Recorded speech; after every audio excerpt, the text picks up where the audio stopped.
good night, good night, good night. This is Minimalistic with Moon, doing another sleep stream. Oh, kitty, come on up here and show them yourself then. We're doing another sleep stream. Let's see how this goes this time.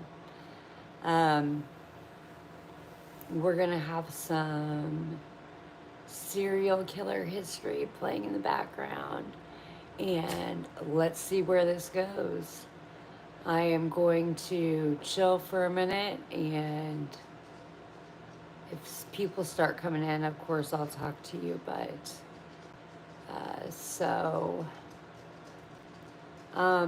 this is who I am, and this is how I sleep.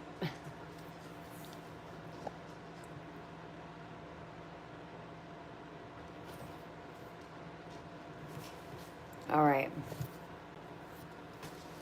So, if you guys can, hit the thumbs up. Blop. If you are a person who likes to feel like likes the noise of open air and like a TV in the background, this could be helpful for you. Holistic sleeping. I mean, of course, I'm going to play something about serial killers tonight, but most of the time I play things about history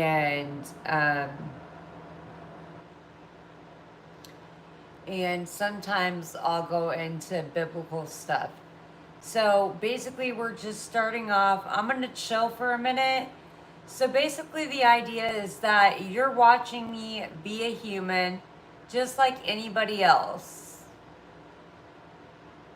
right? So obviously, I'm going to pretend for the most part that you aren't here. I'll turn around every once in a while. I'll I'll address my mods if they come in or something like that. This stream will be approximately 11 hours.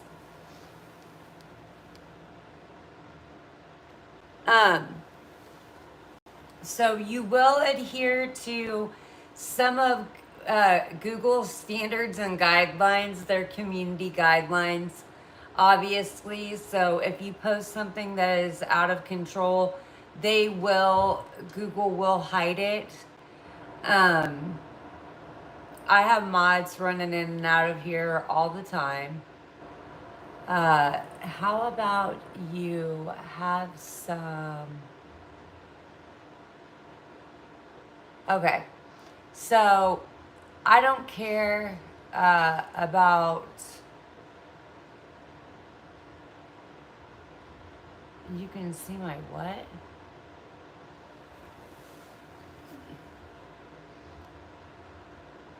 I can see your feet. Oh, okay.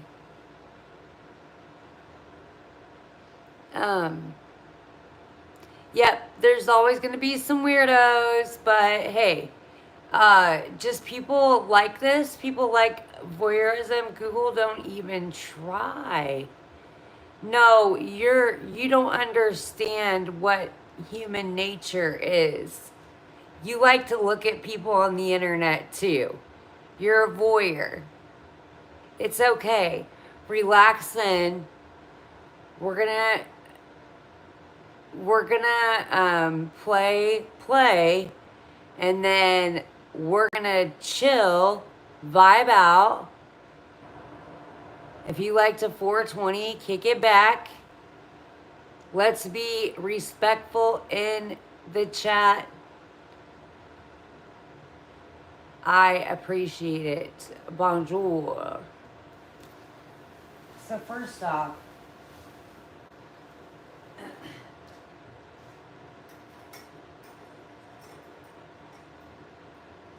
let me get this light, because we're not going to do that light and this light behind here.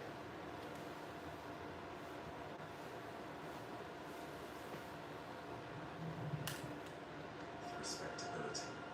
In this long journey, we'll walk through cases that gripped entire cities and confounded authorities. So settle in, So you let the guys night should be able to stretch hear long, that. and allow these tales to drift over you. Whether you're here for the mystery, the history, or simply a voice to guide you toward This rest, is about these like are the Victorian haunting serial killers. whose stories still echo more than Normally a I century do later. like Roman history or something The like first that, impression but most people had of Belle Gunness was not I one want of to see menace. how it goes. She appeared to be a hard-working immigrant widow, a woman who had come to the American Midwest with hopes of stability and prosperity.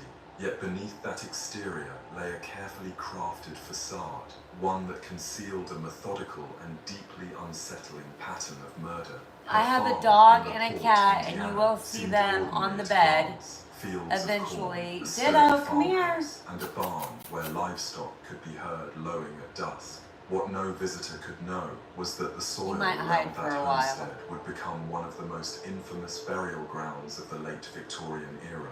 What set Belle apart was not the violence itself. Murderers, after all, were not a rare phenomenon, but the way she blended domestic normalcy with predation. She did not stalk strangers through dark alleys. Instead, she invited them willingly into her life. Letters promised companionship, the possibility of marriage, and the chance to share in the prosperity she claimed to possess.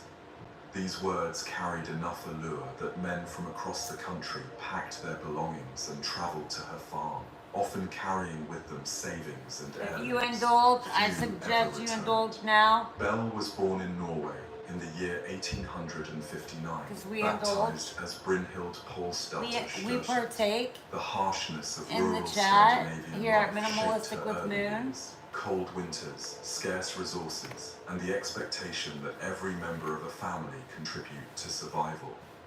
By the time she emigrated to This the is an United States unmonetized in her channel, early 20s, unmonetized. she had already acquired a reputation So- for determination and resilience. Reinventing herself as Belle, I she just married want fellow your Norwegian views. immigrant Mads Sorensen in This Chicago. goes between the legs, though. Their marriage, on the surface, followed a familiar immigrant path. Modest beginnings, hard work, and dreams of upward mobility. But peculiar events soon began to surround her. Several of the Sorensen children died young, officially of natural causes. In that era, infant mortality was tragically common, and few questioned the tragedies. Yet the frequency raised suspicions later, once her larger pattern came into view.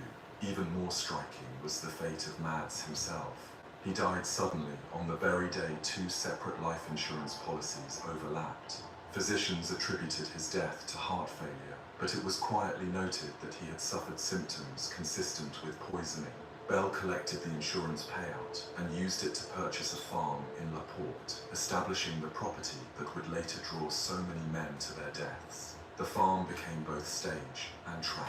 Belle's strategy was chilling in its simplicity. She placed advertisements in Norwegian language newspapers, presenting herself as a wealthy widow in need of companionship and help managing her land.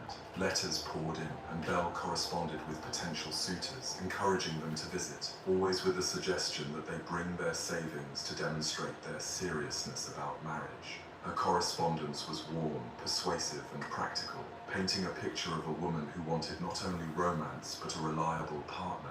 Men believed her, and they came. One of the most haunting aspects of Belle's story is how quickly those men seemed to vanish into the quiet Indiana countryside. Neighbors noticed that visitors arrived with trunks and fine clothes, but were rarely seen leaving.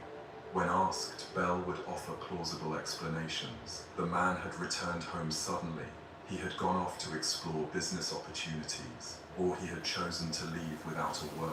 Have we These seen a mod yet? explanations, delivered with calm certainty, disarmed suspicion for years. The truth began to surface only Angela? after Belle's own disappearance.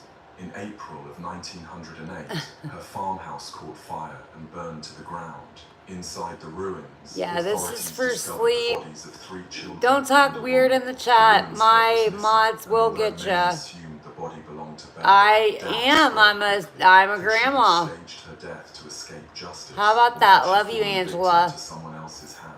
The investigation that followed uncovered horrors buried just beneath the farm's surface. Neighbors and local officials began digging in the boy. hog pen All and right. around the outbuildings. Was that Lisa? One by Lisa? one, They unearthed dismembered remains, men who To all my were love once bugs, victims, mwah, drawn mwah, by the mwah. promise of Please like, companionship and subscribe, prosperity. The remains were watch. wrapped, often It's gonna go decapitated on or again. It's disjointed, gonna be and about buried 11 shallow, hours, as though their disposal had been hurried yet deliberate. Estimates depending of the on number how of much I victims sleep. vary widely, with some suggesting Angela, more don't than a worry dozen, about and staying others up or speculating modding or the true anything. count could be several They'll times die that. down and they'll go to Among sleep. those most prominently linked to Bell's killings was Andrew Helgelian, a bachelor from South Dakota. His brother, Asler, had grown suspicious after Andrew stopped writing letters home. Asl traveled to LaPorte and pressed the authorities to investigate. His persistence proved crucial, for it was in searching for Andrew that the grisly discoveries were made. In one excavation, Andrew's body was identified, confirming that Bell's promises had indeed led to murder. The motives behind Bell's actions appear to have been a blend of financial gain and a disturbing compulsion for control. She benefited directly from the savings and belongings of her victims, often selling off what they brought with them or pocketing their cash. Yet the coldness of the acts suggests more than just greed. She orchestrated the encounters with patience, Ditto. luring I men want my into dog what up they here. believed Ditto, was a come new here. chapter of life, only to extinguish them once they had served their purpose. Witnesses later described Bell as imposing, with a strong build and a commanding presence. At nearly 6 feet tall and weighing over 200 pounds, she defied many of the expectations of femininity in her era. These physical traits, combined with her cunning, may have aided her ability to overpower or intimidate victims. But what strikes modern observers most is how she maintained the veneer of respectability, managing her farm, raising children, and presenting herself as an ordinary widow while conducting acts of violence just out of sight. The fire that consumed her home remains one of the most enduring mysteries in the case. The headless body found among the ruins was never conclusively identified. Some believed it was Bell herself, killed either by accident or by design. Others argued she had staged the scene, using another woman's body to fake her death and vanish with her remaining fortune. Reports of Bell sightings continued for decades after 1908, with some claiming she had been seen in Chicago, others insisting she had fled as far as California. None of these I accounts literally were have ever to make verified, sure that leaving Ditto her can't ultimate get into fate anything unresolved. off the tables or The anything. atmosphere in LaPorte So during I'm the all investigation was one of grim making fascination. sure everything Crowds over gathered at the here farm, is like watching as bodies were Ditto unearthed. proof. Newspapers spread the story nationwide, transforming Bell into a figure of both horror and morbid curiosity. She was dubbed the Black Widow of LaPorte, a woman whose crimes seemed almost too macabre to believe, yet were confirmed in the earth itself. Her story entered American folklore, blending fact with speculation until she became less a historical figure than a symbol of hidden danger. For those who study her case, Belle Gunness represents a convergence of themes that haunted the Victorian and Edwardian imagination. The fear of women who stepped outside traditional roles, the dread of strangers arriving with unknown intentions, and the unease of trusting appearances in an age when social mobility and migration disrupted old certainties. Her story reminds us that the past, often romanticized for its formality and restraint, also contained figures capable of chilling ruthlessness. Even today, the farm at LaPorte stands as a reminder of her legacy. Though the buildings are long gone, the land remains tied to the memory of the murders. The story has inspired novels, films, and endless speculation, but no retelling has ever fully answered the questions. How many victims were there? Was Bell's death in the fire genuine, or did she walk away to begin again under a different name? What is certain is that Belle Gunness blurred the line between domestic normalcy and calculated violence.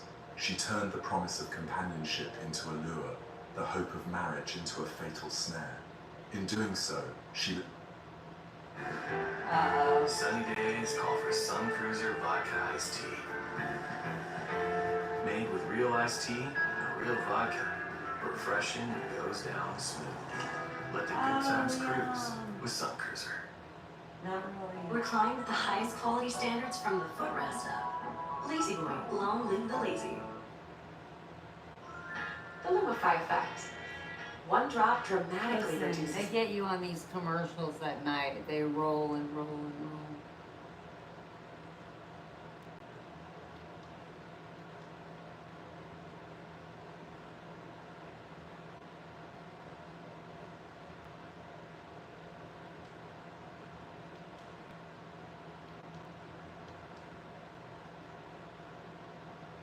Behind one of the most unsettling legacies in American criminal history. Her farm was not just a place of labor and harvest, but a carefully concealed graveyard where the trust of hopeful men was Holy repaid shit. with death. As the investigators left the property and the crowds dispersed, LaPorte returned to its rhythm of rural life. Yet beneath the soil, and within the memory of those who had witnessed the discoveries, the story of Belle Gunness lingered, a cautionary tale whispered in both fear and disbelief. Whether she died in the flames or slipped away to live under another identity, her presence has never truly left the American imagination. And as one chapter of murderous cunning closes, another waits to be told, different in form, different in method, but no less haunting in its reminder that From my beneath the understanding, ordinary there's surface a lot life, of darkness Victorian often found a way to thrive. On the female surface, the practice killers, of like baby serial farming seemed killers. to offer a practical solution to a difficult social problem. In Victorian England, where shame and financial ruin often accompanied illegitimate births, desperate mothers sought ways to hide their situations. Institutions were scarce, charity was limited, and the stigma of raising a child out of wedlock could follow a woman for life. Into that void stepped women who promised care for newborns in exchange for payment. Some truly meant to help, taking in infants for modest sums. Others saw only profit. And in the case of Amelia Dyer, the pursuit of that profit turned into something far darker. Her name is now spoken That with wench the same looks chilling scary weight as as hell. other notorious figures of the age. Yet what makes Amelia's crimes particularly unsettling is how they were woven directly into the fabric of Victorian society. She did not lure strangers into remote barns or secluded fields. Instead, she positioned herself as a caretaker, someone mothers believed they could trust with the lives of their children. Oh, That no. trust, once placed in her hands, became a sentence from which She's few a child infants killer. returned. Great. Amelia Dyer was born in the year 1837 in the small village of Pile Marsh, near Bristol. Her upbringing was difficult. Her mother suffered from mental illness, and Amelia was often left to care for her during frightening episodes until her mother's death, when Amelia was still a young teenager. This early experience of responsibility and instability may have shaped her ability to present herself as reliable We're while 20 concealing friendly. deeper cruelty. After training as a nurse, she married George Thomas, a man decades older than herself. Their union, at least outwardly, seemed to provide some stability. But financial pressure and Amelia's ambitions soon led her into the lucrative world of baby farming.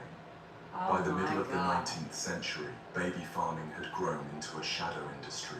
For a Baby one-time farming? fee, a mother could hand The over a shadow child industry to a sounds woman pretty who promised relevant care. these days too, In many doesn't it? cases, the sum paid was so small that genuine support was impossible, creating a situation where neglect became inevitable. Malnutrition and disease took countless infant lives in these makeshift homes.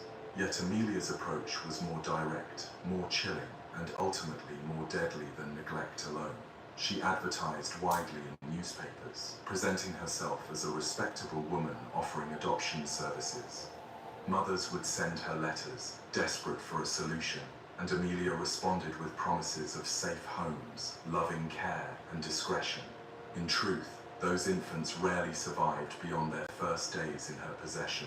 Early in her career, she administered opium-based syrup, laudanum, to keep babies quiet and sedated. This practice, Oh my though God. cruel, was not uncommon among baby farmers, as it reduced the effort required to manage multiple infants. Over Wow. time, however, Amelia abandoned even that facade. Instead of prolonging the children's suffering through neglect, she moved to swift suffocation. So guys, I was really thinking about doing a live about laudanum and the opium epidemic back in the 1800s.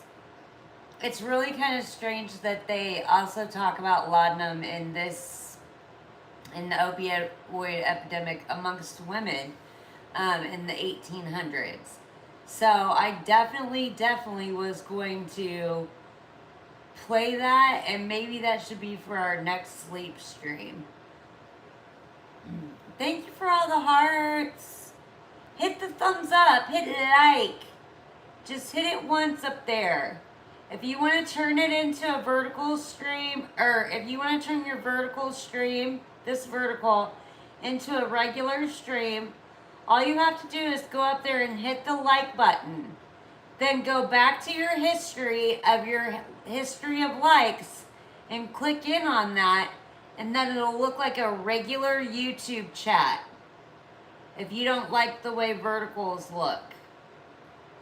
So that's a way to do that. And click the thumbs up. Let's get it in the algorithm. And we'll be waking up with you guys and doing stuff.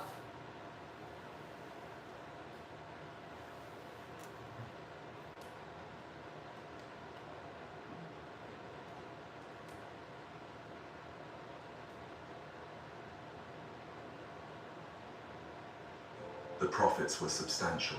Each arrangement could bring several pounds, a considerable sum in Victorian currency, and Amelia accepted babies from across the country. To her clients, she presented an image of kindness and practicality. To the authorities, she remained largely invisible, protected by the lack of regulation and the sheer number of infant deaths that passed without question in that era. Her crimes might have continued indefinitely had it not been for a series of discoveries that revealed the extent of her killings. In 1896, a package floating in the Thames caught the attention of a bargeman.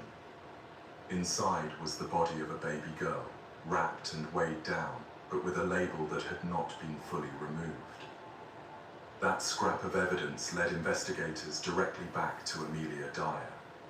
When police raided her home, they found overwhelming signs of her activities: baby clothes, adoption advertisements, and the faint traces of lives that had passed through her hands. It was not the first time Amelia Alright had been guys, suspected. I think I'm ready to lay Earlier down. in her Hold on life, she had just been a second. imprisoned for neglect, serving a short sentence before returning to her old ways. At one point, she even admitted herself to an asylum, a move that may have been an attempt to avoid scrutiny or to deflect suspicion by painting herself as mentally unwell. Yet despite these interruptions, her career in murder spanned decades, leaving an unknowable number of victims in its wake. Some estimates place the figure in the hundreds, making her one of the most prolific killers in recorded history. Wow. What sets Amelia's case apart is not only the number of deaths, but the way they illuminate Victorian society's blind spots. Infant mortality was already tragically high, and deaths of illegitimate children rarely drew official concern. Mothers who entrusted their babies to Amelia often did so in secrecy, leaving them with little recourse to demand answers. The very system of shame and silence that pushed women toward baby farmers also protected Amelia from exposure. She thrived in the shadows of a moral code that prized appearances over compassion. The trial that followed her arrest revealed these uncomfortable truths in stark detail. Witnesses described the advertisements she had placed, the payments she collected, and the remains uncovered as police traced her past movements. The courtroom was filled with grim fascination, and newspapers published every detail, ensuring that her name became synonymous with both cruelty and betrayal. The defense argued insanity, pointing to her mother's illness and her own asylum stays, but the jury rejected that plea. Amelia was found guilty and sentenced to death. On the morning of June 10th, 1896, she was executed by hanging at Newgate Prison in London. Reports say she faced her end without confession, leaving behind unanswered questions about the true extent of her crimes. The hangman's work was efficient, but the impact of Amelia Dyer's actions continued to ripple outward long after the trapdoor fell. Her case spurred public outrage and eventually contributed to reforms in child protection laws. All right, The good Infant night. Life Protection Acts, which had existed in limited Let's form, sleep. were strengthened in response to the revelations of her crimes. By drawing attention to the dangers of unregulated baby farming, Amelia inadvertently forced society to confront the darker consequences of its neglect. In this way, the horror she inflicted became a catalyst for change, though that fact could not erase the suffering of those she killed. For modern readers and listeners, her story evokes a particular unease. Unlike killers who struck from the shadows of alleys or the secrecy of remote farms, Amelia positioned herself as a caretaker, someone entrusted with the most vulnerable lives. She was not a stranger lurking beyond the threshold. She was the woman to whom desperate mothers handed over their infants in the hope of safety. This betrayal of trust, compounded by the sheer scale of her actions, cements her place among the most chilling figures of her century. Even now, more than 100 years later, the scale of Amelia's crimes resists comprehension. Each infant she took represented not only a life cut short, but a mother's hope extinguished, a story ended before it could even begin. That accumulation of stolen beginnings makes her legacy uniquely haunting. What remains after her death is a reminder of how easily trust can be manipulated when desperation and stigma collide. Victorian society created the circumstances in which baby farming flourished, but it was Amelia Dyer who exploited them to their most horrifying extreme. She turned secrecy into a shield, profit into motive, and care into its opposite. As the century turned and reforms reshaped the laws, her name lingered in headlines and in whispered accounts of cruelty. The newspapers that once advertised her services now documented her downfall, transforming her from a trusted figure into a symbol of betrayal.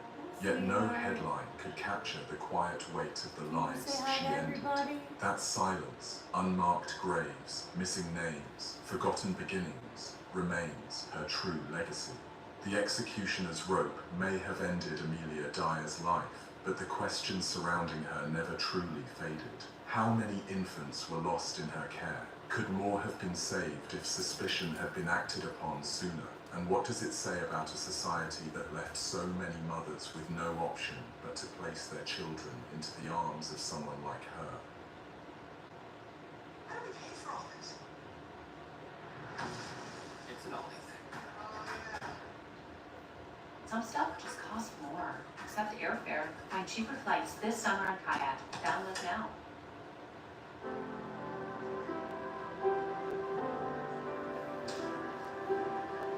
My dad showcased a sense of love that I've never had before. It felt like Whoever finds this App sticker first wins the entire brand new App Sticky Rolls collection. They came out with capsules, stick. History rarely provides answers to such questions, and in Amelia's case, it offers only fragments. What we know is enough to unsettle, yet Kitty, never no. enough to satisfy fully. And so her story rests uneasily between fact and speculation, her crimes documented yet incomplete, her count of victims unknowable. As this chapter closes, the tale of Amelia Dyer stands as one of the most dreadful reminders of how cruelty can hide behind respectability. And though her story ends at Newgate's gallows, another begins elsewhere, different in form, but equally bound to the shadows of its time, waiting to unfold with its own unsettling rhythm. The autumn of 1888 left scars upon London that never truly faded. Not scars upon buildings or monuments, but upon the collective imagination of a city that found itself watching horror unfold in its narrow streets. I don't want this. Newspapers sold out within hours, gossip-filled pubs and drawing rooms Personal alike, space. and the sense that I mean something it. dreadful was moving unseen through Whitechapel gripped not only the poor who lived there, but the wealthy who read about it from afar. The crimes themselves were vicious, but it was the uncertainty, the complete absence of identity, that transformed this killer into something larger than life. Jack the Ripper was not just a murderer. He became an idea, one that still lingers long after the streets he haunted have been rebuilt. What made the killings stand apart from the ordinary violence of the East End was the deliberate mutilation. London at that time was no stranger to crime, poverty, or death. Whitechapel was overcrowded, disease spread quickly, and women often turned to prostitution to survive another night. Violence against them was tragically common, but the deaths that began that August went beyond robbery or drunken brutality. They bore the hallmarks of precision, purpose, and something calculated, even ritualistic. The first known victim, Mary Ann Nichols, was discovered on August 31st, her throat cut deeply, her abdomen slashed. To the police, the attack seemed more than a simple murder. It was an announcement. Only days later, Annie Chapman was found in a backyard off Hanbury Street, her body bearing signs of similar mutilation. This time, the injuries were even more severe, organs removed with apparent skill. The suggestion of medical knowledge unsettled investigators and fed speculation that the killer might be a had that surgeon, bracelet a on and I butcher, took it or off. Now someone leave me alone. familiar with anatomy. Already, the case was beginning My to dog outgrow doesn't the like East me to End wear itself, jewelry. I with think he journalists smells the rushing to metal that publish was on me. theories and artists sketching the grim scenes for papers that would circulate across the nation. September brought the double event. On the 30th of that month, 2 women were murdered within hours of one another, Elizabeth Stride and Catherine Eddowes. Stride's wounds were less extensive, leading some to believe the killer had been interrupted. Eddowes, however, was found brutally mutilated, further confirming the pattern. Her body lay in Mitre Square, and nearby, a piece of her apron was discovered smeared with blood and feces, alongside graffiti that read cryptically, "The Jews are the men that will not be blamed for nothing." Whether the message was written by the killer or simply coincidence remains debated, but in the fevered atmosphere of the time, it only added fuel to conspiracy and fear. By the time Mary Jane Kelly was found on November 9th, the hysteria had reached its It's my peak. birthday! Kelly's murder was the most savage of them all. Unlike the other victims, who were killed outdoors, she was attacked inside her small room in Miller's Court. There, with no risk of immediate interruption, No the killer took celebration his there. time. The body was mutilated beyond recognition, organs removed and arranged in grotesque fashion. The brutality shocked even seasoned detectives, and the public response... Ditto, you're not going anywhere. Get Kelly's up death here. is often considered the last of Come the to canonical Mom. 5, though some argue there were other victims before and after. Throughout these months, the police were inundated with letters. Some were obvious hoaxes, written by pranksters or opportunists eager to insert themselves into the drama. Others carried enough detail to give investigators pause. The most famous of these was the Dear Boss letter, signed for the first time with the name Jack the Ripper. Whether this particular letter truly came from the killer is doubtful, but the name it introduced stuck. The Ripper became a permanent fixture in the press, and with that, the killer gained not only infamy, but also a kind of twisted immortality. The investigation itself was hindered by several factors. Whitechapel was a labyrinth of alleys and courtyards, filled with lodging houses where anonymity was easy. Police forces from different divisions struggled to coordinate, and the sheer number of tips, suspects, and rumors made clarity impossible. Some suspected foreign immigrants, others pointed to local butchers or medical students. Even prominent figures were named, including a royal physician and artists from London's social circles. None of these accusations could be substantiated, and each new theory only deepened the fog around the case. What kept the story alive was not just the inability to capture the killer, but the way it revealed the deep fractures within Victorian society. The murders shone a light on poverty, prostitution, and the failure of authorities to protect vulnerable populations. Wealthy Londoners, who might otherwise have ignored Whitechapel entirely, found themselves reading vivid accounts of its squalor, The horror of the murders could not be separated from the social conditions that had made those women so vulnerable in the first place. In the aftermath, the victims themselves began to fade into the background of the narrative, their names overshadowed by the larger-than-life spectre of the Ripper. Yet, it is worth pausing to remember them as individuals, women with histories, families, and struggles. Nichols had sought refuge in lodging houses after her marriage collapsed. Chapman, widowed and destitute, had turned to alcohol and prostitution to survive. Stride was a Swedish immigrant with a complicated past. Eddowes was known for her wit, though her life was marred by poverty. Kelly, the youngest, only 25, was said to be strikingly beautiful and had dreamed of leaving prostitution behind. Their lives were cut short not only by the killer's hand, but by the societal neglect that left them vulnerable to him. The identity of Jack the Ripper has been debated for more than a century. Suspects have ranged from local tradesmen to foreign sailors, from obscure criminals to members of the aristocracy. Some modern investigators point to Aaron Kosminski, a Polish barber who was committed to an asylum, while others argue for Montague Druitt, a barrister whose suicide shortly after the last murder aroused suspicion. New theories continue to surface, often accompanied by supposed breakthroughs in DNA analysis or the rediscovery of old evidence. Yet none has been conclusive, and perhaps that uncertainty is part of why the fascination endures. The mystery remains open, inviting speculation generation after generation. What makes the case especially haunting is how it transformed crime into spectacle. The newspapers of the late 19th century reveled in lurid detail, feeding the public appetite for fear and fascination.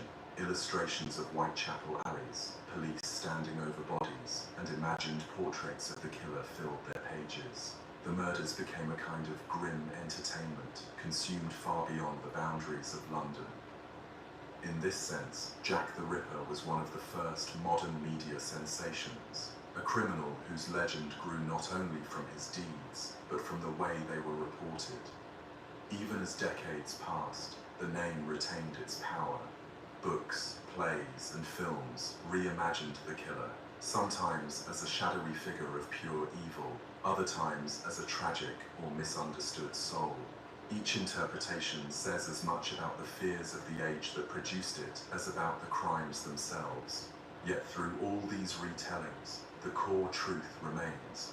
In the span of just a few months, an unknown hand took the lives of 5 women and left a scar upon London's memory. The streets of Whitechapel have changed.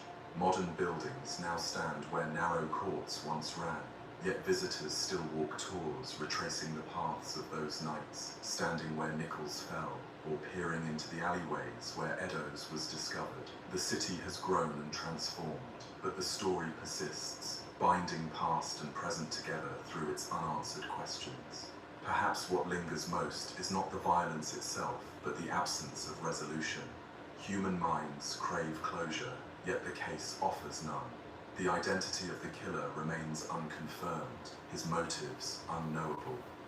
That void allows speculation to thrive, ensuring that Jack the Ripper remains not just a figure of history, but a continuing presence in cultural imagination.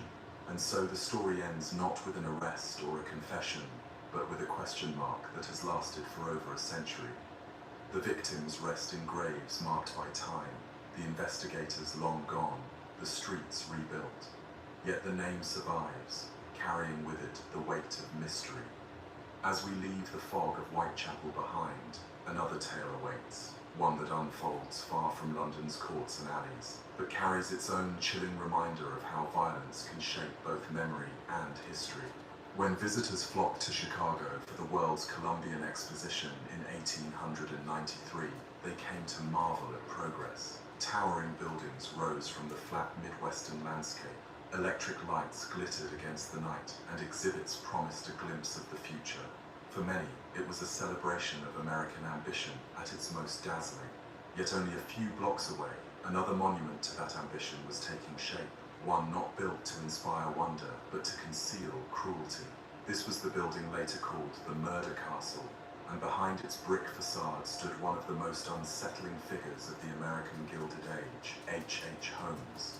Holmes was born Herman Webster Mudgett in Gilmanton, New Hampshire, in the year 1861. From the beginning, he displayed a combination of intelligence and deception that would define his life. Bright and ambitious, he studied medicine and eventually earned a degree from the University of Michigan. Yet even during his time as a student, he was not above fraud. He stole corpses from the university's lab, mutilated them to make it appear as though they had died in accidents, and collected insurance money from fabricated claims.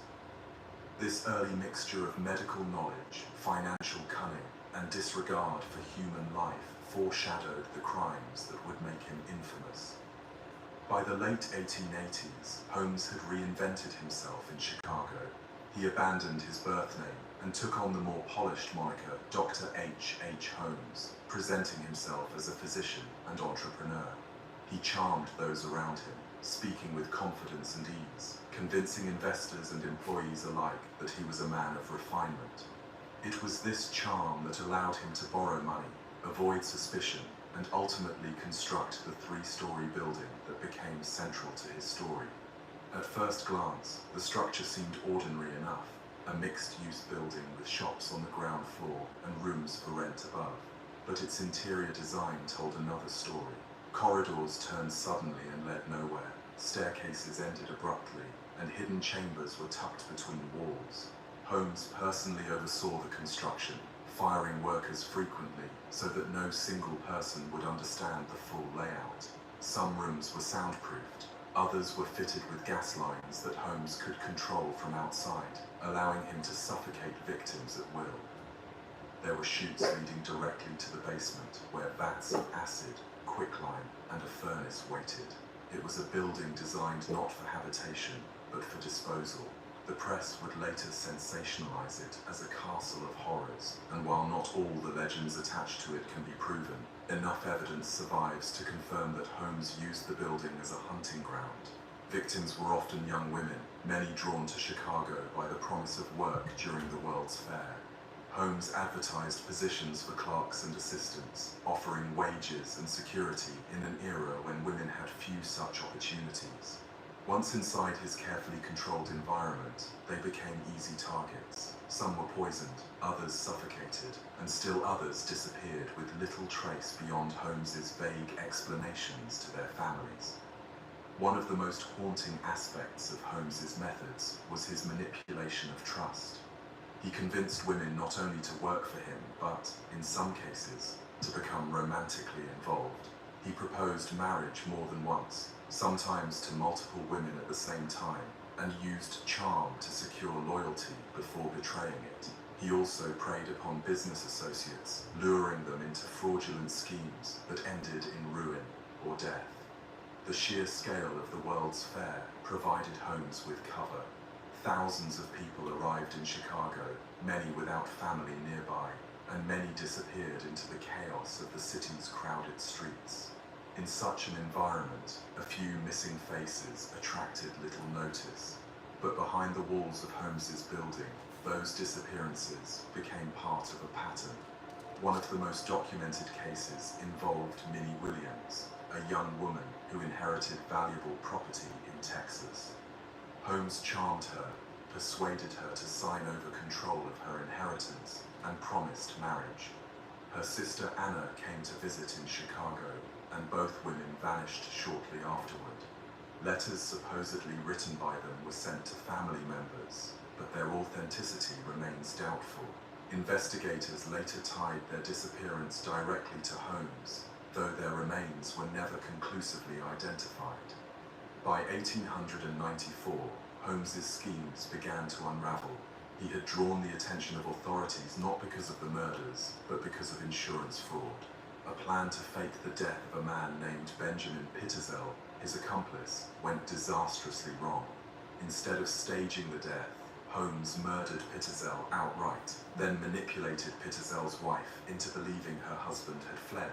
He even convinced her to let him take custody of 3 of her children under the guise of reuniting them with their father.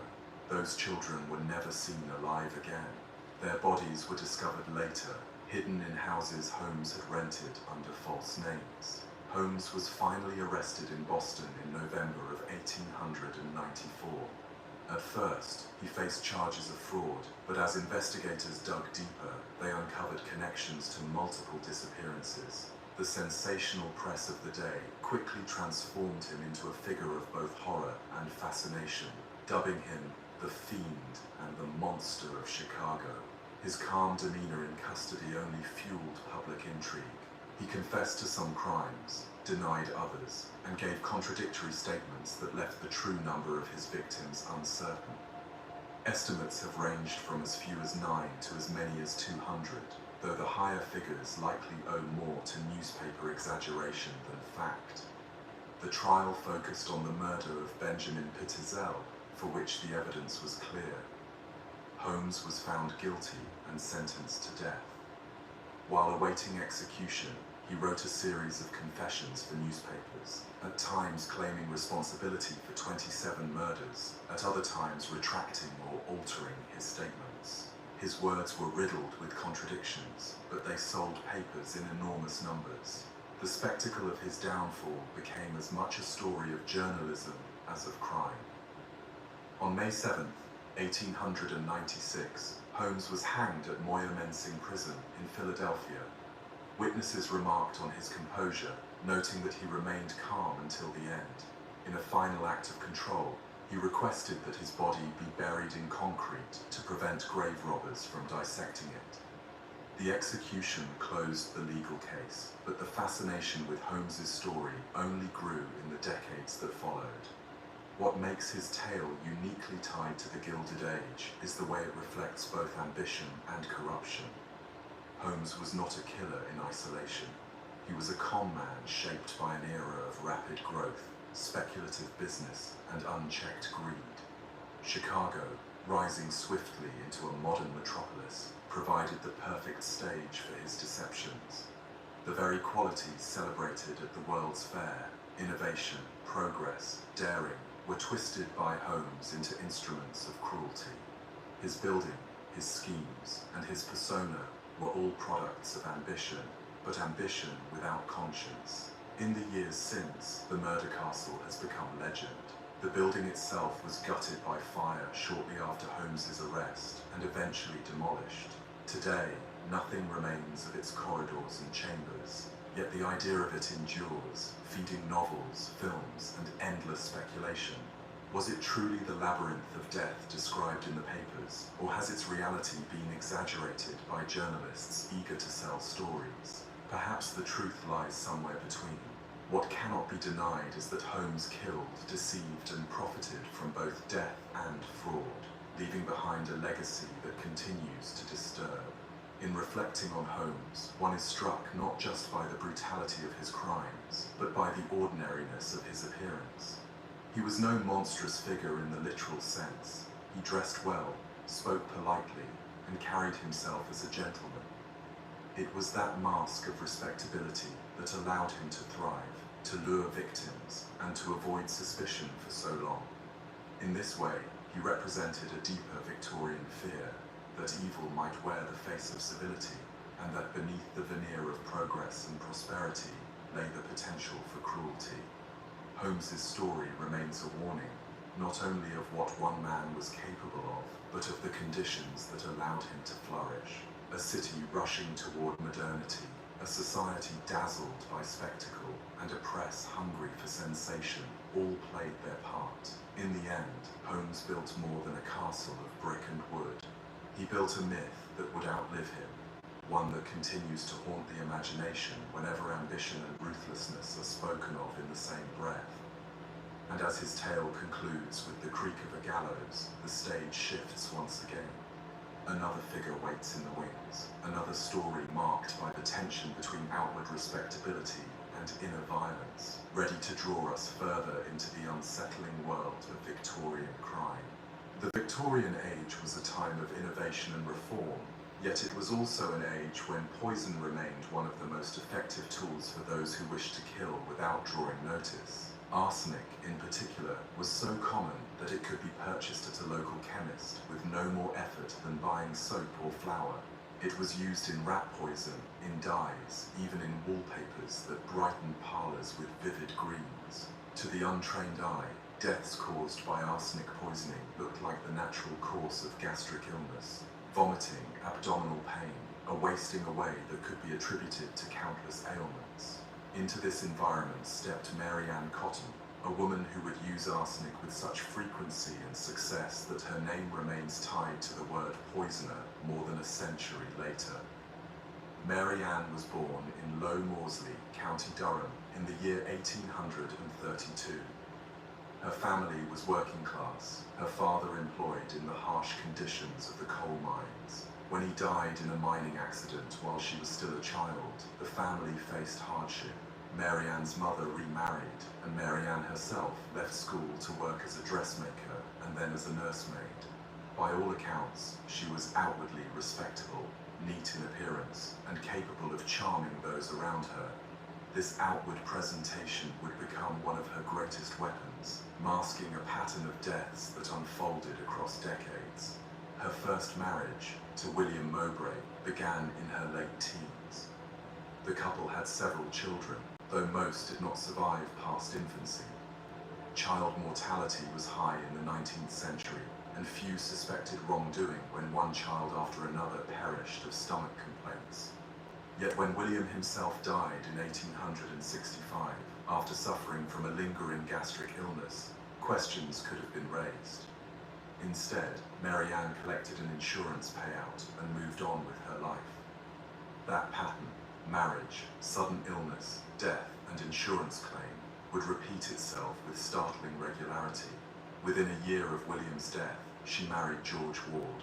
He too succumbed to an illness marked by stomach pain and exhaustion. Again, Mary Ann profited from his death.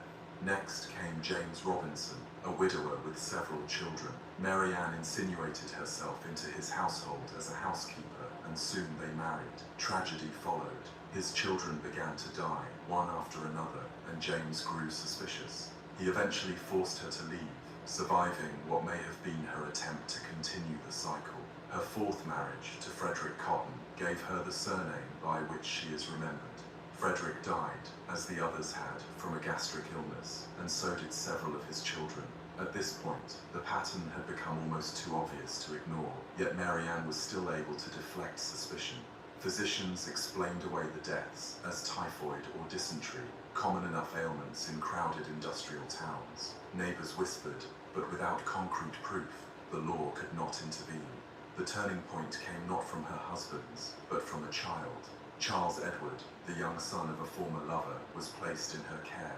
When he fell ill and died in 1872, the attending physician, Dr. Thomas Kilburn, became uneasy.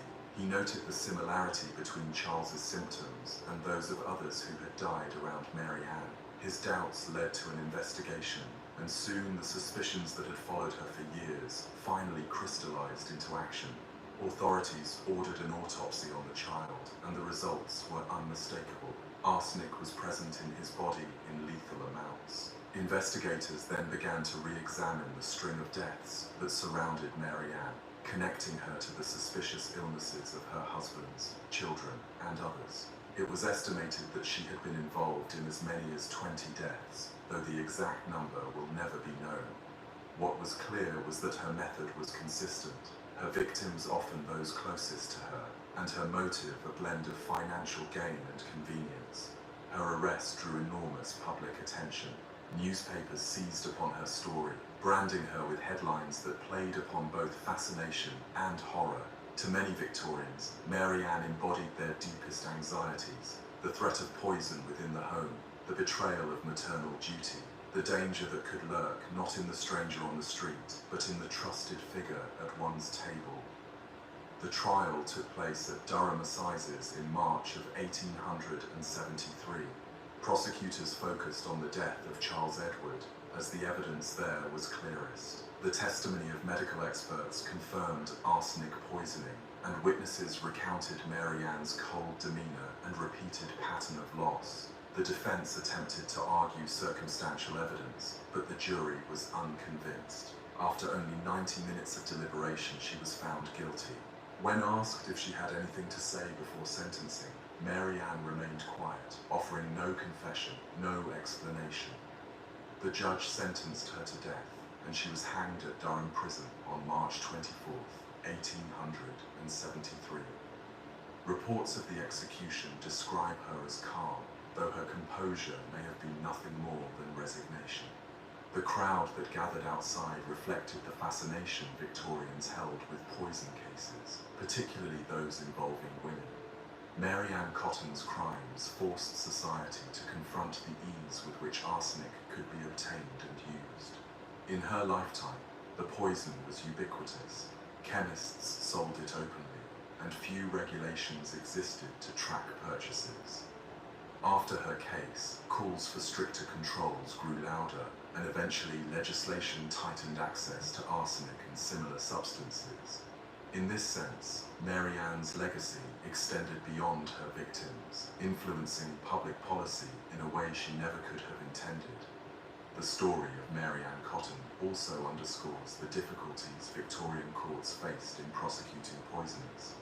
Without advanced forensic techniques, many deaths were attributed to natural causes, especially when symptoms could so easily mimic common illnesses. It took a combination of growing suspicion, medical testimony, and the sheer accumulation of deaths to bring her to justice. Even then, it was only the death of a single child that sealed her fate in court. For those who reflect upon her today, what is perhaps most chilling is the contrast between her outward role and her private actions. She was a wife, a mother, a housekeeper, roles associated with care and protection. Yet she used those very roles to facilitate murder. Each victim trusted her, whether as a spouse or as a parent, and it was that trust which allowed her to administer poison without resistance.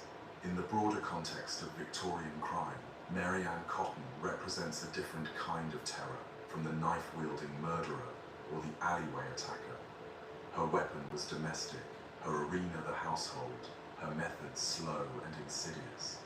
She reminds us that danger can wear the face of normalcy, that respectability can be a mask concealing malice. The true number of lives she ended will never be known. Each husband, each child, each lodger whose death was attributed to gastric fever could have been another of her victims. The records of the time cannot provide certainty, only patterns. Yet even the lowest confirmed count places her among the most prolific female serial killers in history. As the 19th century moved forward, her name became a cautionary tale. Songs and rhymes were written about her, children chanting verses that cast her as both figure of horror and dark legend. In that transformation, she became not only a criminal of record, but a character of folklore, her deeds retold with a mixture of fact and myth.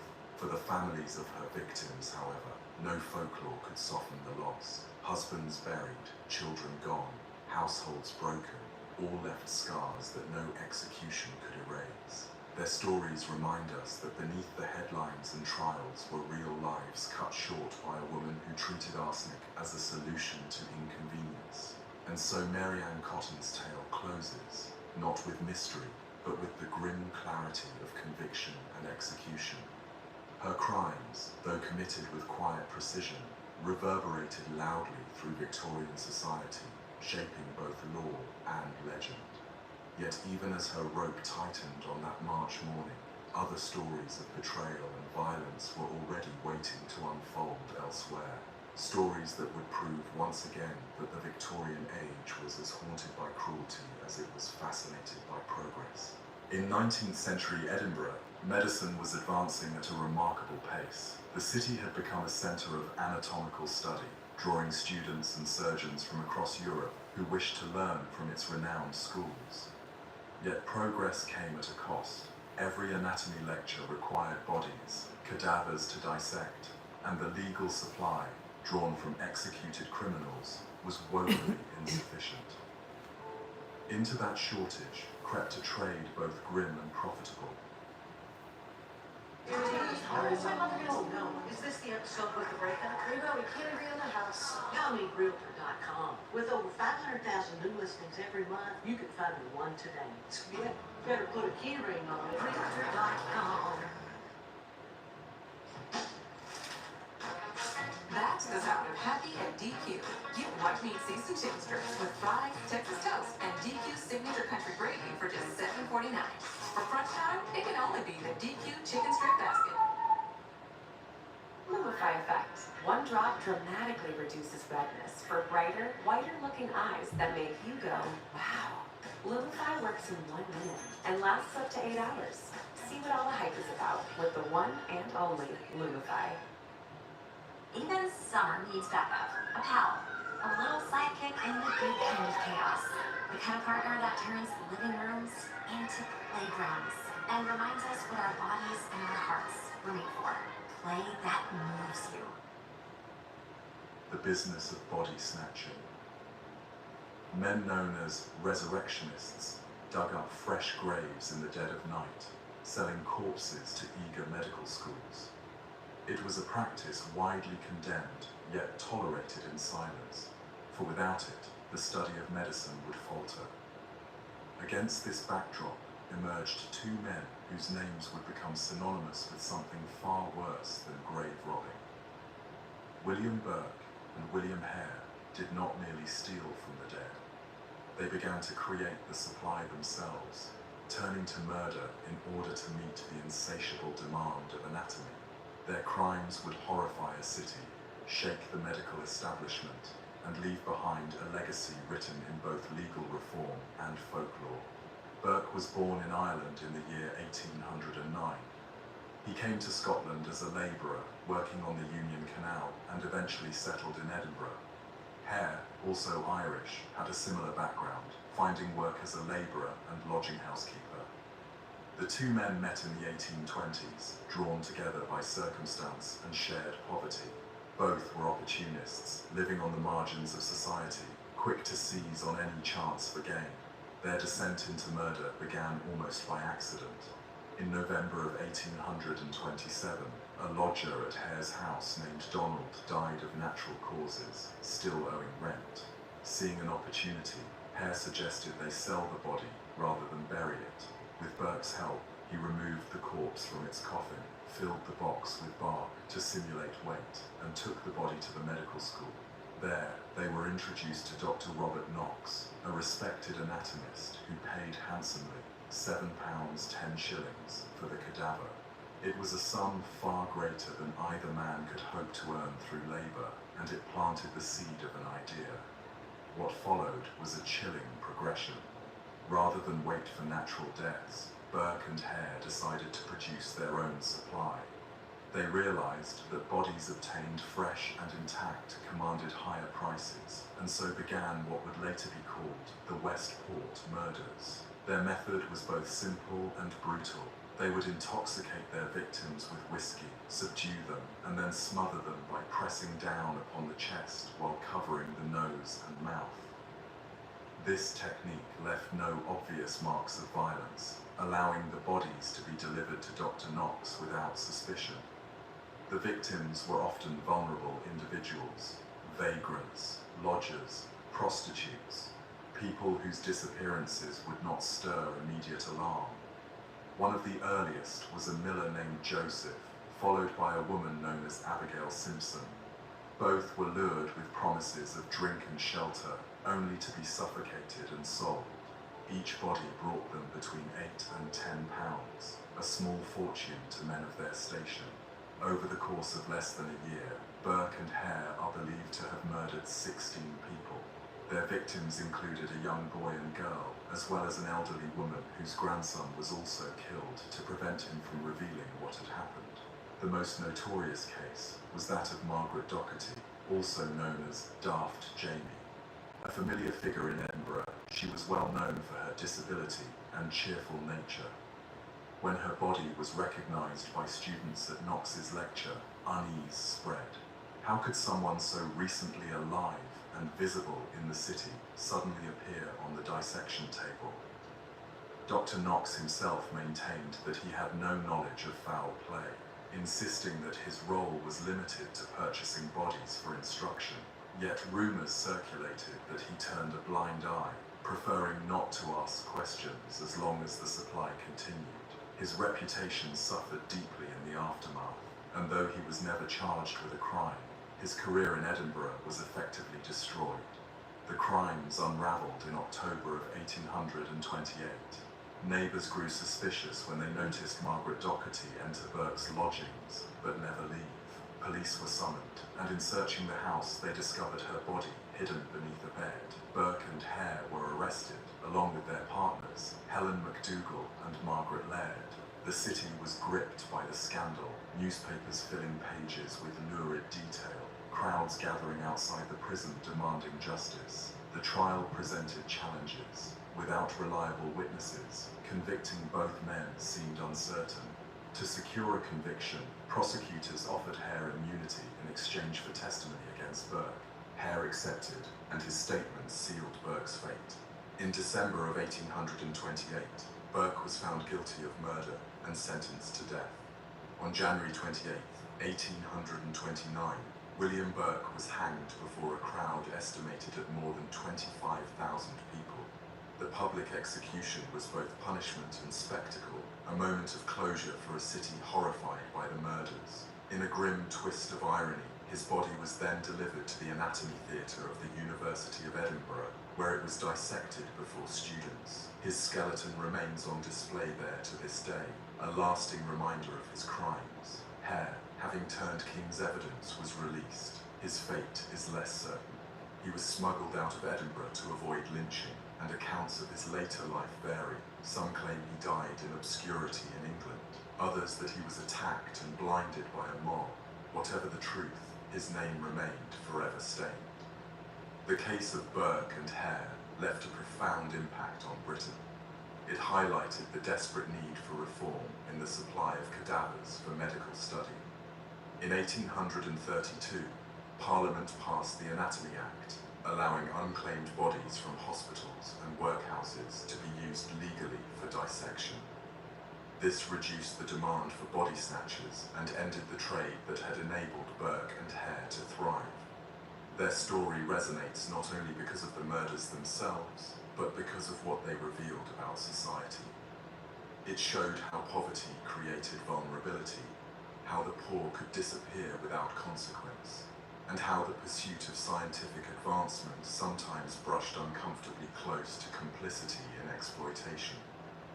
The students who dissected the bodies were not murderers, yet their education was built, in part, on the deaths of the desperate. In the years that followed, the names of Burke and Hare became shorthand for betrayal and cruelty. Nursery rhymes and ballads were sung about them, children chanting verses that kept their memory alive long after the courts had closed their books. Dr. Knox himself, though never convicted, lived under the weight of suspicion until his death. His reputation never fully recovered, a reminder that silence in the face of wrongdoing can leave stains as lasting as guilt. Today, the story of Burke and Hare serves as both horror tale and historical lesson. Their actions remind us of the ease with which human life can be devalued when profit lies on the other side. The desperate, the lonely, the poor, these were their victims, chosen because they were least likely to be missed. The Anatomy Theatre, meant as a place of learning, became instead the final destination of the voiceless. Yet even in that darkness, reform eventually followed. The Anatomy Act reshaped the practice of medical study, ensuring that bodies would be obtained through regulated means rather than through crime. In that sense, the murders left a legacy beyond fear. They forced a reckoning with the ethical responsibilities of science.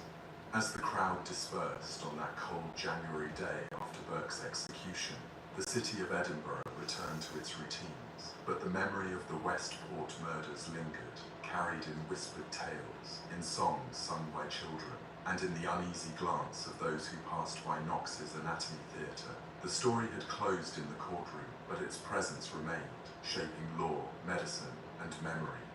And when we step away from the cramped rooms of their lodging house, where whiskey turned to murder and profit weighed more than life itself, another story awaits. Different in detail, but no less unsettling in the reminder that Victorian society often balanced progress with cruelty in ways it could not always admit. The torso was the first thing that caught attention.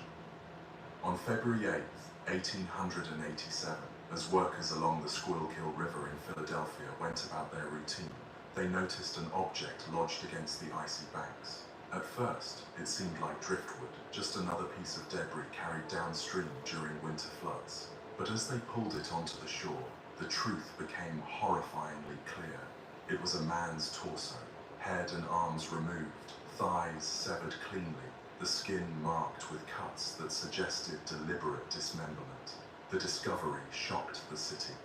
Philadelphia was accustomed to crime, but this was different. A body stripped of all identifying features was rare enough. A torso alone, carefully mutilated, demanded answers. By nightfall, newspapers across the city were already printing special editions, promising their readers updates on what quickly became known as the torso mystery. Crowds gathered outside police stations to speculate, filling the streets with rumor. Who was this man, and who could have killed him in such a fashion? Detectives faced daunting limitations. In 1887, forensic science was primitive. There were no fingerprints, no chemical testing for trace evidence, no photography databases. Identifying the victim required painstaking detective work, examining scars, scraps of clothing, and the faint impressions left on flesh. Slowly, the investigation turned toward Philadelphia's West End, home to a large and growing African-American community. There, residents spoke quietly of a missing man named Wakefield Gaines. Gaines was a young black man who had only recently arrived in the city from Maryland.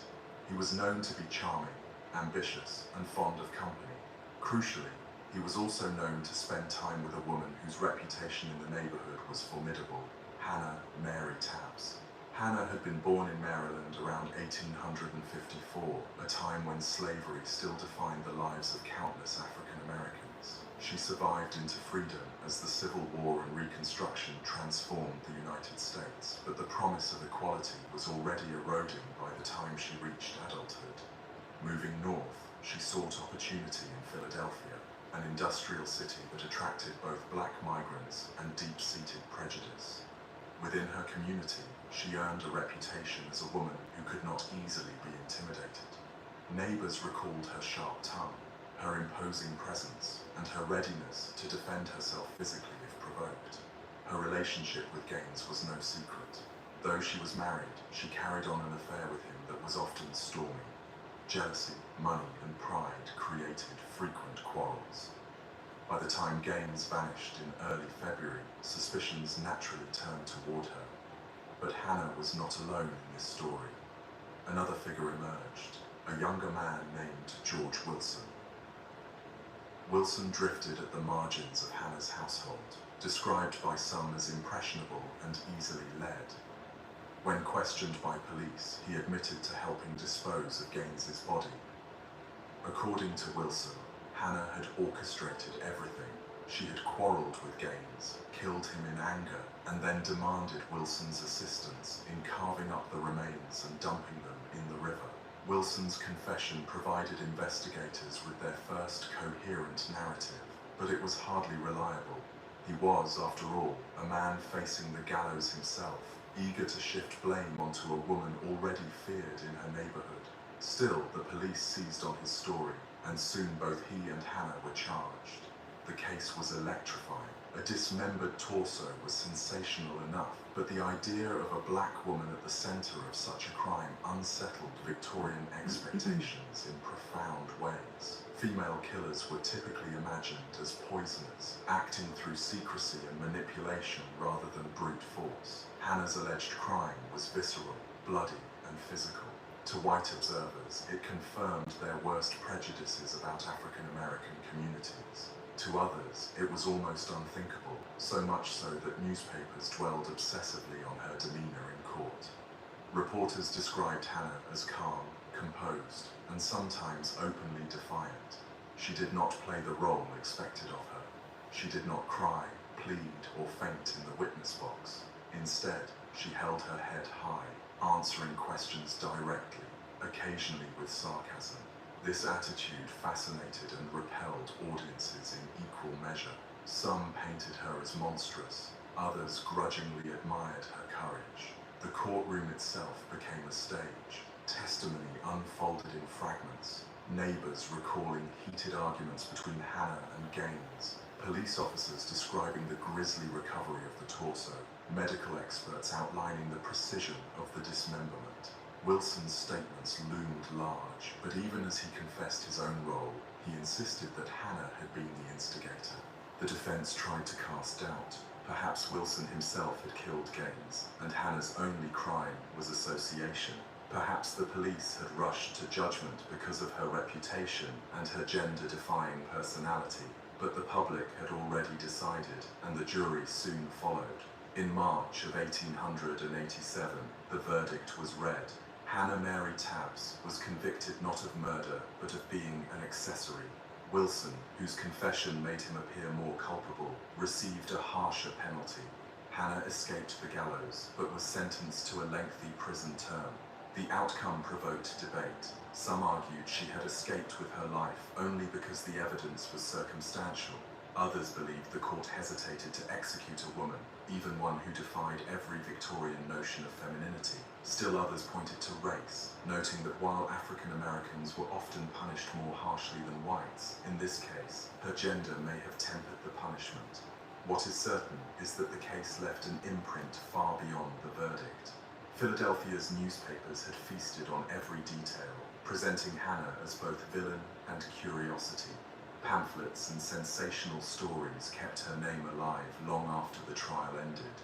Within African American communities, her case raised uncomfortable questions about respectability, violence, and the vulnerability of black women in a society that scrutinized them mercilessly. Hannah herself faded somewhat after sentencing. Prison records show she served her time, but her later years are largely lost to history. Whether she lived quietly after release or continued her defiant ways, we do not know.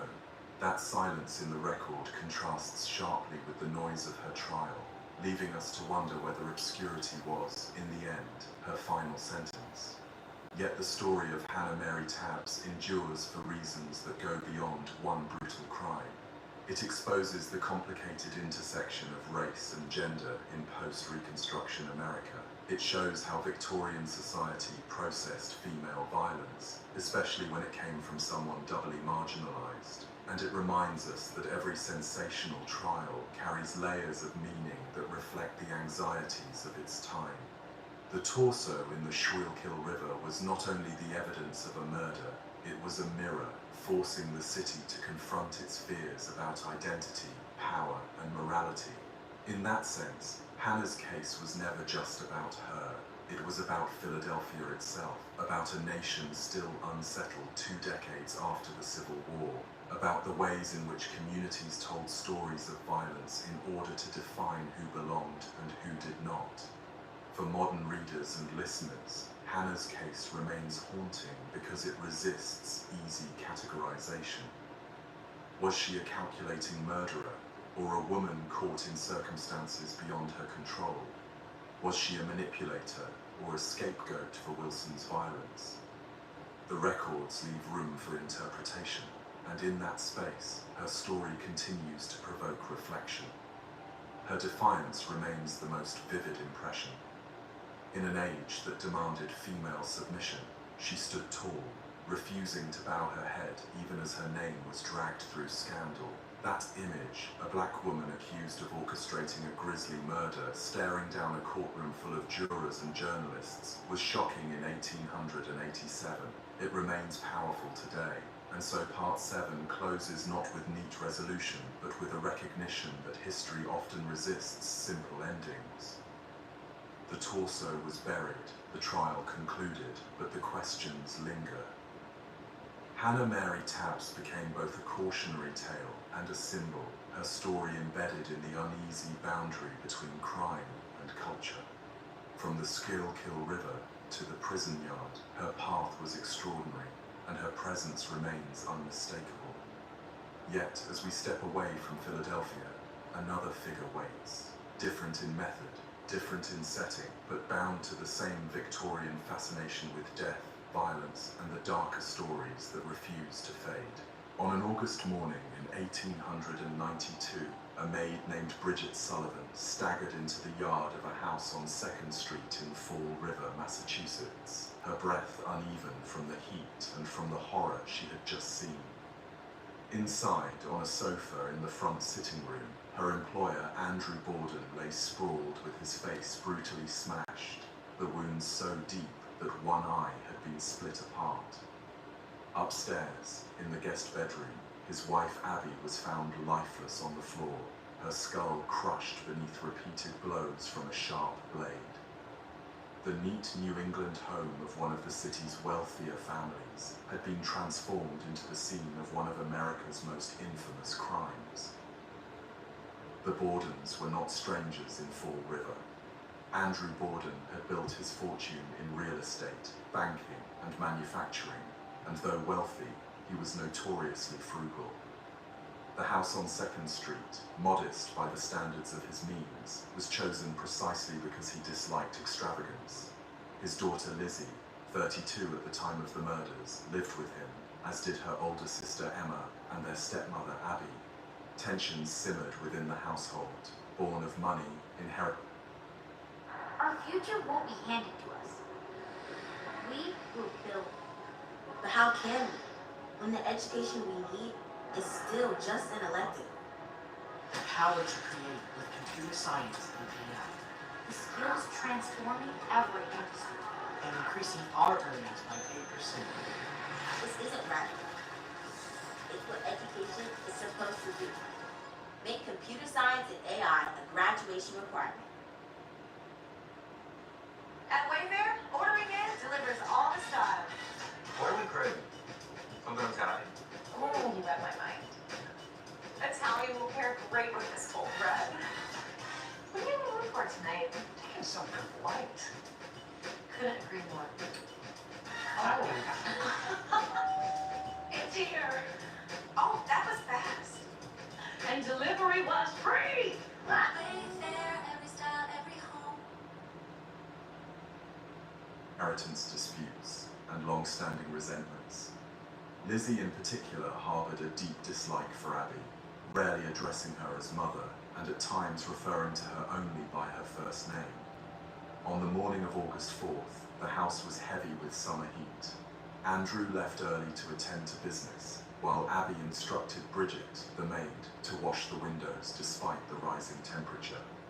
Lizzie remained inside, reportedly moving between rooms in a quiet routine.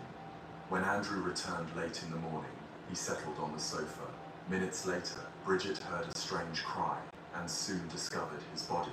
Within half an hour, Abby was found upstairs.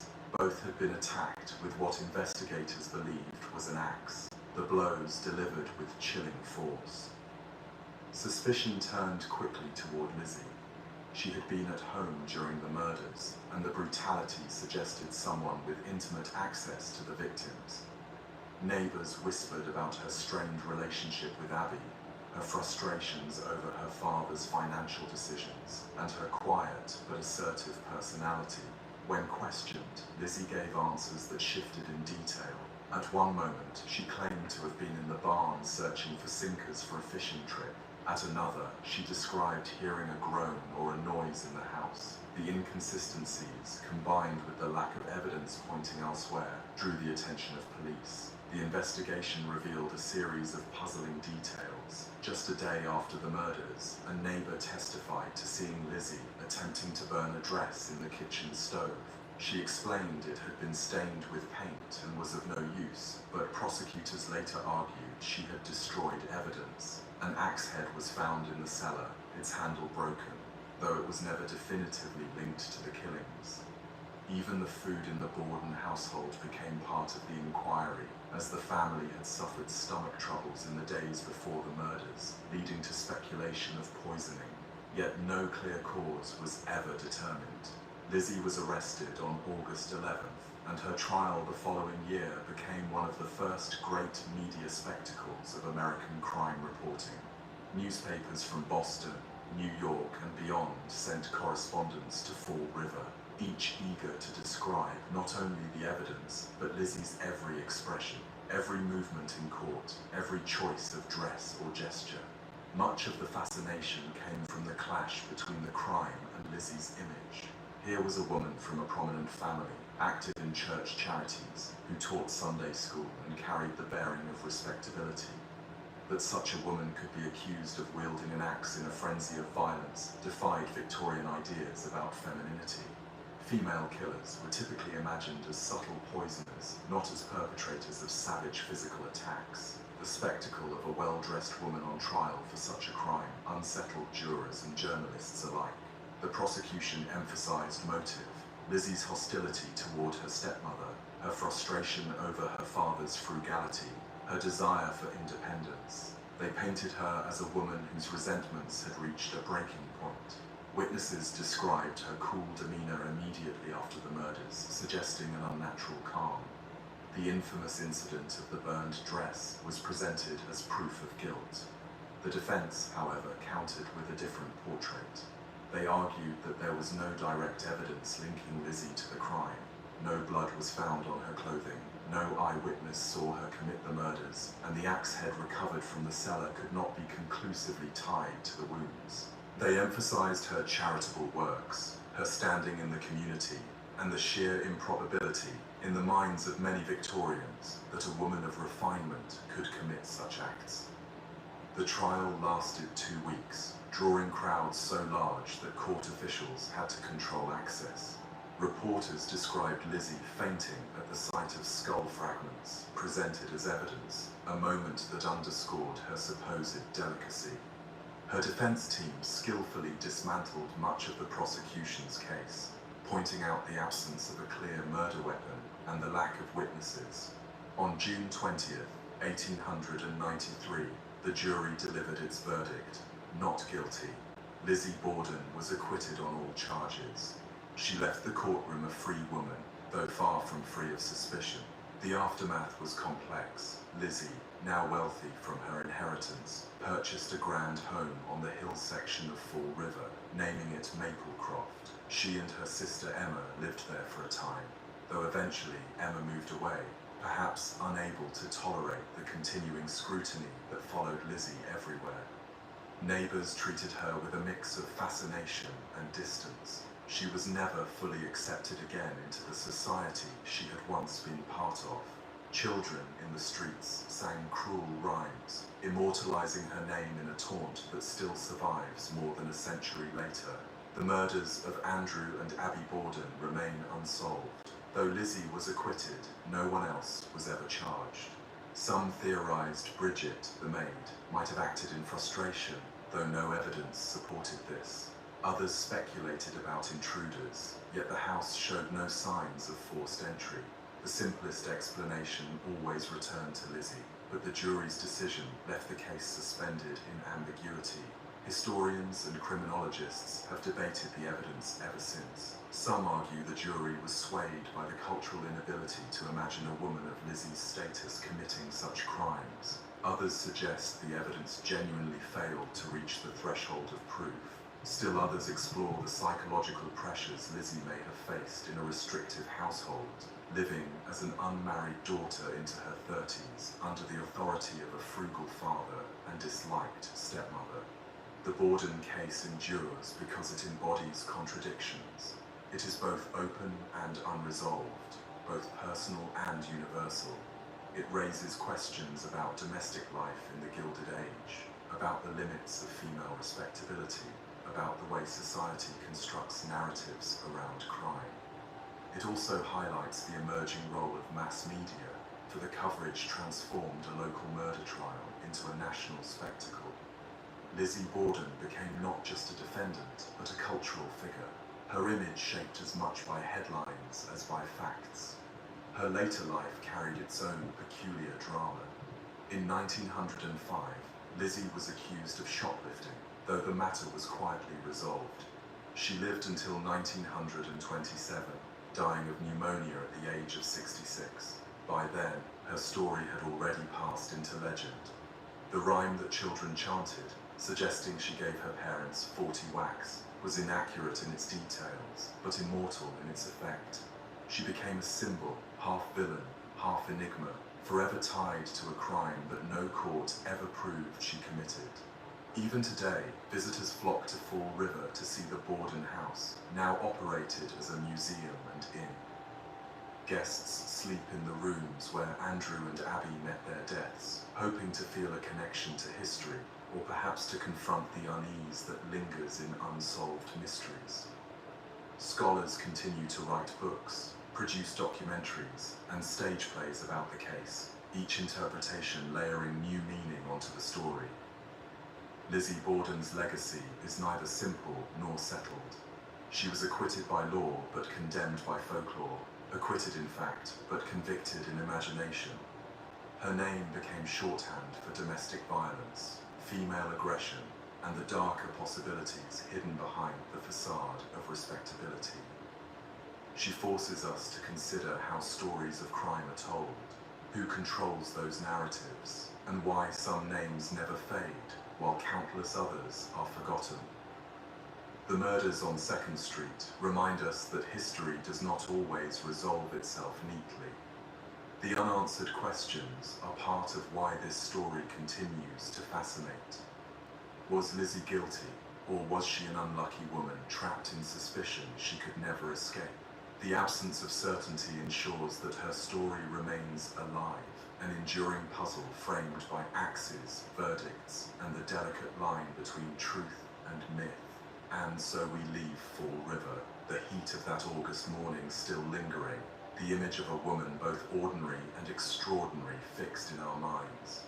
Somewhere beyond this trial, another story waits, shaped by its own time, its own city, and its own unsettling confrontation with violence.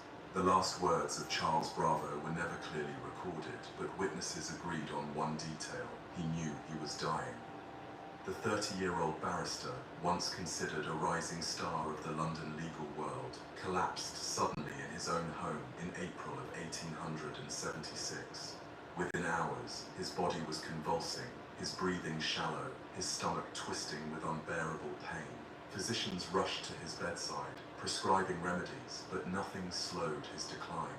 By the time 2 days had passed, Charles was gone. The doctors had no doubt about the cause. He had ingested antimony, a poisonous compound sometimes used in small doses as a tonic or emetic. In excess, it stripped the body of its strength, inducing relentless vomiting, cramps, and finally, death. Someone, it seemed, had given Charles Bravo enough antimony to kill him. Yet no one could say who, when, or why. In the Victorian imagination, few stories proved more captivating than one that combined wealth, marriage, and poison. Charles Bravo's death contained all three, but it also contained Florence Bravo, his wife of only 4 months, whose presence at the center of the mystery ensured it would live far beyond the inquest. To some, she was a grieving widow. To others, she was the perfect villain, wealthy, scandal-touched, and accused without ever being charged. Florence was born in 1845 into the Campbell family, known for their sugar plantations in Jamaica. She grew up in a household of privilege, where fine houses, servants, and social appearances defined daily life. But money alone could not insulate her from tragedy. At 20, she married Alexander Ricardo, a man who quickly revealed himself as reckless and alcoholic. He squandered much of her fortune and subjected her to years of misery. By 1871, when Ricardo died, Florence was widowed at 26, her reputation battered but her wealth still intact. After her husband's death, Florence sought stability in a relationship with Dr. James Gully, a physician in his 60s and a respected figure in alternative medicine. Their bond was passionate but scandalous. Gully was already married, and Florence's decision to live openly with him shocked polite society. For several years they remained entangled, until Florence decided to break away, longing for something closer to social respectability. Enter Charles Bravo. Young, ambitious, and keenly aware of appearances, he saw in Florence not just companionship, but opportunity, marriage to her promised wealth and a comfortable household. For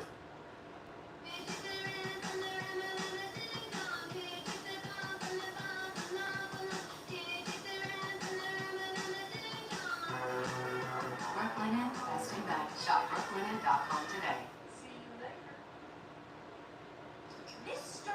Boots. It's okay. I'll just grab a bag of steaks. Bag of steaks. Headed for that money bags. The lowest prices of any national grocery store. It's an all thing. For Florence, Charles offered a chance to restore her name after the turmoil of the Gully affair. They married in December of 1875 and moved into the Priory, a large house in Balham. But married life was far from peaceful. Charles sought firm control over Florence's money, and the two clashed frequently. Servants noticed quarrels, noting that Florence resented his demands, and Charles bristled at her independence. Florence also suffered from chronic health issues, requiring treatments that left her weak.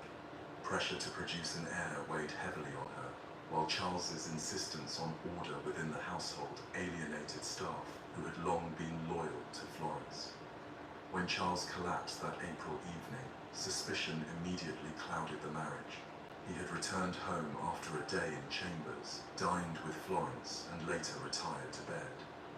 Sometime afterward, he was seized by illness so violent that physicians concluded he had ingested a fatal dose of poison. Yet no evidence revealed how.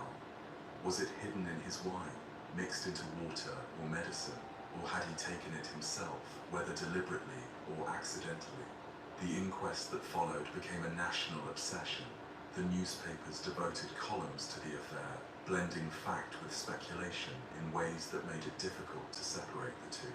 The Bravo case was never simply about science or law. It was about character, morality, and the Victorian appetite for scandal. Florence's past with Dr. Gully became public knowledge, dredged up in court to paint her as a woman of questionable virtue. Though the relationship had ended, the mere fact of it allowed critics to suggest she was capable of deceit, perhaps even murder. When asked to testify, Florence was subjected to invasive questions about her private life. She answered calmly but firmly, neither apologizing for her choices nor confessing to anything regarding Charles's death. Several theories circulated. The first and most enduring was that Florence had poisoned her husband. According to this view, she sought release from a marriage that had quickly soured. Charles's demands over her fortune, combined with his attempts to control her household, had driven her to desperation. Antimony could easily have been administered in wine or medicine, and Florence had the opportunity to do so. Yet this theory rested more on suspicion than proof. No witness saw her administer poison, and no evidence tied her directly to it. Another possibility was the servants. Some disliked Charles for his strict rules. Could one of them have laced his drink as an act of revenge? Servant testimony revealed tension, but nothing that rose to the level of attempted murder. Dr. Gully, too, was drawn into suspicion.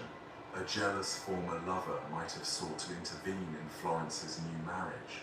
Some even speculated that Florence and Gully had conspired together. But again, the theory leaned on imagination rather than fact. Finally, some argued Charles Bravo had poisoned himself. It was not unheard of for men of the period to experiment with small doses of antimony as a supposed tonic. A miscalculation could easily have proved fatal.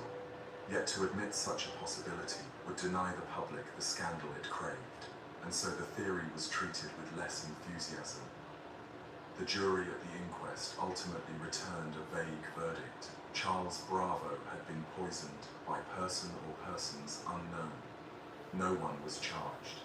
Florence was never convicted of anything, yet her life was irreparably marked. The social consequences were severe. Invitations dwindled. Former friends kept their distance. The press, which had already cast her as a dangerous figure, continued to link her name to scandal. Though never found guilty in law, she had been condemned in public opinion. Florence's health declined rapidly in the years that followed. By 1878, she was dead at 33. The official cause was cirrhosis of the liver brought on by alcoholism, though some said it was society's cruelty that truly killed her. Her reputation, shredded by the inquest, never recovered. The Bravo mystery remained. Who killed Charles Bravo? Historians and writers have revisited the question for nearly a century and a half, and the answers vary. Some maintain that Florence acted out of desperation, her marriage unbearable after only 4 months. Others believe Charles miscalculated a dose of antimony he had taken for himself. Still others look to the servants, or even to Gully, though evidence remains thin. The fascination endures not just because of the mystery itself, but because of what it reveals about Victorian society. Poison was seen as the quintessential domestic crime, associated with secrecy, intimacy, and betrayal. To accuse a woman of poisoning her husband was to play into widespread cultural fears about the instability of marriage and the dangers lurking within the household. Florence Bravo became a symbol of those anxieties. She was the wealthy widow who had lived unconventionally, the wife whose husband died mysteriously, the woman whom polite society could never forgive. Whether guilty or innocent, she served as the canvas upon which Victorian morality was painted in bold, unforgiving strokes. The Priory, the home she had shared with Charles for so brief a time, became infamous as the site of a crime without resolution.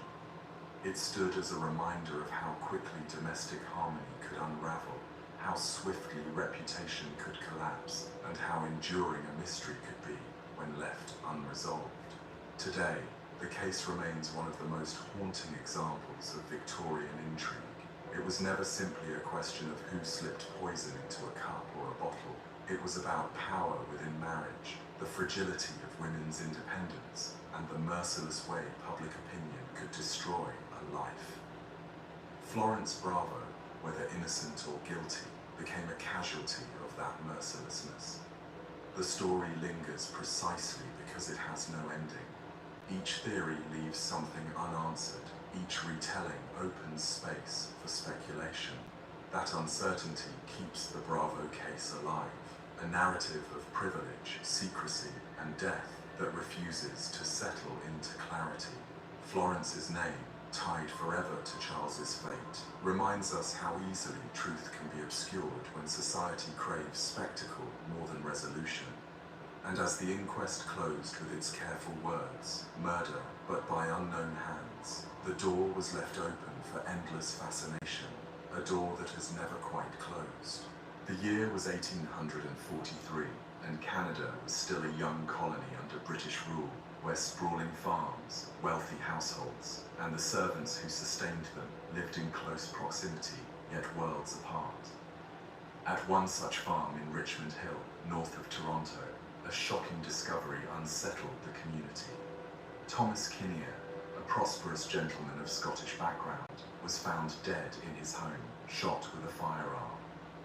Not far away, his housekeeper, Nancy Montgomery, was discovered strangled and hidden away, her body treated not as human, but as an obstacle to be concealed.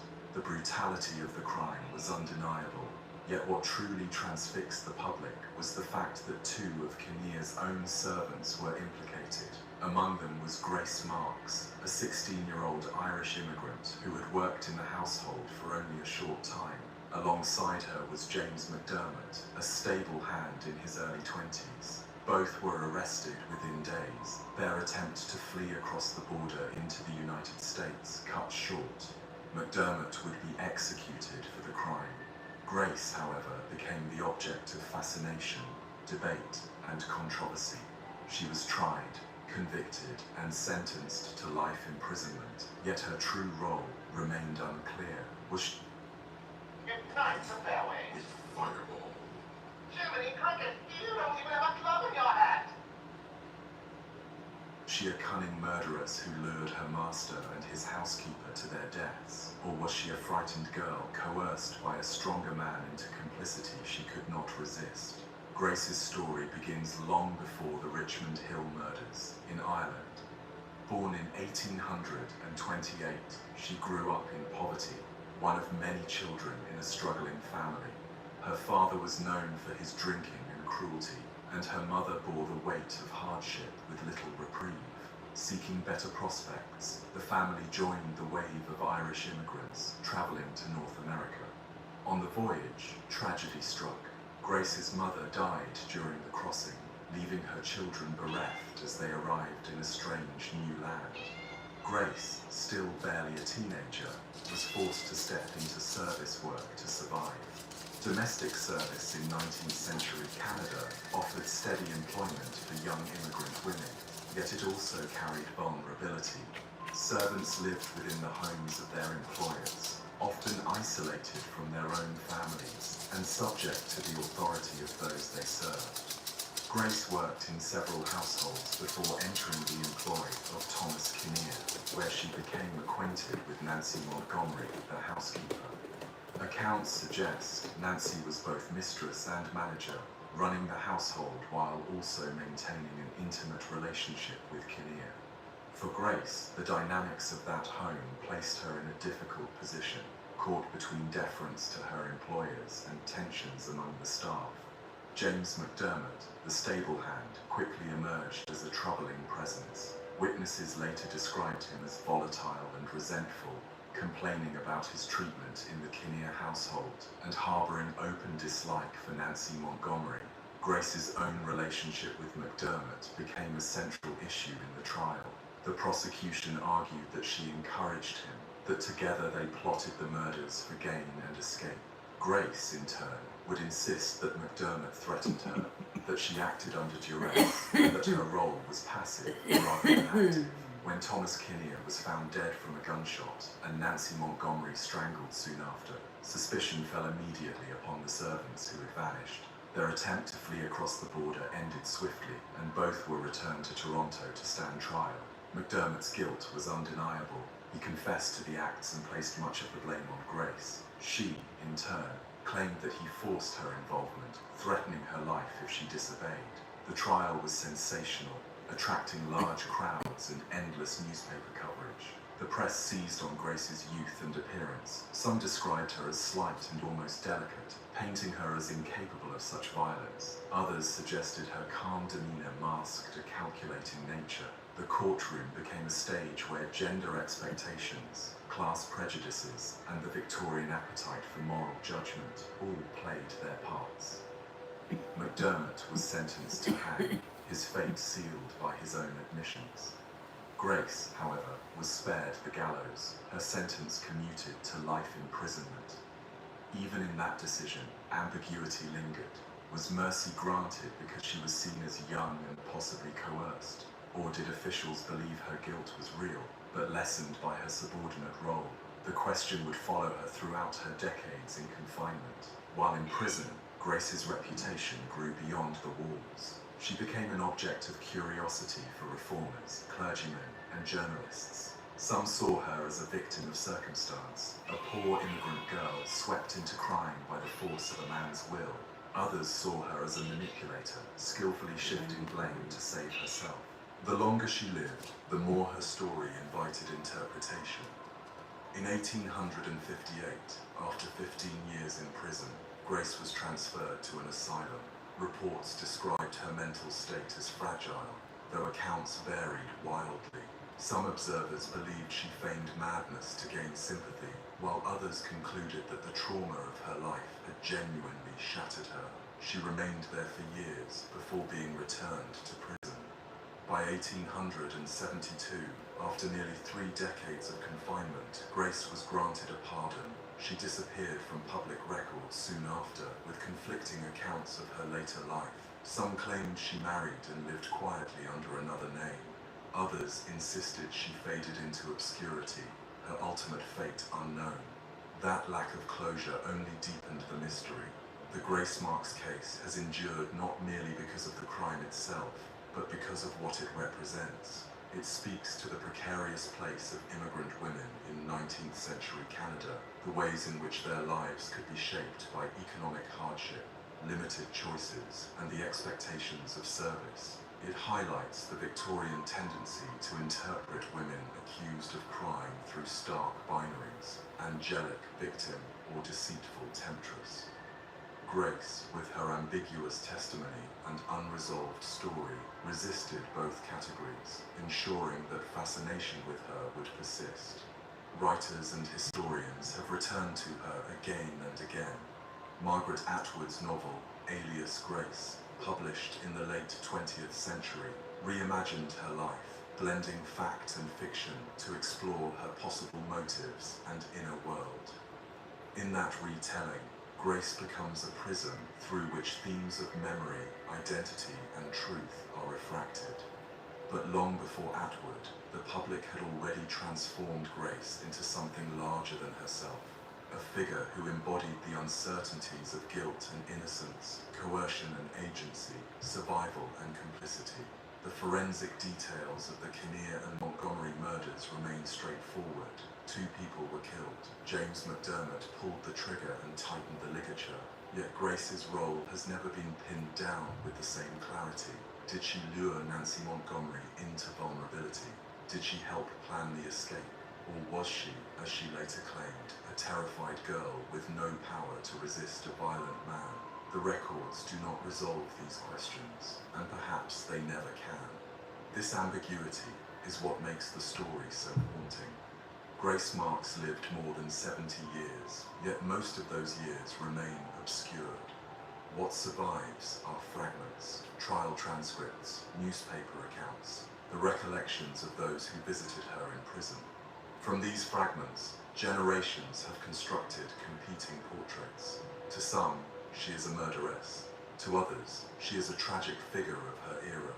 What seems certain is that her life was shaped by forces far larger than herself: immigration, poverty, gender roles, and the expectations of a society quick to judge, but slow to understand. She was 16 when she was swept into violence, and the rest of her life was defined by the crime. Whether guilty or innocent, her story was never truly her own. It was always mediated through the voices of courts, journalists, and reformers. In reflecting on Grace Marks, one sees both the limits of justice in the 19th century and the enduring power of unresolved stories. Her conviction may have satisfied the law, but it did not satisfy curiosity. The unanswered questions ensured that she lived on as a figure of fascination, her name tied to mystery long after her own life had ended. The murders at Richmond Hill, committed in the summer of 1843, continue to provoke questions nearly 2 centuries later. They remind us that history is not always about resolution, but about the ways uncertainty shapes memory. Grace Marks remains at the center of that uncertainty, a servant girl who may have been a victim, an accomplice, or a perpetrator.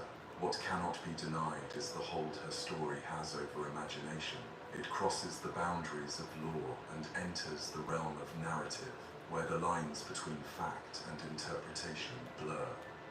Grace Marks is remembered not only for what she may have done, but for what she represents: the complexity of human motives, the fragility of truth, and the persistence of mystery. And with that, the story of Grace Marks, whether of guilt or innocence, leaves us suspended between answers never given. Beyond her tale lies another, carrying its own secrets, waiting in its own time and place to unsettle us again. When the English press in the 1850s sought a phrase to capture the notoriety of William Palmer, they settled on one that has remained with him ever since: the Rugeley poisoner. He was not only accused of killing friends, colleagues, and even family, but he was also a doctor, a man sworn to heal rather than harm. That inversion, of medicine becoming the means of death, shocked Victorian society. And yet what gave his trial such historical weight was not only the horror of his alleged crimes, but also the questions it raised about the ability of science to detect poison and the law to prove murder. William Palmer was born in 1824 in the market town of Rugeley, Staffordshire. His family was reasonably prosperous, his father having worked as a sawyer before investing in a small holding. When William was still young, his father died, leaving the family in modest comfort. His mother doted on him, providing him with opportunities for education that allowed him to train in medicine. A apprenticed to a doctor in Stafford, he later studied at St. Bartholomew's Hospital in London. By his early 20s, he had qualified as a physician, returning to Rugeley to practice. From the beginning, Palmer's career was marked by contradiction. On the surface, he was respectable, polite, attentive, a young doctor with a promising future. But underneath, habits and appetites pulled at him. Chief among them was gambling. Horse racing fascinated Palmer, and he became a regular at tracks across the country, often wagering large sums. When his bets failed, as they frequently did, he borrowed heavily. Creditors multiplied, and debts mounted. Recline with the highest quality standards from the footrest up. Lazy Boy, long live the lazy. We're on a mission to give 2 billion people all around the world clean water. This for 3,000 of your favorite creators are all coming together. Team Water is on a mission to raise $40 million so that we can provide over 2 million people with clean water. Let's keep going. If you want to donate, just click the donate button down below, or you can go to teamwater.org where you can see every single donation. You can leave messages when you donate. You can also see the top donator. Every dollar donated will provide one person with clean water for an entire year. I finally simplified my skincare routine, so I'm getting rid of all the products that just didn't work. But my Curology products are sticking around because they're personalized to treat my dry skin, to keep my skin hydrated and moisturized. Instead of having all these extra products and all these toners, serums, get your own personalized routine from a licensed dermatology provider. Literally everything my skin needs and nothing it doesn't. So if you're ready to simplify your skincare routine, then go over and take the Curology Skin Quiz. It was this financial desperation that prosecutors would later argue drove Palmer to murder. The case they built painted him as a man willing to poison those closest to him for money, whether from insurance payouts or unpaid loans. The first suspicions began close to home. In 1847, Palmer married Anne Thornton, daughter of a wealthy innkeeper. Over the next decade, Anne bore him several children. Yet by 1854, 4 of those children had died in infancy, their deaths attributed to convulsions or gastric problems. Infant mortality was common in the period, but later rumors suggested Palmer's hand might not have been innocent. Anne herself died in 1854 at the age of 27. She left behind a life insurance policy worth thousands of pounds, payable to William Palmer. At the time, no formal suspicion was raised, but the fact that so many around him died while he benefited financially would later darken the narrative of his life. It was not only within his household that suspicion brewed. Palmer's gambling losses left him owing money to friends and acquaintances. Among them was John Parsons Cook, a fellow racing enthusiast who had enjoyed some luck on the track. In November of 1855, Cook celebrated a win at Shrewsbury races, pocketing a large sum. That evening, he dined and drank with friends, including Palmer. Soon after, he was taken violently ill. For the next 2 days, Cook suffered severe stomach pain, vomiting, and extreme weakness. Doctors attended him, but despite their efforts, he died on the evening of November 21st. Cook's sudden decline raised eyebrows, particularly because Palmer had been so close to him during his final hours. He had fetched and administered medicines, controlled access to Cook, and stood to benefit by recovering debts through Cook's winnings. Cook himself, before dying, reportedly said to a friend, "I believe I have been poisoned." That single statement carried enormous weight, echoing in the minds of those who later judged Palmer. The circumstances of Cook's death drew immediate suspicion. His body was examined, and the possibility of strychnine poisoning was raised. At the time, strychnine was known as a deadly poison, used in small doses as a pesticide. Its effects, violent convulsions, stiffness, and agony, were consistent with Cook's suffering. Yet proving its presence in a body was notoriously difficult. The chemical tests of the mid-19th century were not yet refined enough to detect it with certainty after death. This uncertainty became central to the case against Palmer. The authorities exhumed Cook's body and conducted further post-mortems, but results remained inconclusive. Some experts testified that Cook's symptoms matched strychnine poisoning exactly. Others argued they could be explained by natural causes, such as tetanus or digestive illness. In the absence of clear scientific proof, the prosecution relied on circumstantial evidence. Palmer's deaths, his access to Cook, his control over medicines, and his financial motive. The trial of William Palmer began in May of 1856 at the Old Bailey in London. It was one of the most widely reported trials of the century, drawing enormous crowds and filling newspapers with daily coverage. The public appetite for detail was insatiable. Here was a doctor accused of betraying his profession, a gambler accused of betraying his friends, and a husband suspected of betraying his family. The narrative was irresistible. The courtroom drama hinged on science as much as on character.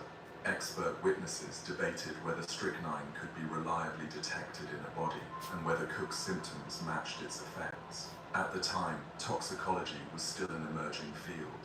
Marsh's test for arsenic had been developed in the early 19th century, but methods for detecting other poisons lagged behind. The Palmer case became a landmark in highlighting both the promise and the limitations of forensic science. For the jury, however, the weight of circumstantial evidence proved enough. Testimony showed Palmer had purchased strychnine shortly before Cook's death, claiming it was to kill vermin. Witnesses described his nervous behavior and attempts to prevent thorough post-mortem examinations. His debts were laid bare, revealing the desperate state of his finances. Though the scientific evidence was uncertain, the human story seemed clear. On May 26, 1856, the jury found William Palmer guilty of murder. Palmer maintained his innocence to the end. In prison, he insisted he had not poisoned Cook, and that the evidence against him was twisted by creditors and enemies. Yet his protestations carried little sway. On June 14th, he was executed at Stafford Prison before a vast crowd, estimated at 30,000 people. The spectacle of his hanging drew men, women, and children from miles around, turning his death into a grim public entertainment. The legacy of William Palmer's case extended beyond his own life. It spurred renewed efforts to improve toxicological testing, pressing scientists to refine methods for detecting poisons such as strychnine. It also highlighted the dangers of the life insurance industry, which had grown rapidly in the 19th century but was vulnerable to abuse. The idea that a person might insure the life of a relative or associate and then hasten their death for profit shocked the Victorian conscience, prompting calls for stricter regulation. For many, Palmer embodied the corruption of trust. As a doctor, he was supposed to safeguard life, yet he had been portrayed as exploiting his medical knowledge to destroy it. As a friend, he was supposed to share in Cook's triumph, yet he had been accused of turning it into an opportunity for gain. That inversion of healer into killer remained fixed in the public imagination. Over time, further suspicions grew around other deaths connected to Palmer. The early passing of his wife, the loss of his infant children, the sudden demise of his mother-in-law, and even the death of his own brother were all revisited in light of his conviction. None could be proved, yet in the popular mind, they became part of the pattern, weaving Palmer's life into the narrative of a serial poisoner. Writers and commentators of the period treated his case as moral instruction. Sermons spoke of the dangers of gambling, of how vice could lead to ruin and crime. Newspapers lingered on the theme of betrayal, using Palmer as a cautionary tale for readers across the nation. For decades afterward, his name was invoked whenever questions of poison, fraud, or corruption arose. Yet Palmer remains a complex figure to consider. Strip away the Victorian moralizing, and one finds a man of contradictions, educated yet reckless, caring in manner yet accused of cruelty, trained in science yet brought down by its uncertainties. The gaps in toxicological knowledge left enough doubt that some later commentators wondered if justice had been too swift. Could Cook's death have been natural? Could Palmer have been wrongly convicted? The majority opinion, then as now, remains that he was guilty. but the questions reflect the case's enduring grip. In studying William Palmer, one confronts not only a narrative of crime, but also a moment of transition in society. The mid-19th century was an age when medicine was advancing, but not yet secure, when science was trusted, yet still fallible, and when the law sought certainty, even in the midst of doubt. Palmer's trial revealed the fragile state of that balance, showing how character, reputation, and circumstantial evidence could tip the scales when science alone could not. The Lumify effect. One drop dramatically reduces redness for brighter, whiter-looking eyes that make you go, wow. Lumify works in 1 minute and lasts up to 8 hours. See what all the hype is about with the one and only Lumify. Even summer needs backup. A pal. A little sidekick in the good kind of chaos. The kind of partner that turns living rooms into playgrounds and reminds us what our bodies and our hearts were made for. Play that moves you. In the end, Palmer's story is less about the act of poisoning than about the consequences of suspicion. His conviction drew together the threads of debt, betrayal, and science at its limits. His death drew thousands to witness a public reckoning. His legacy drew attention to the need for better science and stricter oversight. Whether viewed as a calculating villain or a desperate man undone by his vices, William Palmer remains one of the most notorious figures of Victorian crime. His story closes not with resolution, but with resonance, a reminder that trust can be fragile, that science can falter, and that the line between healer and killer may be thinner than we wish to believe. And as with so many stories of this era, beyond his tale, another figure waits, carrying a different crime, shaped by another set of circumstances, but equally capable of unsettling the imagination. The Thames has always carried what the city chooses to forget. In the 19th century, its waters bore the traffic of barges and ferries, the detritus of a growing metropolis, and occasionally the evidence of crimes so brutal they defied comprehension. Among the most disturbing were the series of murders attributed to the unidentified figure remembered as the Torso Killer. Unlike the infamous Jack the Ripper, who was associated with mutilation and a known set of victims, the Torso Killer left behind pieces. Bodies were not found whole but dismembered, scattered, hidden in boxes, or washed ashore. This pattern of crimes unfolded over years, leaving police baffled and the public unnerved. The first recognized case dates to 1873, when workers at Battersea discovered a parcel floating in the river. Inside was part of a human body, carefully wrapped. Other portions appeared in subsequent days, until authorities pieced together the remains of a woman. The head was never recovered, making identification impossible. Newspapers reported on the grisly find with both fascination and horror, but without a name for the victim or a suspect, the case soon receded into unsolved mystery. Yet the river was not done offering up secrets. Over the following decades, further discoveries were made, each one eerily similar. Parcels containing dismembered remains surfaced in the Thames or in other parts of London, from railway arches to secluded yards. Each time, investigators faced the same challenge: fragments of a life without the means to trace them back to the whole. In a city expanding rapidly, where thousands of new faces arrived each week seeking work, the anonymity was complete. One of the most striking cases occurred in 1887, only a year before the Whitechapel murders that would later dominate public attention. A bundle was found in the river at Raynham, containing parts of a woman's body. More parcels were discovered over the following weeks, until enough was gathered to confirm that the remains belonged to the same victim. As before, the head was missing, denying police the most direct path to identification. This pattern of removing the head suggested not mere brutality but calculation. The killer understood that without it, linking the body to a missing person became nearly impossible. The press coined the phrase Thames Mysteries to describe these cases. The police, already struggling with limited forensic tools, found themselves confounded. Autopsies revealed that the dismemberments were performed with some degree of anatomical knowledge. The cuts were clean, joints separated with precision, suggesting someone who understood the human body, perhaps a butcher, a surgeon, or someone familiar with dissection.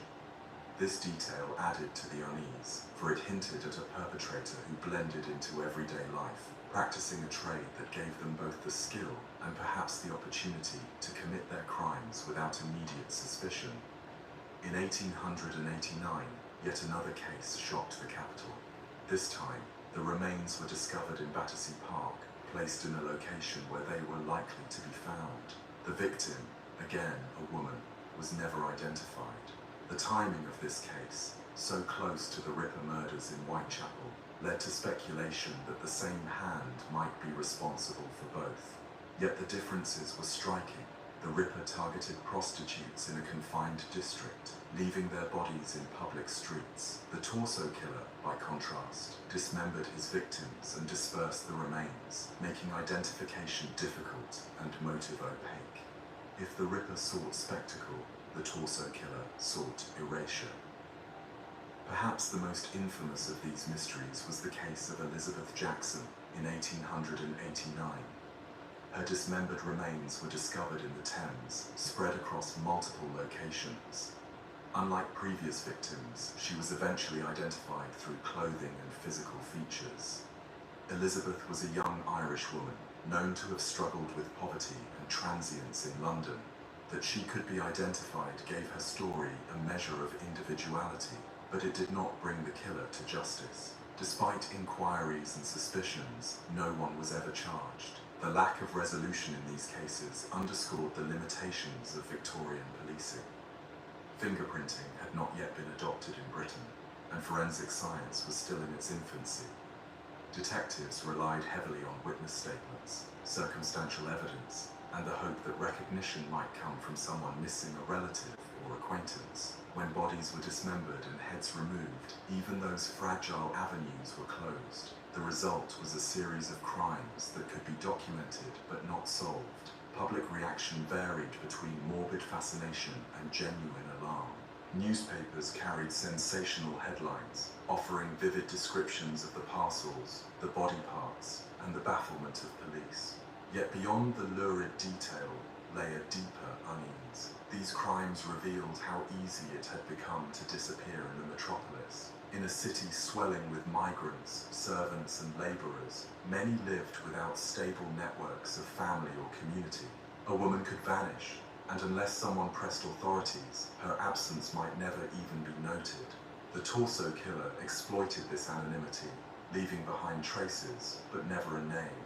Scholars of crime have often debated the connection between the torso murders and the Ripper case. Some argue that they were entirely separate, the work of different individuals with different motives. Others see the possibility of overlap, pointing to the anatomical precision in both. Yet the differences are stark. One series emphasized mutilation in public, the other emphasized concealment and dismemberment in private. Perhaps what links them is not a single perpetrator, but the broader environment of Victorian London, a place where rapid change, overcrowding, and weak policing created conditions in which such horrors could thrive. The question of motive remains tantalizing. Was the torso killer driven by rage, by impulse, or by something more calculated?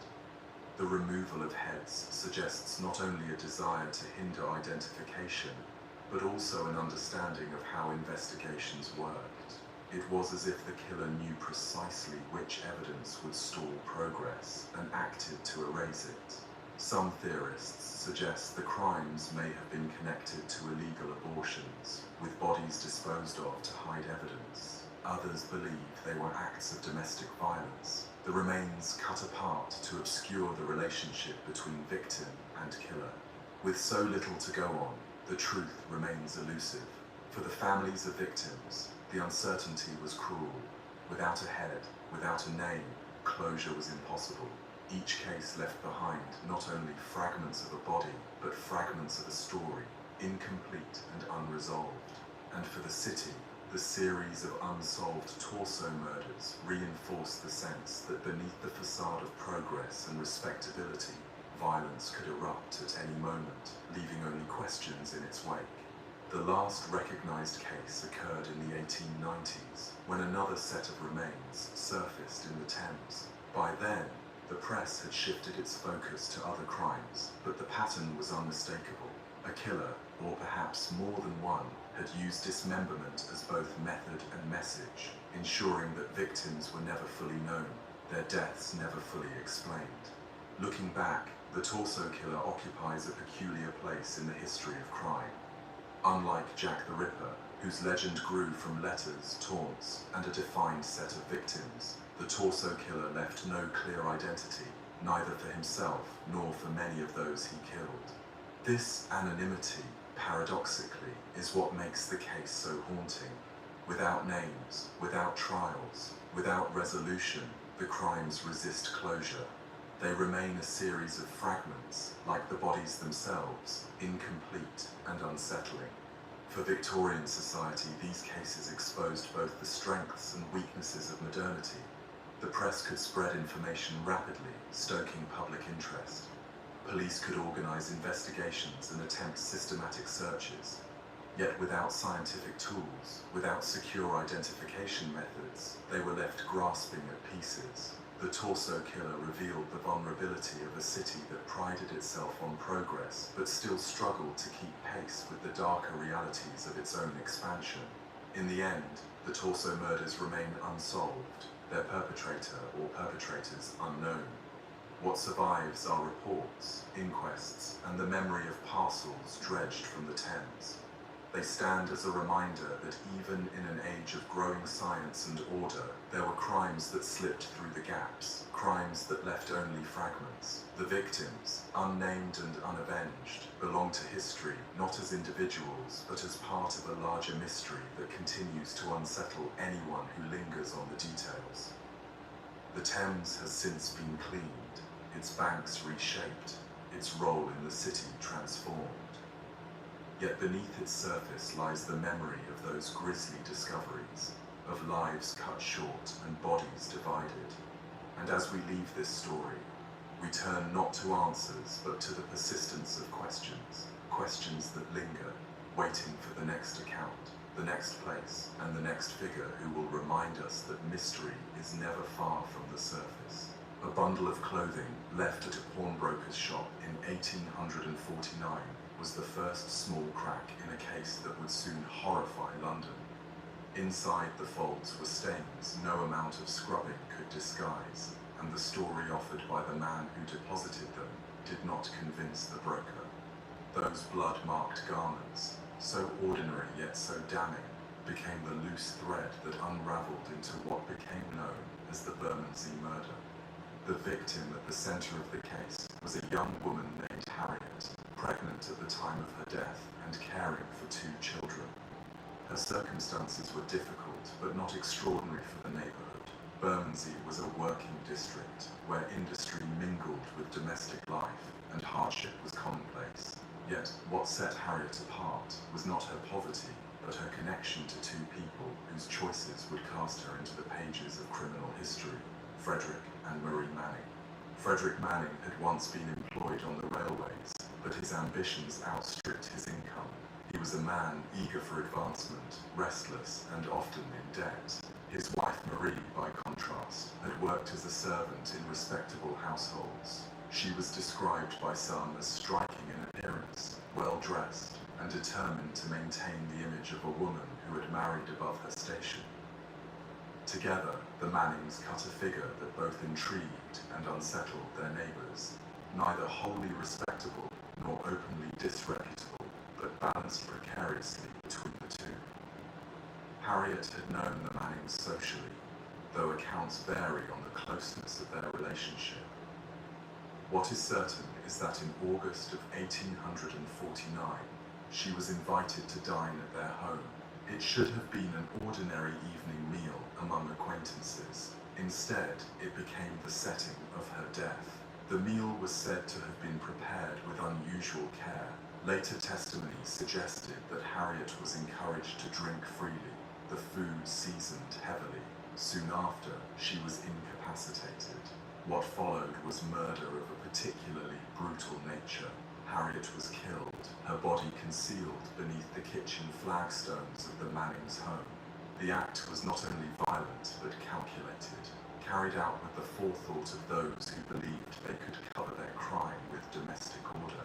Yet the concealment was imperfect. The pawning of Harriet's clothing drew suspicion.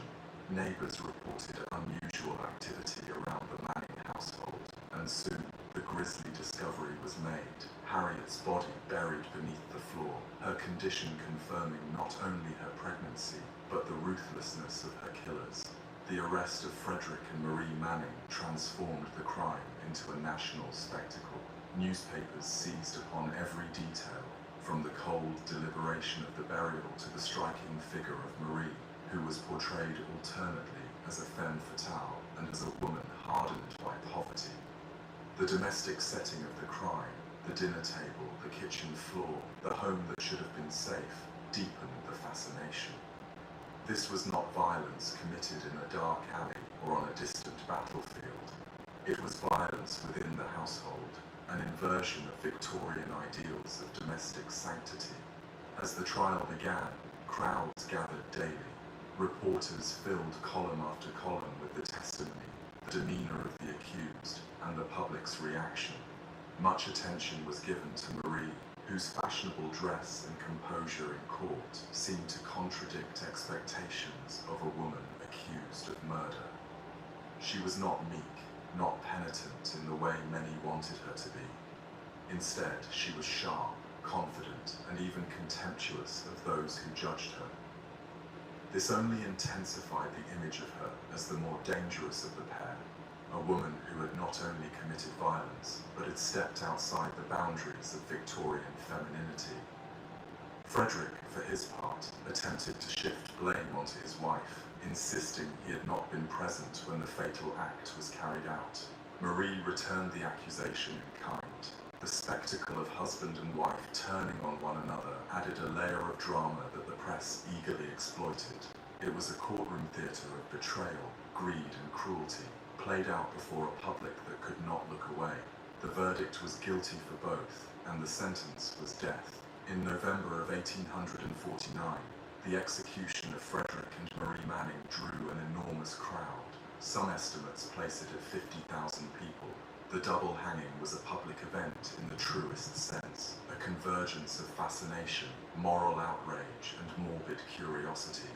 Vendors sold refreshments, hawkers cried out the latest pamphlets detailing the crime, and the atmosphere was likened by some observers to a festival rather than a solemn occasion. For Charles Dickens, who attended the execution, the scene was appalling. He wrote with disgust about the behavior of the crowd, their laughter, their eagerness to treat death as entertainment. Dickens used the event to argue against public executions, insisting that such spectacles degraded both the condemned and the spectators. His words added weight to the growing debate about whether executions should be carried out in private, away from the gaze of the masses. In this way, the Bermondsey murder influenced not only crime reporting, but also the broader conversation about justice and punishment in Victorian Britain.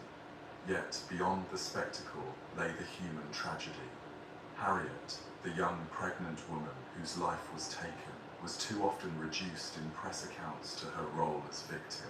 Her children, left motherless, were mentioned but rarely dwelt upon.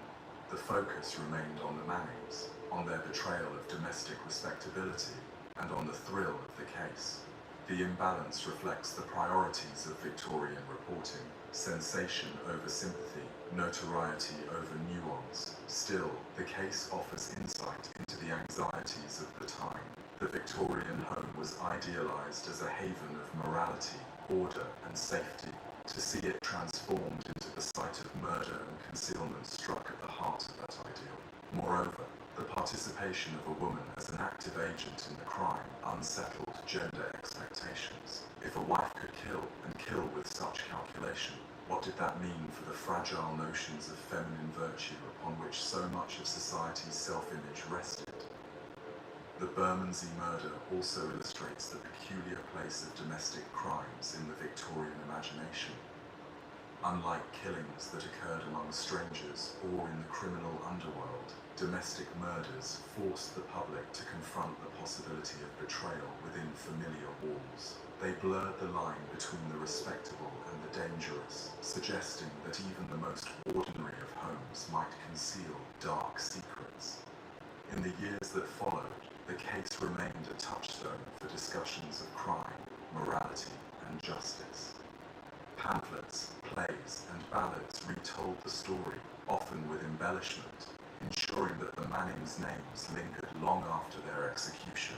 Harriet's story was less often retold, but her fate continued to serve as the foundation for the moral lessons drawn from the case. As historians revisit the Bermondsey murder, they note how it combined elements that guaranteed its place in public memory: the betrayal of trust, the sensational trial, the involvement of a woman who defied gender norms, and the mass spectacle of the execution. It was more than a crime. It was a mirror held up to Victorian society, reflecting both its anxieties and its appetite for lurid detail. Today, the case survives less as an unsolved puzzle than as an emblem of the era's fascination with domestic scandal. The guilt of the Mannings was accepted by their contemporaries, and the evidence was strong enough to convince the jury. What lingers is the way the story was told, retold, and shaped into a cultural drama. In that sense, the Bermondsey murder is less about the individuals themselves and more about the society that consumed their story with such veracity. The pawnbroker's suspicion, the discovery beneath the kitchen floor, the trial that turned husband and wife against one another, these moments combine into a narrative that continues to unsettle, not because it is mysterious, but because it is so comprehensible. Greed, betrayal, and violence within the home are themes that transcend time. The Bermondsey murder remains haunting because it strips away the illusion of safety, reminding us that the domestic world can harbor its own forms of terror. Cafe Kombucha, probiotically powered, deliciously refreshing.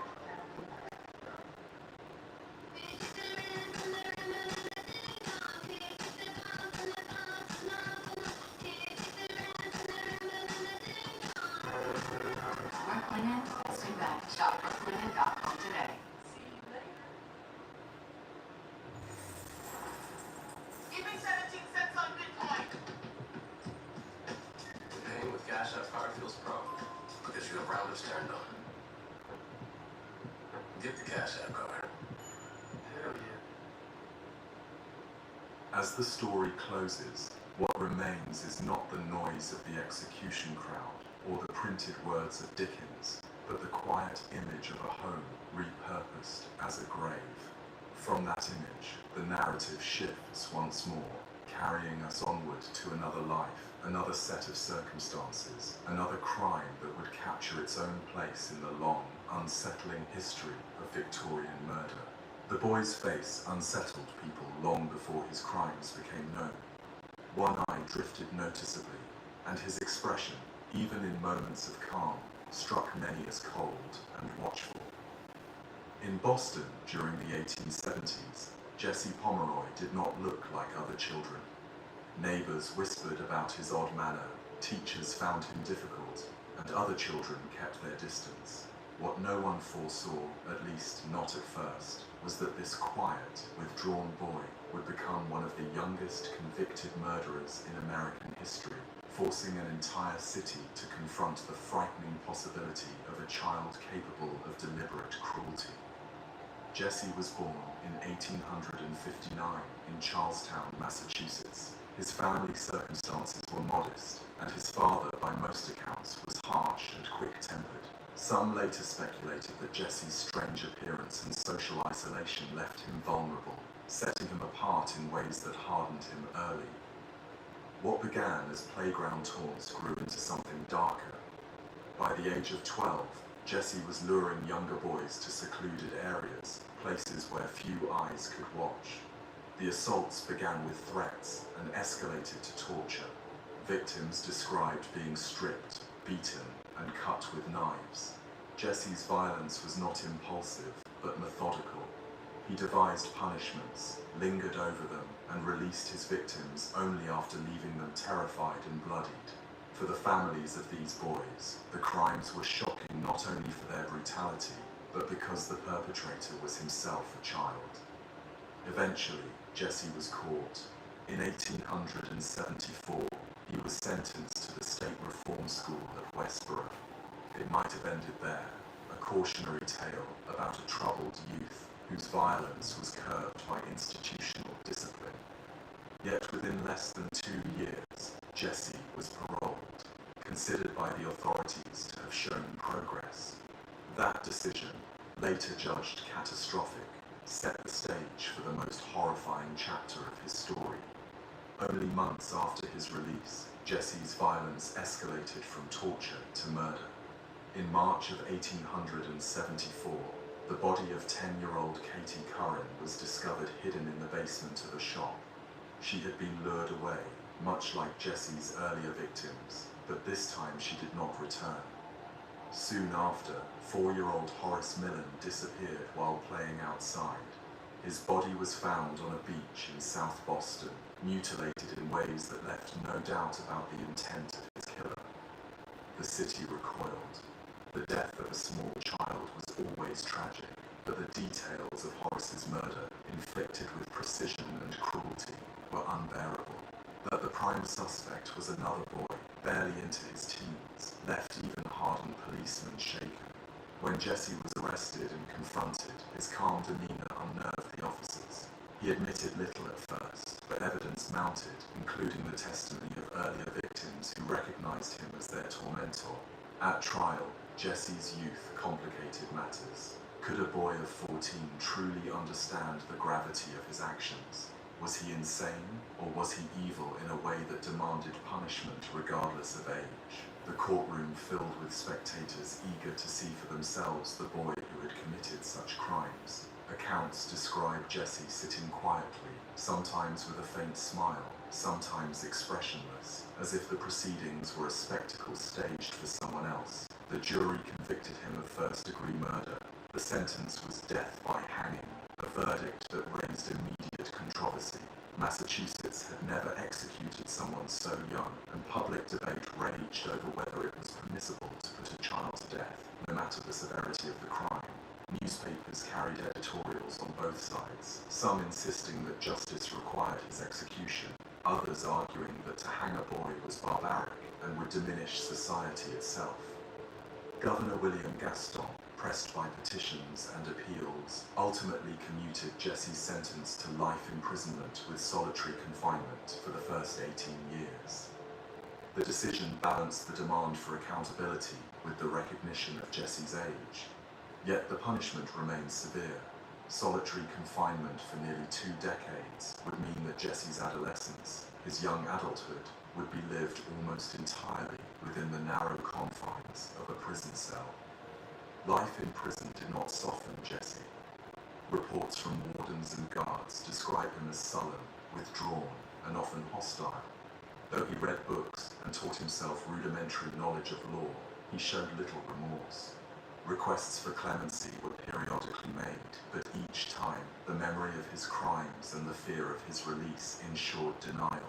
He spent more than 50 years behind bars, living long enough to become one of the oldest prisoners in Massachusetts by the time of his death in 1932. What makes Jesse's case so haunting is not only the violence itself, but the questions it raised. How could a child commit acts of such deliberate cruelty? Was Jesse an aberration, a product of abuse and isolation? Or did his case reveal something more unsettling about the capacity for evil within the very young? Victorian society, with its strict moral codes and emphasis on childhood innocence, struggled to comprehend him. He was an anomaly, a distortion of the expected path from childhood mischief to adult responsibility. The debates surrounding his punishment reflected broader anxieties about crime and justice. Some argued that Jesse should have been executed swiftly, that sparing his life undermined the seriousness of his crimes. Others believed that executing a child would brutalize the society that carried it out, turning the state into a mirror of the cruelty it sought to condemn. In many ways, the arguments over Jesse's fate foreshadowed later debates about juvenile justice, the age of criminal responsibility, and the balance between punishment and rehabilitation. For the families of his victims, the debates mattered less than the loss. Katie Curran and Horace Millen were gone, their futures erased by the choices of a boy barely older than they were. The sorrow of their families, briefly spotlighted by the press, soon faded from public memory, overshadowed by the fascination with Jesse himself. This imbalance, the killer remembered more than the victims, is a feature of many notorious crimes. But in Jesse's case, it was particularly stark. Writers and criminologists returned to Jesse's story for decades. Some portrayed him as a case study in innate depravity, a boy born with a disposition toward cruelty. Others saw him as the product of neglect and a brutal father, shaped by circumstance rather than nature. Still others interpreted his case through the lens of early psychiatry, speculating about mental illness or neurological disorders. No consensus ever emerged, leaving Jesse as much an enigma in death as he had been in life. The image of his pale face, one eye turned slightly inward, haunted those who encountered him. It became a symbol of his strangeness, a physical mark by which people explained or tried to explain his difference. Yet to reduce Jesse to a deformity is to avoid the deeper, more troubling truth. Children are not immune to cruelty, and when cruelty takes root in youth, it challenges our most cherished assumptions about innocence. By the time Jesse died in 1932, the world had changed immeasurably. The debates of the 1870s seemed distant, yet the central questions remained familiar. What do we do when the young commit acts that seem beyond forgiveness? How do we balance justice for the victims with recognition of the perpetrator's age? And what does it mean for society to live with the knowledge that evil can wear the face of a child?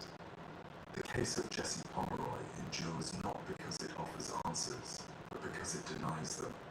His crimes resist explanation, his punishment satisfied no one fully, and his long years in prison yielded no revelation or redemption.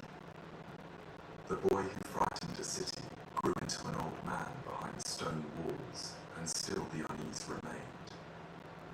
What lingers today is not the spectacle of the trial or the debates in newspapers, but the unsettling fact of his youth. A 14-year-old boy, calculating, violent, and unrepentant, became one of the most infamous figures in American crime. His story continues to unsettle because it strips away the comforting idea that childhood is always a time of innocence, reminding us instead that even the youngest among us can carry darkness that defies understanding. And with that thought, we move away from Boston and from Jesse's long years behind prison bars, carrying forward the knowledge that society's assumptions about age, responsibility, and justice can be shattered by a single case. Another story waits ahead, drawn from a different life and a different place, ready to unsettle in its own way. In Brighton, during the early 1870s, a sweet shop stood at the centre of a crime that unsettled the town and spread unease across the country. Its display case gleamed with trays of chocolates, small luxuries that brought delight to children and adults alike. Yet for one boy, a single chocolate proved fatal. Hidden within its glossy shell was strychnine, a poison that convulsed his small body and ended his life. The culprit, to the astonishment of many, was not a shadowy stranger, but a well-dressed woman named Christiana Edmonds, whose... He was a famously smooth whiz kid from a famously big family. Meet Julia. She rolls with whatever's thrown her way. She's really smooth as a cheese and orange. Must be a jinx. Motives and state of mind would be debated endlessly in courts, newspapers, and drawing rooms. Christiana was born in Margate in 1828 into a family of some social standing. Her father was an architect of repute, though the household was not without its struggles. Accounts suggest that Christiana's early years were marked by episodes of illness and nervous temperament, signs that would later be woven into the arguments over her sanity. By the time she reached adulthood, she was described as refined and genteel, but also prone to eccentricities that others sometimes dismissed as quirks of a sensitive woman. Her path to infamy began not with the chocolates, but with an infatuation. In Brighton, Christiana developed feelings for a local physician named Dr. Charles Beard. He was married, and his wife was devoted, but Christiana seemed to imagine a deeper connection. When Mrs. Beard fell ill after eating chocolates that Christiana had gifted her, suspicions stirred. Mrs. Beard survived, but the incident hinted at Christiana's dangerous turn of mind. Still, no action was taken. In the close-knit community of Brighton, it seemed unthinkable that a respectable woman could harbor murderous intent. Soon, however, incidents multiplied. Customers who purchased chocolates from a local confectioner began falling ill. The symptoms were consistent: violent convulsions, excruciating pain, and sudden collapse. Investigators eventually traced the poisonings back to Christiana, who had purchased chocolates, tampered with them by inserting strychnine, and then returned them to the shop's stock. The randomness of her methods spread panic. Any sweet could be deadly, and any customer could be the next victim. The death of young Sidney Barker in June of 1871 crystallized the case. Only 4 years old, he had eaten chocolates that Christiana had adulterated. His small body could not withstand the poison, and the town grieved his passing with outrage mingled with fear. For many, the idea that a woman could poison a child for reasons that seemed detached from profit or revenge was almost incomprehensible. When Christiana was arrested, the trial that followed drew extraordinary attention. The courtroom was packed, reporters jostled for space, and the public followed every detail with horrified fascination. At issue was not whether Christiana had poisoned the chocolates. There was ample evidence that she had, but whether she understood her actions, whether she was criminally responsible or insane. The prosecution painted her as a calculating woman who pursued her obsession with Dr. Beard through ruthless means. When she could not remove his wife directly, she turned to indiscriminate poisonings that spread terror throughout Brighton. The randomness, the cruelty, and the callous disregard for human life all pointed, in their view, to guilt without mitigation. The defense countered with a portrait of mental instability. Christiana's family history was combed for signs of hereditary weakness, and her childhood illnesses were reframed as symptoms of fragile nerves. Witnesses described her as excitable, prone to delusions, and incapable of appreciating the consequences of her acts. To the defense, she was not a criminal but a patient, someone who required confinement in an asylum rather than the gallows. The jury deliberated with difficulty.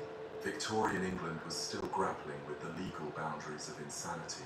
The famous Manhattan Rules, established decades earlier, required that defendants be unable to understand the nature of their act, or to know that it was wrong. Christiana's case tested those limits. She clearly knew how to obtain poison, how to conceal it in sweets, and how to distribute them in ways that avoided immediate suspicion.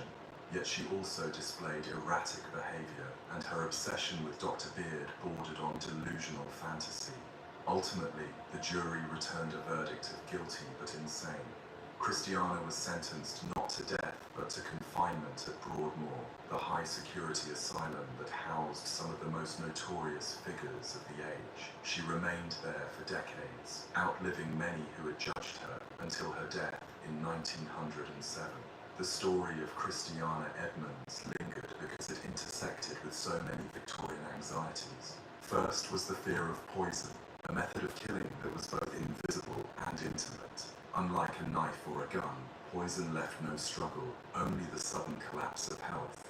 It was often associated with women, both because household roles gave them access to food preparation and because poison required no physical strength to administer. To many Victorians, Christiana confirmed confirmed the stereotype of the female poisoner, wielding domestic tools for deadly purposes. Second was the question of insanity.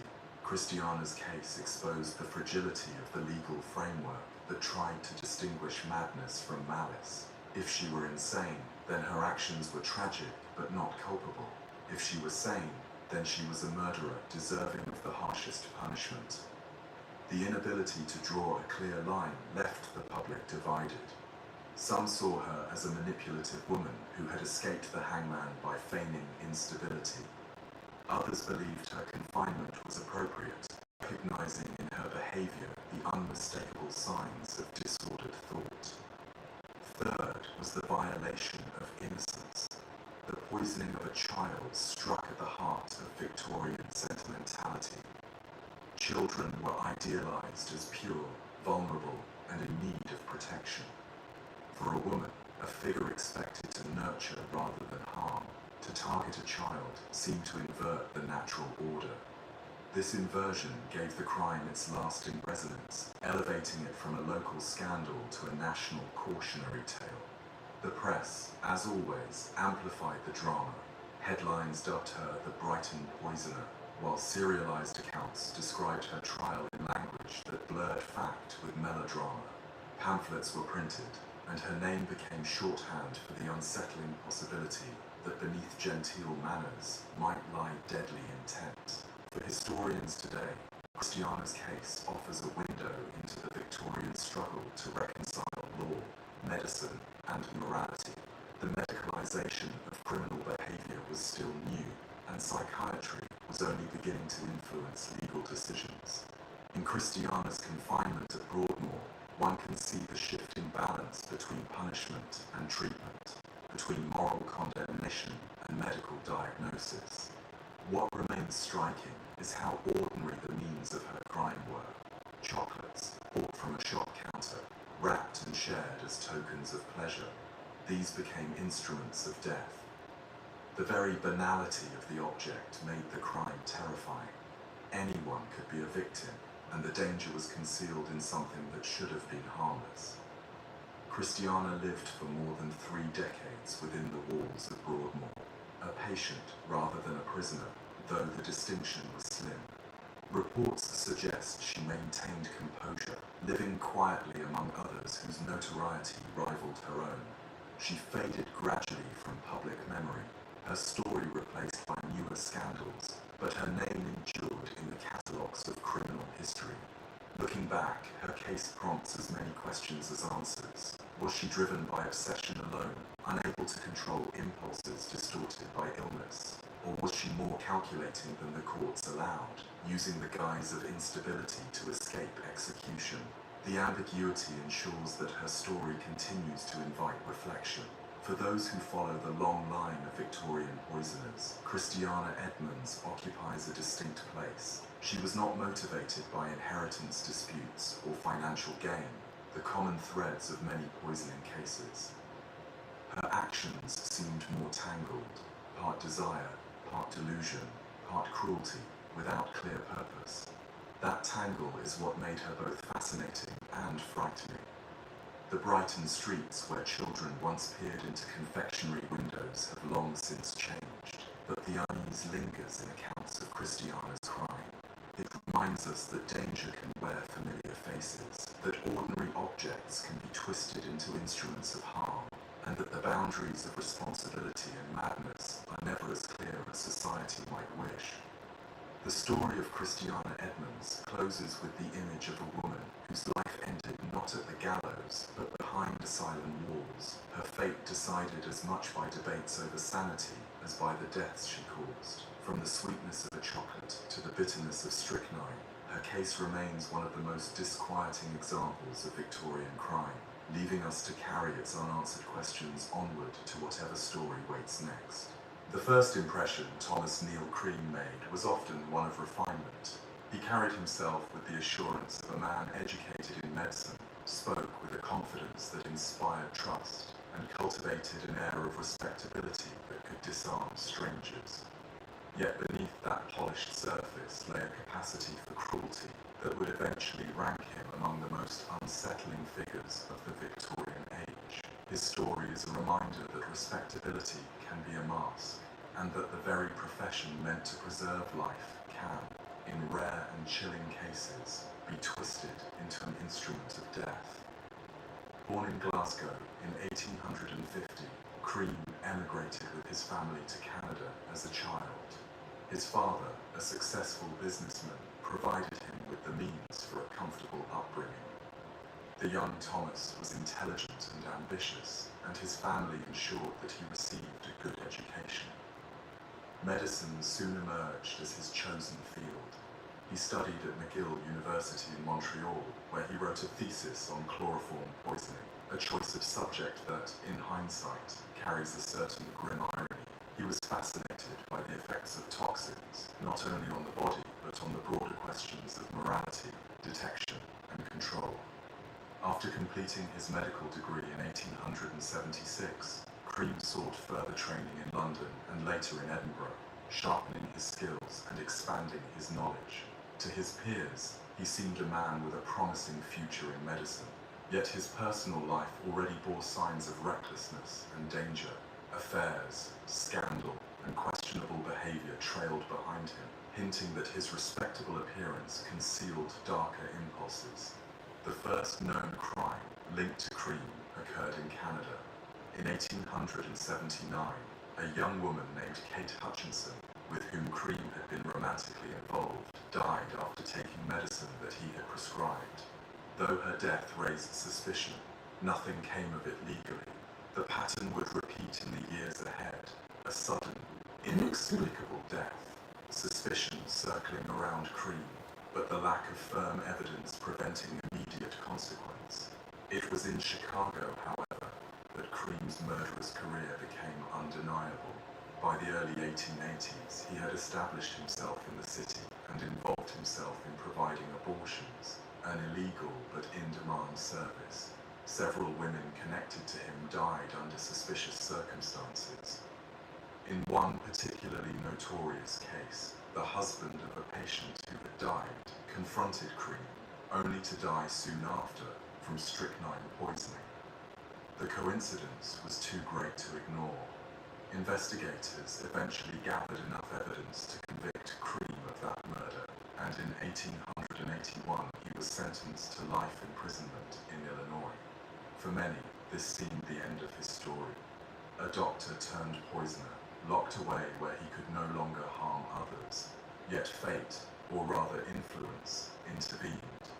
After only 10 years, Cream was released. Accounts vary as to how this happened. Some suggest his family's wealth secured his freedom. Others hint at irregularities in the prison system. What is certain is that in 1891, he boarded a ship for England, a free man once again. London, at the end of the 19th century, was a city of contrasts.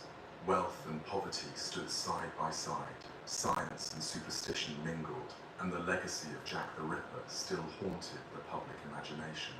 Into this environment stepped Cream, now in his early 40s, with a past that should have marked him as dangerous, but with the demeanor of a gentleman physician. He took lodgings in Lambeth and began frequenting areas where the vulnerable and the desperate were easily found. His method was consistent: strychnine, administered in capsules or powders, often presented as medicine. The victims were frequently young women, some of them sex workers, others women in precarious circumstances who trusted him because of his title. Their deaths were agonizing.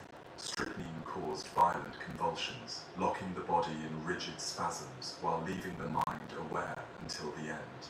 To the Victorians, who followed the trials of poisoners with morbid fascination, these deaths seemed almost theatrical in their cruelty. But Cream was not merely a poisoner, he was also reckless in ways that drew suspicion. After the death of one victim, he wrote anonymous letters accusing others of the crime, attempting to extort money or divert attention. In other cases, he boasted to acquaintances in ways that suggested a desire for recognition. This strange mixture of cunning and carelessness proved to be his undoing. By 1892, the pattern of deaths and Cream's proximity to them had become impossible to ignore. Investigators connected the cases, and his erratic behavior provided the final threads of evidence. He was arrested, tried, and convicted of multiple murders. Throughout the trial, the courtroom was packed, the public eager to witness the downfall of another physician who had betrayed the trust of his profession. The jury deliberated little before returning a verdict of guilty. The sentence was death. In November of 1892, Thomas Neal Crean was hanged at Newgate Prison. Accounts of his final moments contain one of the more enduring legends of Victorian crime, that as the trapdoor was sprung, he began to utter the words, "I am Jack the Ripper."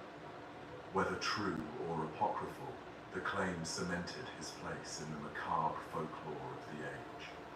Most historians dismiss the idea that Crean could have been Jack the Ripper, as he was imprisoned in America during the Whitechapel murders of 1888. Yet the fact that the rumor took hold speaks to the climate of fear and fascination in which his case unfolded. Londoners were primed to see connections between notorious figures, and the idea that two such chilling criminals might be one and the same proved irresistible. Beyond the sensational details, Crean's story illustrates several themes that troubled Victorian society. The first was the betrayal of professional trust. A doctor held a privileged position, armed with knowledge of medicines and poisons, and expected to act in the service of health. When that trust was perverted, it felt to the public like a violation of the social contract itself. The second was the fear of poison, which, as in the case of Christiana Edmonds and Mary Ann Cotton, struck terror because it was invisible and difficult to detect. The symptoms could mimic illness, the means of delivery could be everyday food or medicine, and the perpetrator could act without direct confrontation. Forensic science was advancing, but slowly, and poisoners operated in the uneasy space between detection and mystery. The third was the fascination with insanity and motive. Crean's actions seemed, on the surface, driven by a mixture of lust, greed, and cruelty. Yet the randomness of his choices and the arrogance with which he drew attention to himself suggested something less rational. Was he compelled by an inner disorder, or did he simply believe himself untouchable? The courts did not dwell long on these questions, but the public did, seeing in Crean both a monster and a puzzle. His execution closed the case, but not the curiosity. Writers and criminologists continued to revisit his crimes, some focusing on his medical background, others on the broader context of poisonings in the 19th century. In every account, the same paradox emerged: a man educated to heal, choosing instead to kill, and using the very tools of his profession as weapons. Crean's legacy is not as widely remembered as Jack the Ripper or H.H. Holmes, yet in many ways his crimes were just as disturbing. He demonstrated how knowledge could be misused, how respectability could be a disguise, and how arrogance could bring even the most dangerous criminal to justice. The streets of Lambeth and the walls of Newgate have long since changed, but the unsettling lesson of his life lingers, that those entrusted with power over life and death must be held to account, for the consequences of betrayal can be devastating. As the story of Dr. Thomas Neal Crean concludes, what remains is less the spectacle of his final words than the uneasy recognition of how thin the line can be between healer and destroyer. It is this thinness, this fragility of trust, that makes his case endure among the darkest chapters of the Victorian age. From here, the path leads onward to another figure, another life shaped by crime, ready to show how violence and fear continue to shape the world of that era. The scar across Joseph Vacher's face was the kind that made strangers pause. It stretched from ear to chin, a jagged reminder of violence survived, and when paired with his drooping eyelid and stiff expression, it gave him an appearance both unsettling and unforgettable. In the late 19th century, when photographs circulated more widely and newspapers were eager for images to match their sensational headlines, his visage became almost as infamous as his crimes. But before those crimes were known to the public, Before he was called the French Ripper, Vacher drifted quietly through the rural heart of France, a wanderer whose menace was disguised by the simplicity of his path. He was born in 1869, one of 15 children in a modest farming family in the village of Beaufort, located in the eastern region of Isère. Childhood in such a household was a mixture of labor and scarcity, each child expected to contribute to the family's survival. Accounts of Vacher's youth suggest he was moody, sometimes withdrawn, and often prone to sudden bursts of temper. Nothing in those early years, however, marked him as destined for infamy.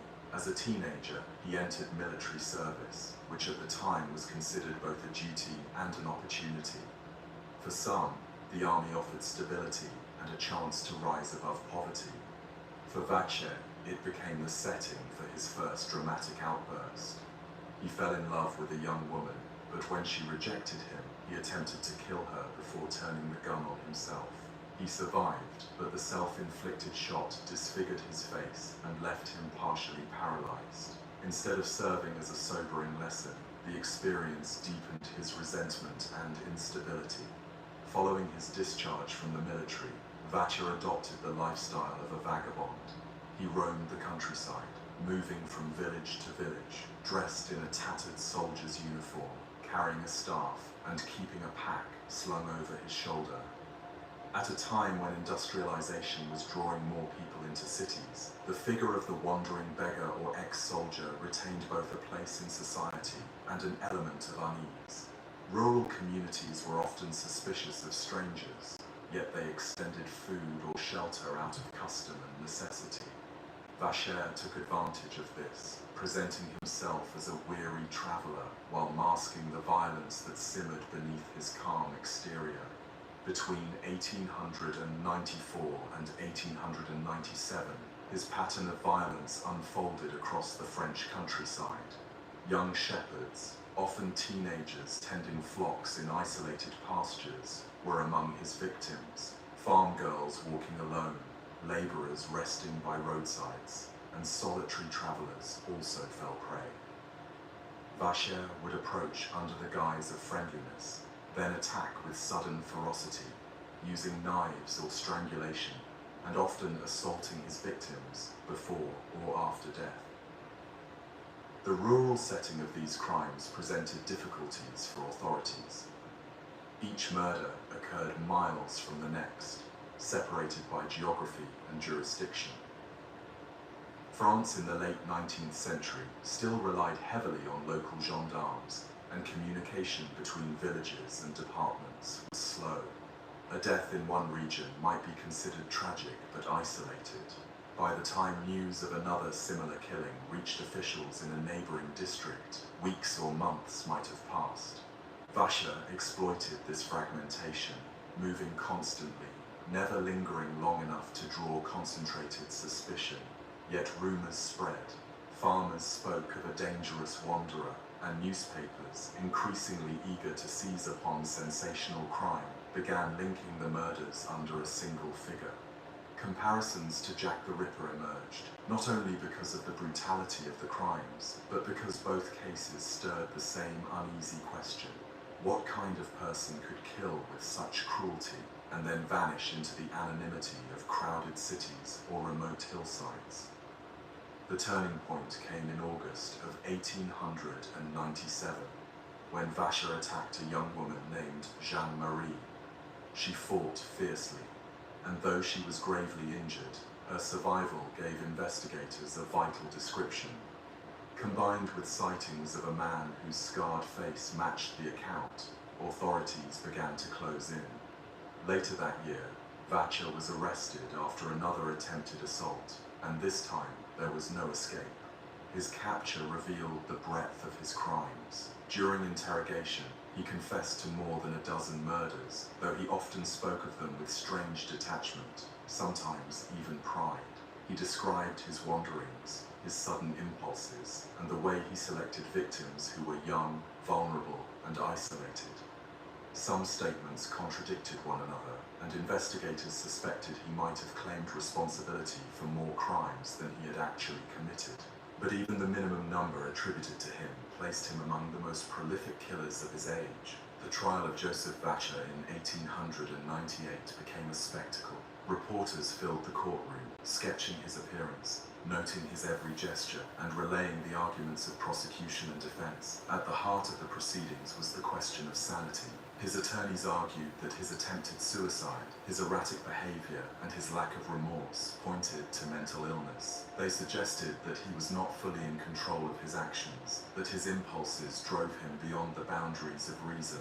The prosecution countered by pointing to the deliberate nature of his crimes. He planned his attacks, carried weapons, chose moments when his victims were alone, and often fled quickly afterward. These were not the acts of a man without understanding, they argued, but of someone who knew precisely what he was doing. The jury, confronted with the gruesome details and the image of Vacher himself, scarred, unrepentant, and unsettling, sided with the prosecution. The verdict was death. On October 31st of 1898, Joseph Vacher was executed by guillotine in Bourg-en-Bresse. Crowds gathered, as they so often did for public executions, treating it as both justice and grim entertainment. His body, after death, was studied by doctors who hoped to find in his brain or skull some physical sign of the violence that had consumed him. No definitive answers emerged, leaving his crimes suspended between explanations of madness, cruelty, and compulsion. For criminology, however, the case had significance beyond its horror. French investigators, faced with a string of murders connected by method and geography, were forced to adopt new techniques. They began to look for patterns across jurisdictions, to consider the personality of the offender as well as the evidence of the crime scenes. In effect, they engaged in one of the earliest examples of what would later be called criminal profiling.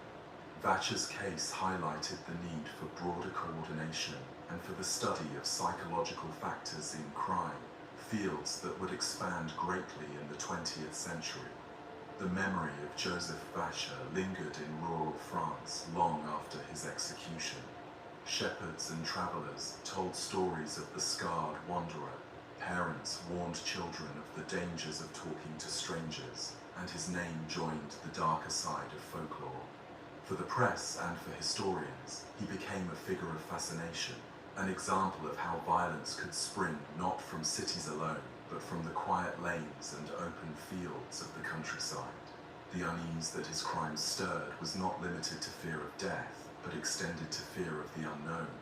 How many other wanderers might be capable of such acts? How many other faces, marked or unmarked, might conceal impulses that law and medicine could not yet fully explain? In this sense, the French Ripper was not only a criminal, but a symbol of uncertainty in a changing world, where progress in science and communication had not yet closed the gaps through which violence could travel. By the time the century turned, his name had faded somewhat from headlines, replaced by new scandals and new tragedies. Yet for those who followed his trial, the image of his scar, his cold explanations, and the quiet roads where he struck remained indelible. It was not only the number of his victims that horrified, but the randomness of their encounters with him, reminding all who read of his deeds that danger could arrive without warning, wearing the guise of a weary traveler in need of bread or shelter.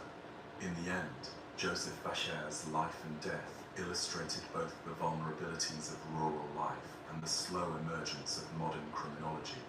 He left behind no family, no community that claimed him, only the unsettling record of his violence and the lessons drawn by those who sought to prevent others like him. From the scar that marked his face to the cruelty that defined his actions, he stood as one of the most notorious figures of his age, remembered not with sympathy, but with a mix of fear, fascination, and the uneasy realization that he had forced society to confront questions it was not yet ready to answer.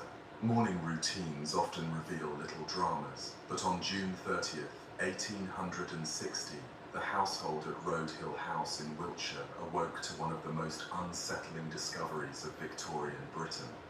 Francis Saville Kent, a 3-year-old child, had vanished from his bed. Within hours, his small body was found in the privy outside, his throat cut so deeply that the murder shocked even seasoned investigators. The crime, set within the walls of a respectable middle-class home, transfixed the nation and became a touchstone for debates about family, morality, and the hidden pressures of domestic life. The Kent family was large and complicated. Samuel Kent, the patriarch, had married twice. His first wife bore several children before dying, and his second, Mary Pratt, had more, creating a household where step-siblings and half-siblings lived uneasily together. Tensions were heightened by gossip that Samuel had conducted an affair with Mary while his first wife was still alive. The family's domestic arrangements, children of different marriages, a father frequently absent, a stepmother criticized for aloofness, created a climate that seemed ripe for suspicion when tragedy struck. Initial investigations focused on the servants. In Victorian society, it was easy to assume that crime stemmed from the lower orders.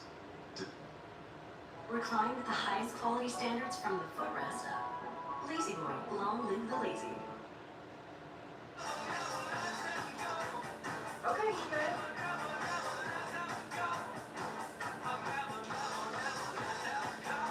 The place for pre-loved and vintage fashion. eBay, things people love.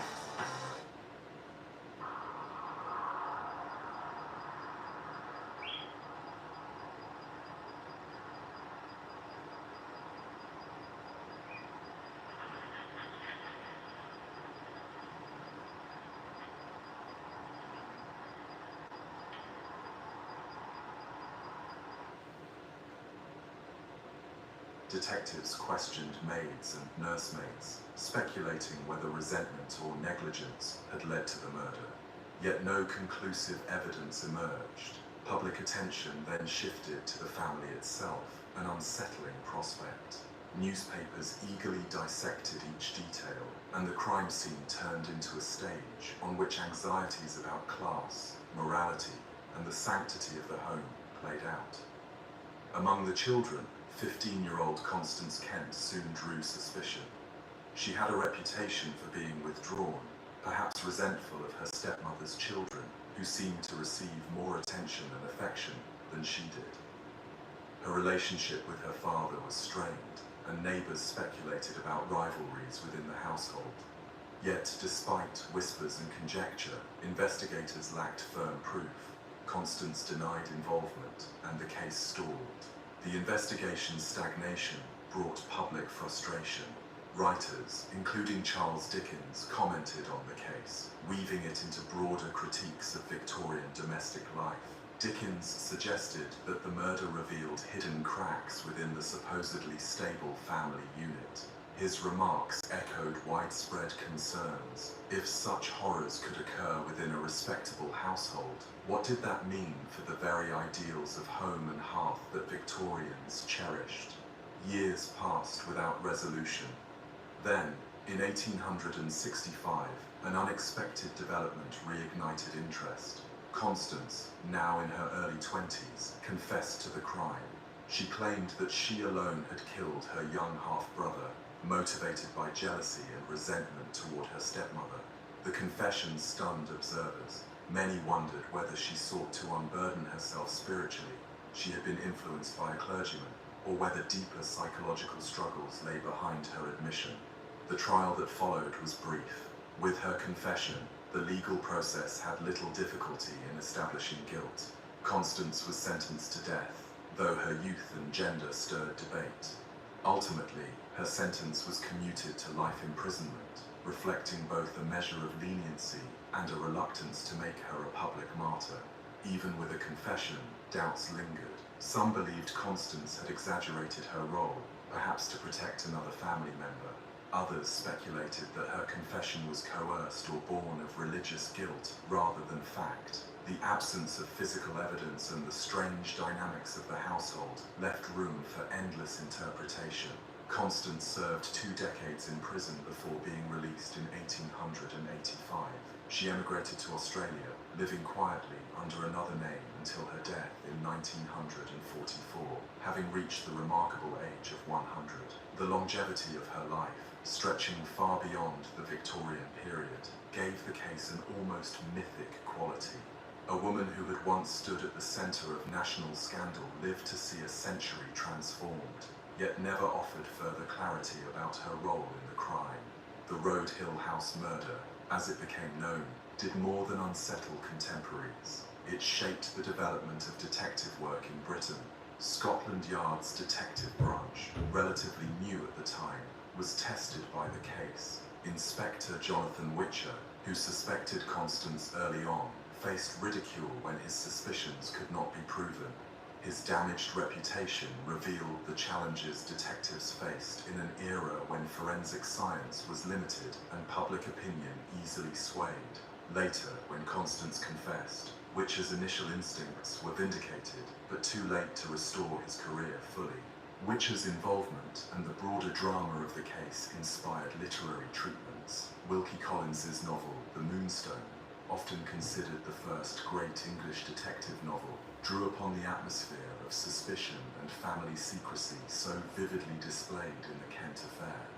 The blending of domestic life and crime, of respectability and hidden violence, became a defining theme in detective fiction that followed. Beyond literature, the case invited reflection on the psychological burdens placed upon young women in Victorian households. Constance's resentment of her stepmother's children reflected a broader theme: the constrained lives of girls who felt powerless within patriarchal structures. Whether or not her motives were as she described, her situation resonated with anxieties about the pressures of family duty, sibling rivalry, and the silent resentments that could fester behind closed doors. Contemporaries debated whether Constance was a monster or a victim of circumstance. Some saw her as a calculating murderer, others as a troubled young woman crushed by an oppressive home environment. The ambiguity allowed the case to endure in public memory, a puzzle that reflected both the fascination with crime and the uncertainties of Victorian morality. The survival of her story into the 20th century and beyond demonstrates its enduring grip. Historians continue to revisit the evidence, questioning the reliability of her confession and the dynamics within the Kent household. Was Constance solely responsible? Did she act with another's knowledge? Or was her guilt less literal and more symbolic, an expression of deep resentment that she translated into confession years after the fact? What remains clear is the way her case illuminated the darker aspects of domestic life. The Victorian home, often idealized as a haven of virtue, could also be a crucible of jealousy, repression, and unspoken conflict. Constance Kent's name became shorthand for those hidden tensions, a reminder that even within respectable walls, violence could erupt. Her later years in Australia provide a curious coda. Living under the name Ruth Kay, she worked as a nurse, caring for others with a quiet devotion that contrasted starkly with the notoriety of her youth. Those who knew her in later life reportedly respected her dedication and had little idea of her past. That contrast, the young girl accused of killing a child and the elderly nurse who comforted the sick, adds another layer of mystery to her legacy. Was she seeking redemption through service, or had she long since made peace with a guilt that could never fully be absolved? The story of Constance Kent continues to draw readers, writers, and researchers because it resists closure. The facts remain clouded by contradictions, the motives uncertain, the psychology complex. Her life, stretching from the mid-19th century to the middle of the 20th, bridges eras, carrying with it the unresolved questions of one of Victorian Britain's most famous crimes. In the quiet Wiltshire town where Road Hill House still stands, the events of 1860 have not been forgotten.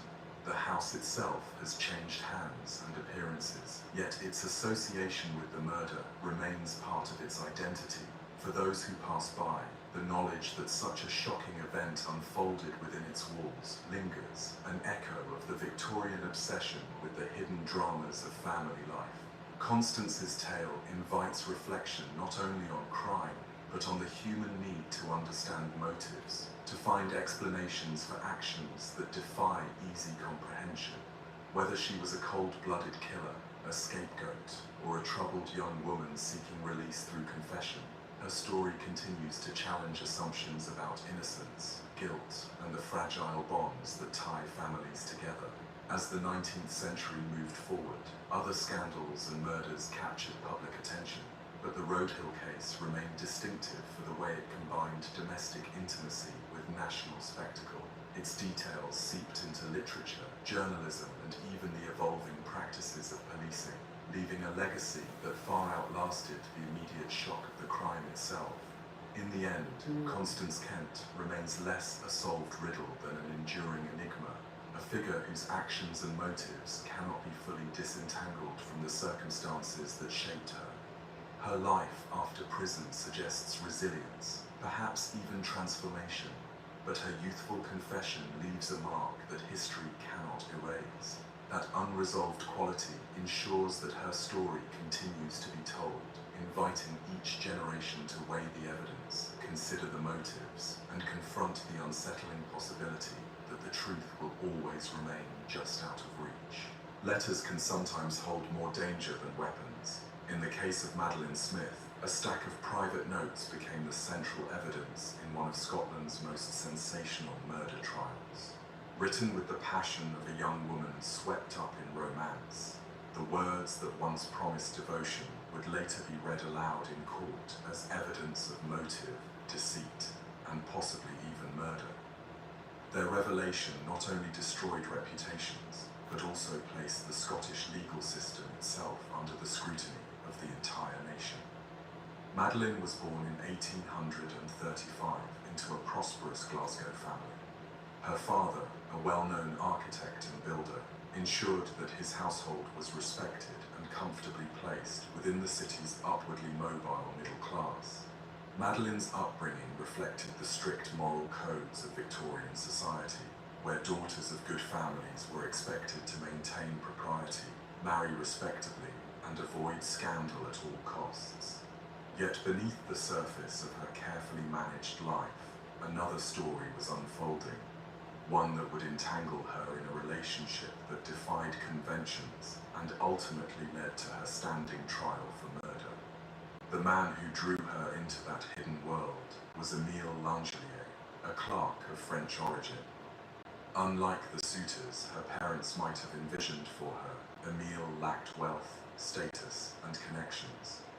But he possessed a charm that appealed to Madeleine, and their courtship, conducted in secrecy, grew intense. They exchanged passionate letters filled with declarations of love and longing. To a society that prized restraint, these letters were shocking in their candor, and they later provided the public with a rare glimpse into the private emotions of a Victorian young woman. Over time, however, the relationship grew strained. Madeleine's family pressured her to pursue a more suitable match, and she began to distance herself from Émile. He, in turn, resisted letting her go. Brooklinen knows linen. But what makes Brooklinen's linen the best?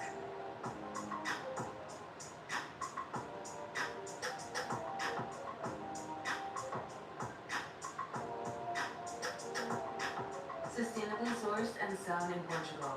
We spent years perfecting our linen, so it's softer, stronger, and with that lived-in feeling you love. It's in our name, Brooklinen, best in bed.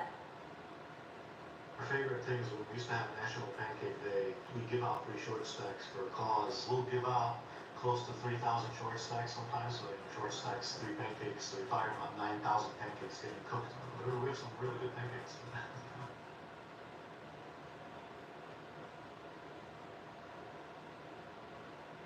Threatening to expose their intimacy to her family, he used the very letters she had written as leverage. This conflict set the stage for a tragedy that would rivet Scotland and beyond.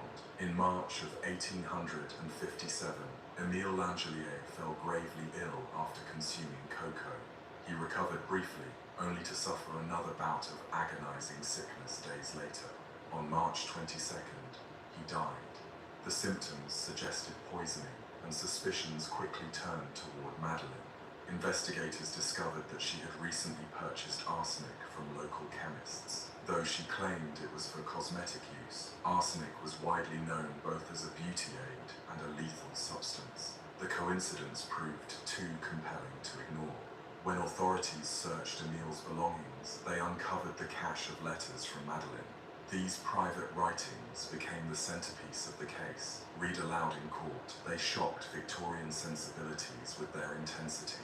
Instead of modest, restrained expressions of affection, the letters brimmed with passion and sometimes desperation. For many observers, they undermined Madeline's image as an innocent young woman. To others, however, they reflected nothing more than youthful ardor, imprudent perhaps, but not proof of murder. The trial began in July of 1857 and quickly became a media sensation.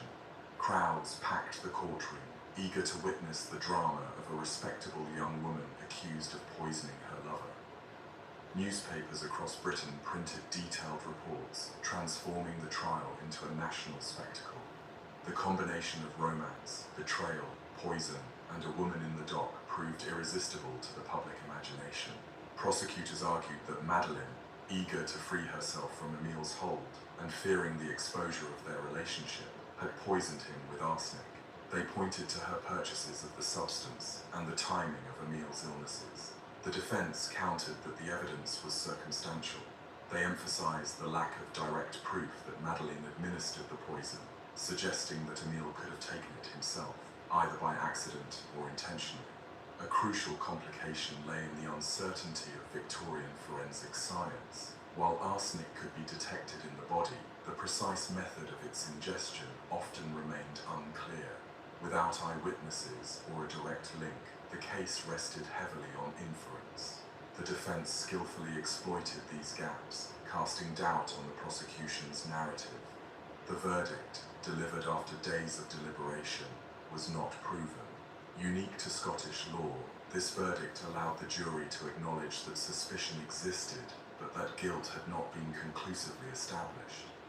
It left Madeline free but forever marked by the trial. For some, the verdict was tantamount to an acquittal. For others, it suggested lingering doubts about her innocence. Public opinion remained sharply divided. To many Victorians, Madeline embodied the dangers of female passion and disobedience. Her letters, widely circulated in the press, fueled debates about women's roles, morality, and the boundaries of propriety. To others, she was a victim of circumstance, a young woman punished more for her sexuality and independence than for any proven crime.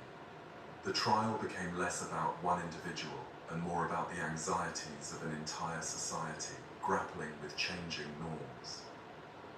In the aftermath, Madeline's life was irrevocably altered.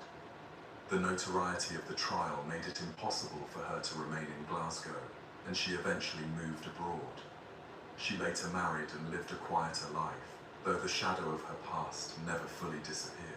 Her story resurfaced in literature and popular accounts, cementing her place in the annals of sensational Victorian trials. The case of Madeline Smith highlights the peculiarities of the Scottish legal system. The not proven verdict, often criticised for leaving an accused person in a limbo of suspicion, became a focal point of discussion. Supporters argued that it prevented wrongful convictions in cases where evidence was insufficient. Critics contended that it left defendants stigmatised without full acquittal. Madeline's trial remains one of the most famous examples of this controversial outcome, ensuring that debates about its fairness continue to this day. The fascination with her story also speaks to the cultural power of poison as a weapon in the Victorian imagination. Arsenic, cheap and accessible, became known as the inheritance powder because of its frequent use in domestic murders. Its invisibility in food or drink and the difficulty of detection made it a symbol of secretive violence. To accuse a young woman of wielding such a weapon added an extra layer of intrigue and horror. Literature of the time drew heavily on these themes. Sensation novels, with their focus on hidden crimes within respectable households, echoed the atmosphere of Madeline's case. The trial blurred the lines between fact and fiction, as journalists and novelists alike drew upon its details to explore the darker undercurrents of society. Madeline herself became a contested figure in cultural memory. Was she a calculating poisoner, or a tragic young woman caught between desire and duty? The ambiguity ensured her lasting notoriety.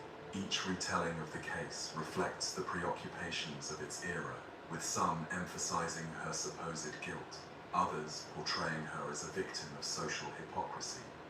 Her trial also illuminated the vulnerability of women to public judgment. While men accused of crimes often faced scrutiny for their actions, women were judged not only for what they had allegedly done, but also for how they conformed to or deviated from gender expectations. Madeline's passionate letters, instead of being seen merely as evidence of intimacy, were treated as proof of moral failing. In the eyes of many, that failing was indistinguishable from criminal guilt. Over time, scholars have revisited the case with new perspectives. Some highlight the limitations of forensic evidence in the mid-19th century, suggesting that the uncertainties left reasonable doubt about her guilt. Others point to the psychological pressures she faced, balancing family expectations against a secret relationship that threatened to unravel her future. What cannot be denied is the trial's impact on Victorian culture. It revealed how private relationships could become public spectacles, how love letters could be transformed into instruments of humiliation, and how a single trial could ignite debates about law, gender, and morality that reverberated for decades. For Madeline herself, survival was a kind of paradox. Acquitted yet never exonerated, she lived with a reputation that could not be shed. Even as she aged and moved into obscurity, her name remained linked to scandal. The distance of time has not resolved the ambiguity, but it has ensured that her story continues to fascinate, inviting new generations to grapple with its mysteries. To look back on Madeline Smith is to glimpse a society both repressive and enthralled by its own transgressions. Her trial was not simply about one death, but about the collision of passion, propriety, and justice in a world uneasy with change. That combination gave her story its enduring power, ensuring it would never fade completely from cultural memory.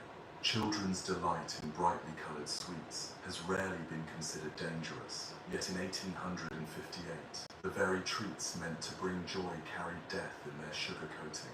In Bradford, a bustling town in Yorkshire, a catastrophic mistake turned peppermint lozenges into lethal poison, creating one of the most tragic cases of accidental mass poisoning in Victorian Britain. The episode revealed how fragile public trust could be when commerce and carelessness collided, and it left behind changes in law that reshaped how dangerous substances were sold. The story begins in a small confectioner's shop owned by William Hardacre, known locally as Humbug Billy. His establishment, near Greenmarket, sold cheap sweets that were particularly popular among working-class families. Parents would often allow children to spend a penny or two on the peppermint humbugs, striped lozenges that offered sweetness at an affordable price. Few could have imagined that within these little striped confections lay a substance that could end lives in hours. On October 30th, 1858, Hardacre had prepared his stock as usual, relying on a supply chain that seemed ordinary enough. To make the lozenges, sugar was mixed with a filler called daff, or powdered gypsum, commonly used to bulk out the sweets and reduce costs. That gypsum was expected to come from a local druggist named Charles Hodgson. Hodgson, however, was ill and had delegated the task of preparing the duff to his apprentice.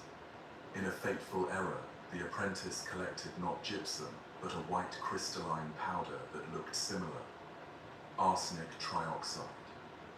The mistake went unnoticed. The arsenic, sold by Hodgson's supplier, was stored without the careful distinction we would expect today. Because it was cheap, colorless, and tasteless, arsenic was dangerously easy to confuse with other powders. When it entered Hardacre's mixture, the lethal substance became part of the sweets. Customers who purchased the peppermint lozenges that day could not have imagined the danger. They consumed them as usual, savoring the familiar flavor, until illness struck with terrifying speed. Violent stomach pains, vomiting, and collapse followed. Within hours, multiple people were dead. Dozens more fell gravely ill. Panic spread quickly through Bradford as physicians struggled to understand the sudden outbreak. Investigations soon revealed the dreadful truth. Samples of the lozenges were tested, and arsenic was found in staggering quantities. It was estimated that each sweet contained enough poison to kill several people. That any customers survived was due only to the fact that some had eaten fewer lozenges than others, or that their bodies had expelled the poison before it fully took effect. The scale of the tragedy was unprecedented.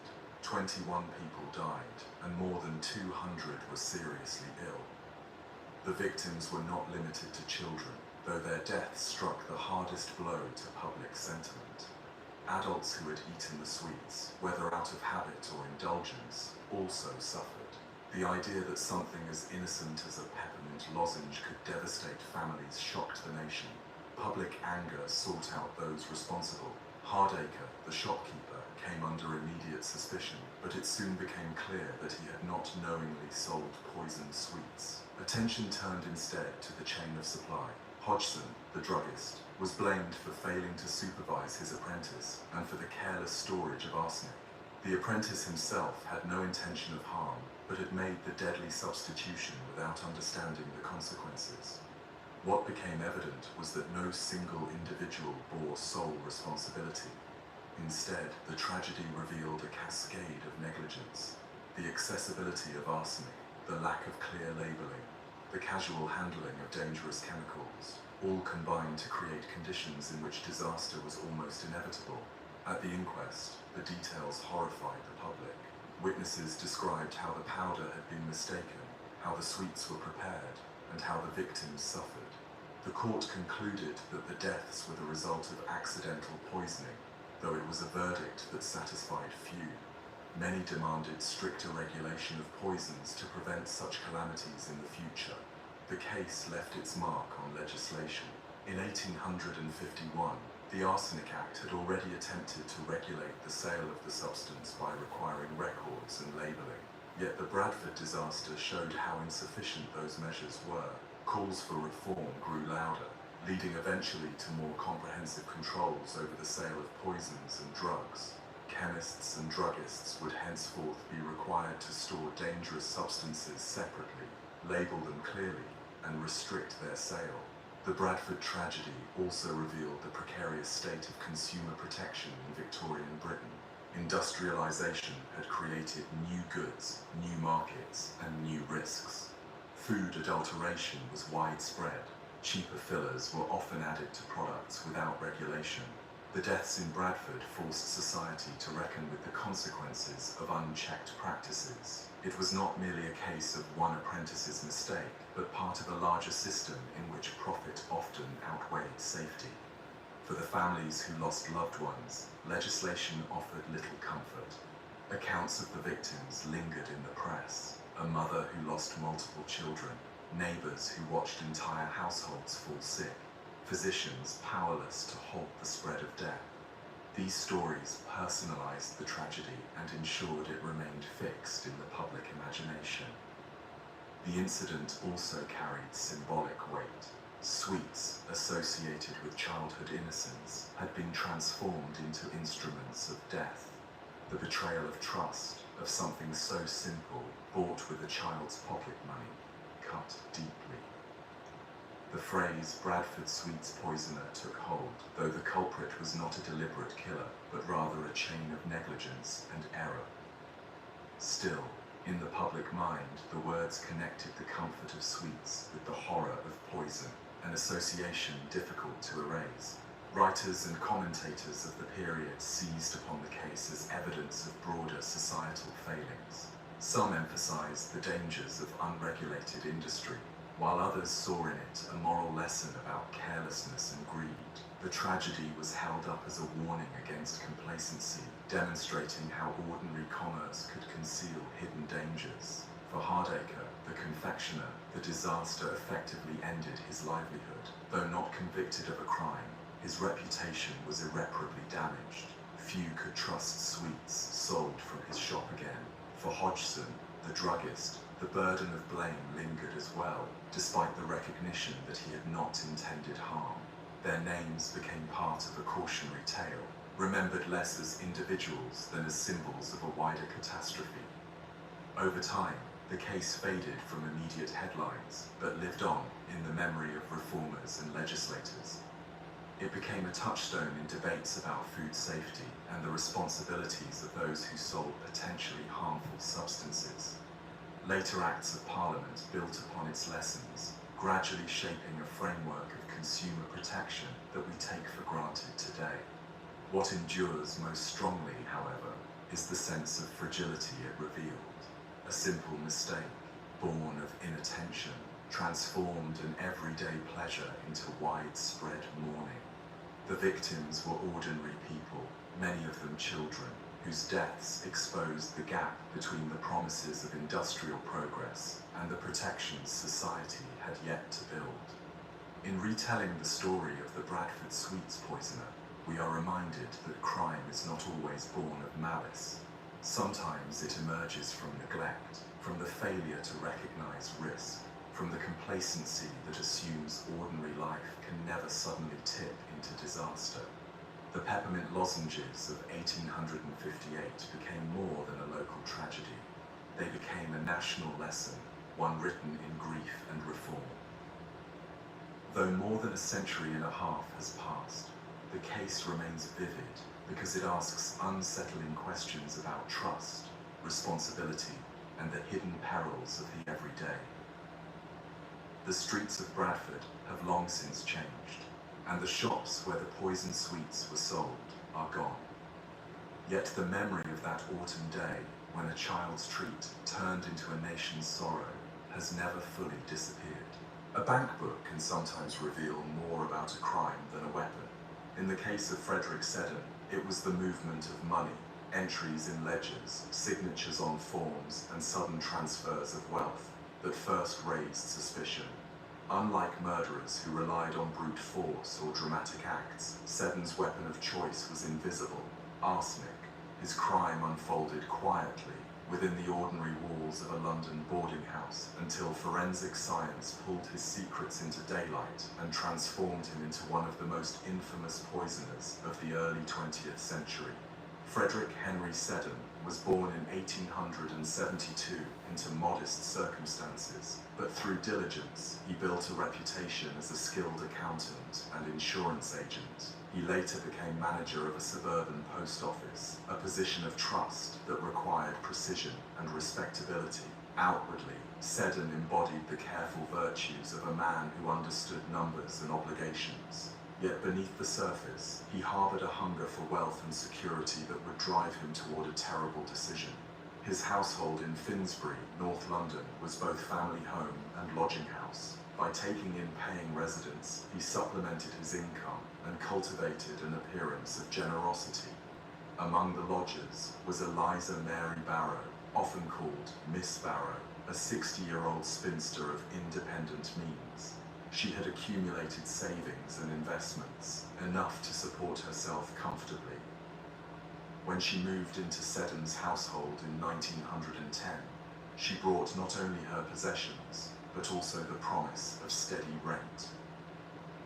At first, the arrangement seemed mutually beneficial. Seddon provided her with meals, lodging, and company. She provided reliable income, but he soon became aware of her financial resources, particularly the India stocks she owned. The prospect of gaining control over those assets awakened his ambition. With patience and persuasion, he convinced Miss Barrow to entrust her investments to him, presenting himself as a man of experience who could manage them more efficiently. She signed over control of her securities in exchange for an annuity. a fixed income she could rely upon for the rest of her life. Such arrangements were not uncommon, but they placed her fortune directly under his control. From that moment, her continued existence was no longer in his financial interest. Her death would relieve him of the annuity obligation while leaving him in possession of the capital. The stage was set for a crime that would be remembered as a chilling example of calculated greed. Miss Barrow began to suffer from mysterious illnesses in late 1911. At first, the symptoms seemed like those of common gastric troubles, stomach pain, vomiting, weakness. Doctors were called, but the pattern of her illness puzzled them. Her decline was gradual yet relentless, with periods of apparent recovery followed by renewed suffering. Throughout, Seddon and his wife provided care, presenting themselves as attentive guardians. By September of that year, her condition worsened dramatically. On the 14th of that month, she died in the Seddon household. The death certificate, signed by the attending physician, listed natural causes. Her burial followed swiftly, and it might have ended there. But rumors soon began to spread. Neighbors and acquaintances noted that Seddon had assumed control of her wealth. The rapid disposal of her possessions and the absence of family involvement heightened suspicion. Exhumation was ordered. In an age when forensic toxicology was steadily advancing, the examination of her remains revealed traces of arsenic. The discovery changed everything. What had appeared to be a natural death was now understood as deliberate poisoning. Investigators turned their focus squarely on Frederick Seddon. The trial opened in March of 1912 at the Old Bailey, and it quickly captured public attention. Poisoning cases had always fascinated Victorian and Edwardian society. The image of a respectable man or woman secretly administering deadly substances combined domestic intimacy with hidden danger, creating a spectacle both horrifying and strangely compelling. Seddon's case offered all these elements: a trusted professional, a dependent lodger, financial motives, and the stealthy use of arsenic. Prosecutors outlined their case methodically. They showed how Seddon had gained control of Miss Barrow's fortune, argued that her death released him from financial obligations, and presented the forensic findings of arsenic in her body. Witnesses described her symptoms in detail, aligning them with classic signs of arsenic poisoning: burning pain, violent sickness, gradual wasting. The prosecution emphasized the opportunity Seddon had as her caretaker to administer the poison unnoticed. The defense countered with arguments designed to sow doubt. They suggested that arsenic could have been ingested accidentally, perhaps through contaminated food or medicine. They noted that arsenic was still widely available in household products, including flypapers and cosmetics. They also argued that Mrs. Seddon, rather than Frederick himself, had overseen much of Miss Barrow's daily care. But suspicion fell most heavily on the head of the household, whose financial dealings had so clearly benefited from the death. One of the most striking aspects of the trial was Seddon's demeanor. Unlike defendants who showed nervousness or contrition, he remained composed, almost cold. Observers described him as methodical, even pedantic, in his responses. When questioned, he gave precise answers, as though balancing an account rather than defending his life. To many in the courtroom, this lack of emotion reinforced the image of a calculating man who had weighed human life against financial gain.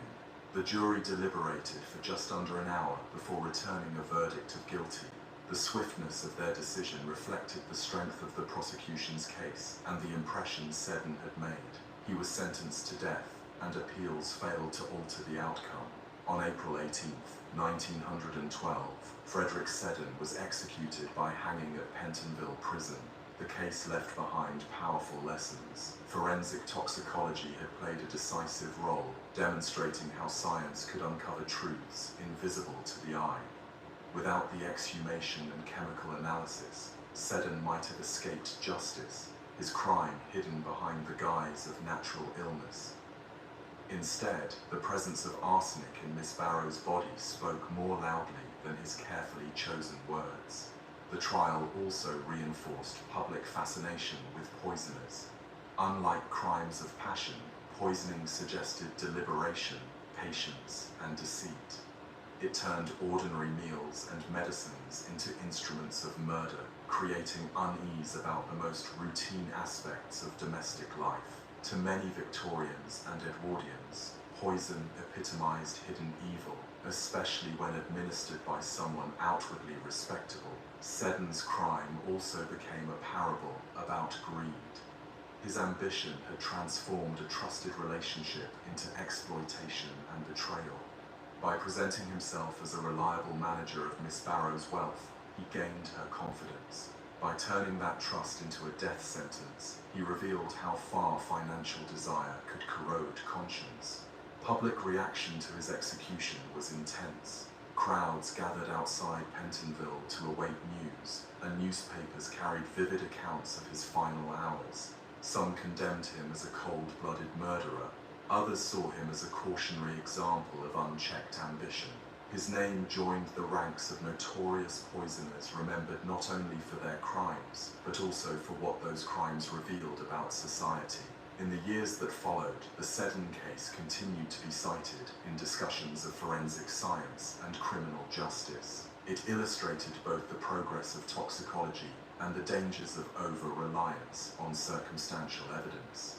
It showed how financial records, letters, and chemical analysis could together form a narrative strong enough to convict. It also reinforced the need for vigilance in domestic settings where trust could be so easily betrayed. Miss Barrow's fate, meanwhile, stood as a reminder of vulnerability.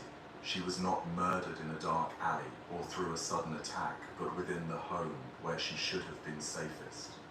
Her trust in Seddon, both as a landlord and as a financial manager, proved fatal. Her story, like that of so many victims of poisoners, underscores the insidious nature of crimes committed not through force, but through patience and calculation. Looking back, the figure of Frederick Seddon remains unsettling precisely because he seemed so ordinary. He was not a flamboyant villain, but a man of accounts, careful in speech and demeanor. His crime suggests that danger can lurk not only in dramatic outbursts, but also in the quiet manipulations of those who calculate gain more carefully than they measure human life. As the 19th century gave way to the modern era, cases like his bridged old fears and new science, they revealed how poisoners could still thrive in an age of progress, but also how forensic methods could rise to meet them. In that sense, the trial of Frederick Seddon was more than a courtroom drama. It was part of the ongoing story of how society sought to balance trust, science, and justice in the face of hidden crimes. Few substances in Victorian households carried the same contradictory associations as chloroform. It was a marvel of modern medicine, capable of numbing pain and easing surgery, yet also a volatile chemical that could silence breath in minutes if misused. Into this paradox stepped Adelaide Bartlett, whose name would forever be linked to one of the most baffling trials of the 19th century. Her husband, Edwin Bartlett, died in his bed in 1886 with an unusual concentration of chloroform in his stomach. How it came to be there, whether through accident, suicide, or deliberate poisoning, remains uncertain. The case was a legal and scientific puzzle, and though Adelaide walked free from the dock, public opinion remained haunted by doubts. Adelaide's origins were as mysterious as the later circumstances of her trial.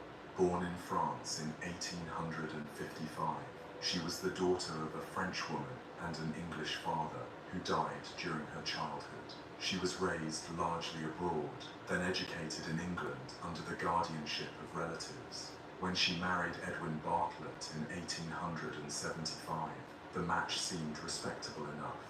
Edwin was a prosperous grocer with properties and investments, a man considered industrious if somewhat eccentric.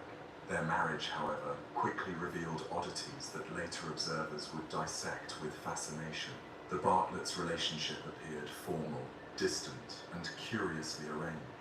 Accounts suggest that Edwin did not expect conjugal intimacy in the conventional sense. The marriage was said to be platonic, though whether this was Adelaide's wish, Edwin's preference, or a mutual understanding remains unclear. What is certain is that Adelaide's life as a wife unfolded with unusual freedoms for a Victorian woman. She maintained close ties with her spiritual advisor and teacher, the Reverend George Dyson, who became a constant presence in her life and later a central figure in the trial. By the mid-1880s, Edwin's health was in noticeable decline. He suffered from gastric troubles and bouts of depression. His ailments, whether genuine or exaggerated, provided ample reason for him to seek medical care. Adelaide often managed his treatments, a role she performed with a devotion that raised few eyebrows at the time, but would later appear in a more sinister light. On New Year's Eve of 1885, Edwin retired to his bed in their home in Pimlico. The following morning, he was found lifeless. Adelaide called for help, and doctors arrived quickly. Initial impressions suggested natural causes, but soon the physicians noted inconsistencies. An autopsy revealed a startling quantity of chloroform in Edwin's stomach, far greater than what might occur through simple inhalation during medical use. The discovery ignited immediate suspicion. The central question was deceptively simple. How had chloroform entered his body? Drinking chloroform in its raw form was nearly impossible without gagging or burning. The chemical's caustic nature would normally deter ingestion, yet Edwin's stomach held it. No marks were found in his throat or mouth that would indicate forced swallowing. Suicide was possible but doubtful, as he had left no note and had shown little sign of immediate despair. This left poisoning as the most plausible explanation. Adelaide was charged with his murder. The case against her was both strong and precarious. She had motive. As Edwin's widow, she stood to inherit his property and investments, though she was not left fabulously wealthy. More significantly, rumors swirled about her relationship with Reverend Dyson. Their connection, described as unusually intimate for a married woman and her pastor, suggested a potential motive rooted in romantic entanglement. Prosecution argued that Adelaide and Dyson had conspired to remove Edwin from the picture, clearing the way for a new life together. The trial at the Old Bailey in April 1886 became a sensation. Courtrooms filled with spectators eager to hear details of love, faith, poison, and betrayal. Newspapers devoted column after column to the case, framing it as both a murder mystery and a social drama. Central to the prosecution was the presence of chloroform. They established that Adelaide had purchased chloroform in the months leading up to Edwin's death. Witnesses recalled her collecting it from chemists, sometimes accompanied by Dyson. These purchases suggested forethought. Combined with the platonic marriage arrangement and her close bond with Dyson, the narrative of murder seemed convincing. Yet the defense mounted a formidable counter-argument. They seized upon the scientific puzzle. If Adelaide had administered the chloroform orally, how had she done so without leaving burns or damage in Edwin's mouth and throat? No evidence of such injury was found. The defense suggested that Edwin might have taken it himself, either intentionally or in a misguided attempt at self-medication. They also raised the possibility that he had inhaled chloroform, but somehow swallowed liquid by accident. The lack of certainty created a shadow of doubt that grew stronger as expert witnesses clashed. One toxicologist testified that chloroform could only have been swallowed voluntarily, while another maintained that it could have been given without resistance if mixed with other liquids. The jury listened as eminent scientists debated each other, turning the trial into a theatre of competing expertise. Adelaide's demeanor also played a role. She appeared composed, intelligent, and dignified throughout the proceedings. Unlike defendants who protested dramatically, she remained calm even when facing damning evidence. This composure divided public opinion. Some saw it as proof of innocence, others as the mask of a calculating woman. When Reverend Dyson took the stand, the intrigue deepened. He admitted to a close relationship with Adelaide, describing how Edwin had consented to their friendship, even encouraging it as a form of spiritual companionship. He acknowledged that he and Adelaide had been affectionate, though he denied impropriety. The suggestion that Edwin had effectively sanctioned their intimacy cast doubt on any motive for murder. Why would Adelaide and Dyson conspire to kill if Edwin himself had tolerated or even arranged their unusual relationship? The jury deliberated on these contradictions. Ultimately, they returned a verdict of not guilty. Adelaide was acquitted, and she walked free from the court. The decision was met with applause by some, outrage by others. Many believed she had escaped justice not through innocence, but through the inability of science to provide a definitive explanation. The aftermath of the trial left lingering questions. Was Adelaide a devoted wife wrongfully accused, caught in a net of suspicion because of her unconventional marriage and friendship with a clergyman? Or was she a skilled manipulator who had exploited both social freedoms and scientific uncertainties to cover her guilt? Historians and commentators have debated the case ever since. What makes it enduring is not only the mystery of how the chloroform entered Edwin's body, but also what it revealed about Victorian society. The Bartlett trial highlighted the period's unease with women who defied conventional roles. Adelaide was intelligent, independent, and unafraid of close male companionship outside her marriage. These qualities unsettled observers and may have amplified suspicion against her. The case also underscored the limits of forensic science in the late 19th century. Toxicology had advanced dramatically since the early days of crude poison detection, yet here it faltered. The inability to explain the mechanics of chloroform ingestion left a gap that no amount of circumstantial evidence could fill. That gap ultimately saved Adelaide. Public fascination did not fade quickly. Newspapers continued to speculate about her fate and character.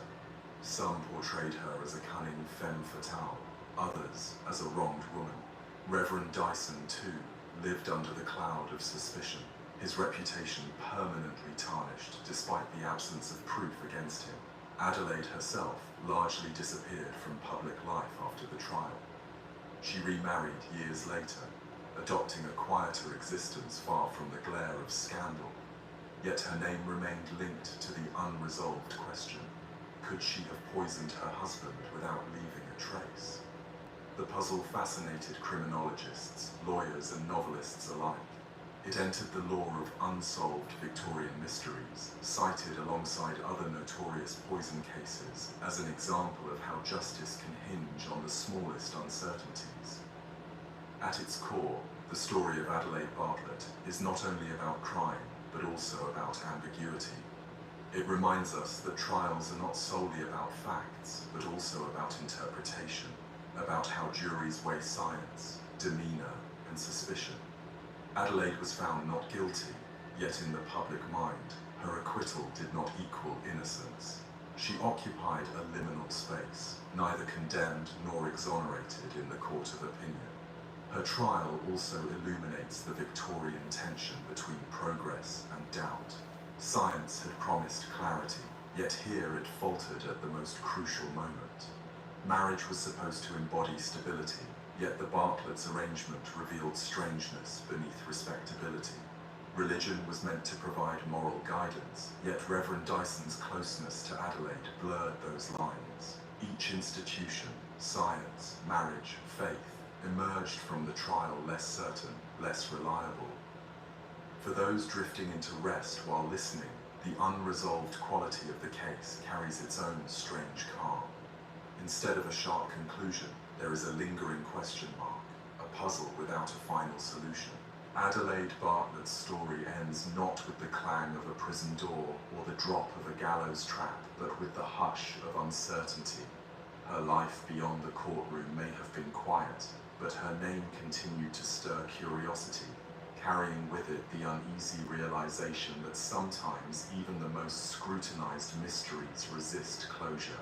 Leopard skins, with their spotted patterns, carried profound meaning in parts of West Africa during the late 19th and early 20th centuries. To the outsider's eye, they might have seemed mere trophies of the hunt, but within the communities that revered them, they were potent emblems of strength, secrecy, and spiritual power. When British colonial officers began to hear rumors of killings linked to men who wore these skins, not as adornment, but as disguises in acts of ritual violence, the stories merged into what became known as the Human Leopard Society. The image was arresting. Men, masked by pelts, moving under cover of night, striking down unsuspecting victims with claws fashioned from iron or sharpened wood. For colonial administrators and missionaries, the accounts seemed to confirm their darkest suspicions of savage customs. For local people, however, the matter was far more complicated. At its core lay traditions of secret societies, long-standing beliefs about protection and vengeance, and the weight of colonial intrusion that often distorted how such practices were understood. The first reports that reached British authorities spoke of bodies discovered with wounds resembling claw marks. Victims were sometimes disemboweled, their flesh carved in ritualistic fashion. In communities where such attacks took place, fear spread quickly. People spoke of men who transformed into leopards, or who channeled the ferocity of the animal through ritual. Others whispered of political motives, killings carried out to enforce authority or to punish those who defied the rules of the society. British officials in Sierra Leone and Nigeria seized upon these stories with urgency. In their view, the killings represented not only criminal acts, but also challenges to colonial control. To allow secret societies to operate unchecked would be to permit a competing power, one rooted in traditions the British did not understand and could not easily regulate. Investigations were launched, and colonial courts soon found themselves tasked with prosecuting cases that mixed local belief with Western concepts of evidence. Trials of alleged Human Leopard Society members revealed striking cultural clashes. Witnesses spoke of initiations involving oaths, animal sacrifices, and the wearing of leopard skins to channel supernatural force. They described how leaders commanded obedience and how killings were sometimes framed as offerings to spiritual powers. To the British prosecutors, these testimonies amounted to clear proof of conspiracy and murder. Yet to many within the communities, the stories reflected rituals that were part of a deeper cosmology, not easily reduced to simple categories of guilt and innocence. In several notorious cases, defendants were accused of using specially made leopard knives, weapons with curved blades or claw-like extensions designed to leave marks resembling the mauling of a great cat. Such implements were displayed in court as damning evidence. The symbolism was powerful. By showing a jury these artificial claws, prosecutors suggested that human beings had deliberately sought to mimic the leopard's violence, thereby justifying the society's feared reputation. At the same time, doubts lingered. Colonial authorities were often reliant on interpreters, informants, and local rivals willing to testify in exchange for favor. The line between genuine tradition and accusations shaped by political or personal grudges was blurry. Some scholars later argued that the British exaggerated the coherence of the Human Leopard Society, lumping together diverse practices and local conflicts under one sensational label. Others contended that the society did exist as an organized force, using ritual murder to enforce discipline and maintain secrecy. What cannot be disputed is the terror the idea inspired. Newspapers in Britain seized on the accounts, printing lurid descriptions of man-beasts who prowled villages. For a Victorian readership fascinated by exotic horrors, the notion of men donning leopard skins to commit ritual killings was irresistible. Sensational headlines framed the story less as a nuanced cultural issue and more as a Gothic spectacle of the colonial frontier. Within Africa itself, the reality was far more complex. Secret societies had long played important roles in governance, education, and social order. They initiated young men into adulthood, maintained traditions, and enforced communal discipline. The human leopard society, whether as myth, reality, or some fusion of both, emerged within that broader landscape. It may have represented an extreme faction, using the imagery of the leopard to inspire fear and obedience. Or it may have been, at least in part, a colonial construction, an amalgam of different incidents that British officials grouped together under a dramatic title. One of the most notable colonial crackdowns occurred in Sierra Leone in the 1890s. Officials, alarmed by a string of killings, arrested dozens of men accused of belonging to the Human Leopard Society. Trials followed, with convictions often secured on the strength of confessions or testimonies extracted under duress. Sentences ranged from long imprisonment to execution. For colonial authorities, these trials were triumphs, demonstrations that British law could subdue even the most secretive and terrifying of local powers. For many Africans, however, the prosecutions represented an assault on long-standing institutions, an intrusion into matters better resolved within their own cultural frameworks. The imagery of the leopard carried deep resonance. In many West African traditions, the leopard was not merely an animal, but a symbol of authority, courage, and danger. To channel its qualities was to command respect and instill fear. Masks and pelts used in rituals embodied this symbolism. By associating themselves with the leopard, members of secret societies signaled their connection to a force both natural and supernatural. British prosecutors, however, saw only disguise and deception, a way to terrorize populations and mask criminal violence. This divergence in interpretation is what makes the Human Leopard Society cases so revealing. They highlight not only acts of violence, but also the gulf between colonial and local understandings of justice, ritual, and power. In the colonial courtroom, symbols became incriminating evidence. In the village, they might have carried layers of meaning beyond the grasp of Western law. As decades passed, the legend of the Human Leopard Society grew. Travelers' accounts, missionary reports, and colonial archives all contributed to an image of a sinister fraternity lurking in the forests of West Africa. Yet careful historians have since urged caution. They remind us that much of the evidence came filtered through colonial anxieties, shaped by a desire to portray African societies as barbaric in need of civilizing. At the same time, the persistence of local stories about leopard men suggests that something did exist, whether as an organized society or as clusters of ritual killings linked by shared symbols. For those reflecting on this history today, the case of the Human Leopard Society stands at the intersection of crime, culture, and empire. It shows how murder investigations could become stages for larger battles over meaning and control. It also illustrates the power of imagery, the spotted pelt, the claw-like knife, to shape both fear and fascination. Colonial rule in Africa was filled with such moments, where practices that had long been part of local life were suddenly cast as criminal conspiracies. Sometimes the colonial interpretation was accurate, other times it was distorted by prejudice and misunderstanding. The Human Leopard Society sits uncomfortably between these possibilities. It may have been both real and exaggerated, both a genuine threat and a projection of colonial fears. As one reflects on the story in quieter hours, its atmosphere shifts from sensationalism to something more contemplative. What does it mean when a society uses the image of an animal to embody power? How do cultural symbols become entangled with criminal acts? And what happens when two systems of law, one indigenous, one imposed, collide over such questions?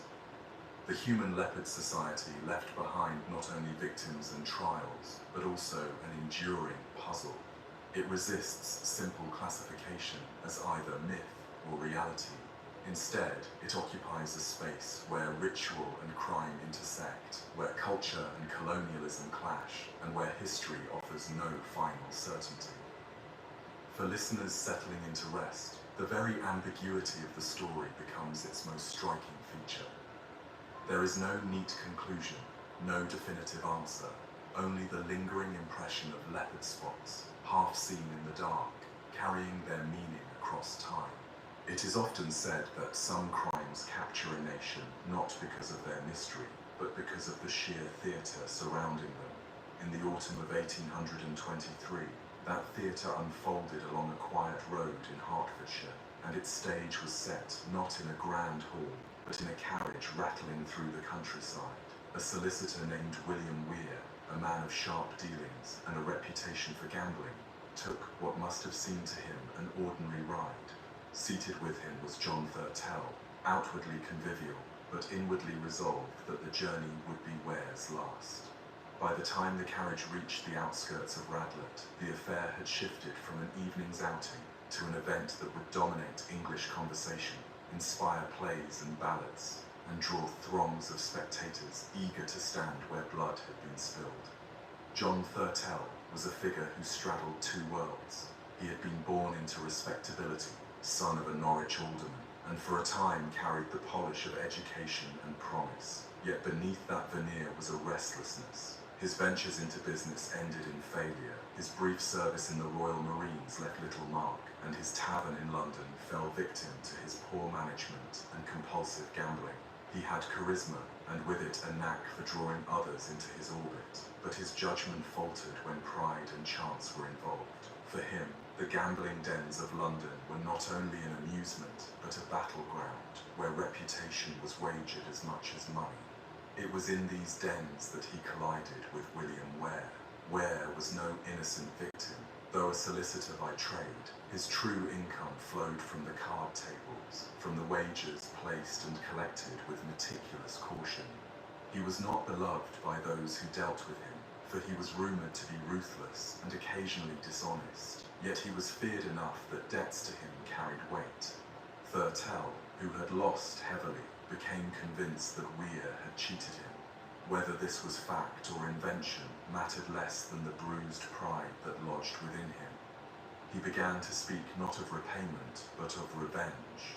The plot that emerged was simple, yet chilling. Thurtell persuaded Weir to join him for a jaunt to the countryside under the pretense of convivial sport and hunting. Two men were drawn into the plan: Joseph Hunt, a musician and hanger-on, and William Probert, a merchant of shaky finances who owned a cottage at Radlett. The outing promised merriment, yet only one of the party would live to return. On the evening of October 24th, they set off in a gig, the small carriage trundling through dark lanes. Accounts differ on the precise sequence of events, but what is known is that as the wheels struck the ruts of the road, Thurtell produced a pistol and fired at Weir's face. The shot did not kill him. What followed was more brutal. With a knife, Thurtell slashed at his throat, and when even that failed to satisfy his fury, he struck repeatedly with the butt of the pistol until life was gone. The savagery spoke of more than calculation. It revealed a man enraged, determined not only to silence his victim, but to obliterate him. The body, still warm, was dragged from the carriage. Together the men stripped it of valuables, watch, clothes, and any item that might betray identity. They carried it toward a pond near Probert's cottage, intending to conceal it in the water. Yet their efforts at disposal were clumsy. Articles of clothing remained visible, and local residents were quick to grow curious about unusual movements in their quiet village. Within days, suspicions grew, and constables were on the trail. The discovery was grim, but decisive. William Weir's body was found, his features battered beyond easy recognition, his belongings scattered. The investigation turned swiftly upon the three companions. Under questioning, William Probert faltered first, seeking to save himself by revealing the truth of Thurtell's actions. Joseph Hunt followed, his testimony aligning with Probert's. Each man shaded his story to cast himself as less guilty, but both accounts converged upon Thurtell as the prime mover, the man who had fired, stabbed and beaten with his own hands. News of the murder raced beyond Hertfordshire. Newspapers seized on every detail, feeding a public hungry for sensation. The names of the men, the description of the lane, the brutality of the killing, all were printed in lurid detail. Woodcuts illustrated the body's discovery, the carriage, and even imagined scenes of the fatal blows. Readers from London to the far corners of the kingdom devoured the accounts. Soon, Radlett itself became a destination. Carriages of sightseers clogged its roads, eager to glimpse the pond where the corpse had been hidden, to walk the lane, to stand upon the very ground where blood had flowed. Taverns in the area profited from the influx. Guides offered stories, and the countryside was transformed into a grim attraction. It was one of the earliest instances in England of crime tourism, where horror was consumed as spectacle. By January of 1824, the trial commenced at Hertford. The courtroom, large but insufficient for the throngs, filled to suffocation. Reporters jostled with citizens, lawyers with the curious, as the proceedings unfolded with the air of theatre. The judge presided with solemnity, yet for many in attendance, it was less a pursuit of justice than a performance in which they were spectators. John Thurtell appeared calm, even defiant, as if certain that charm might yet sway opinion, but the evidence weighed heavily. Probert's testimony painted him as the leader. Hunt corroborated the grisly details, and the physical marks upon Weir's body aligned with their words. The defense could offer little but character references and Thurtell's own composure. The jury required little time. The verdict of guilty was announced, sealing his fate. Joseph Hunt, by virtue of cooperation, was spared the noose, sentenced instead to transportation for life. Probert, though he escaped with his freedom, carried forever the stain of betrayal, and his reputation collapsed in the years that followed. For Thurtell, there was only the gallows. On January 9th, the execution was carried out at Hertford. Crowds numbering in the thousands gathered, their anticipation as much for spectacle as for justice. Vendors hawked refreshments, ballads recounting the murder were sung and sold, and the event had the air of a fairground. When Thurtell mounted the scaffold, he remained composed, acknowledging the multitude without visible fear.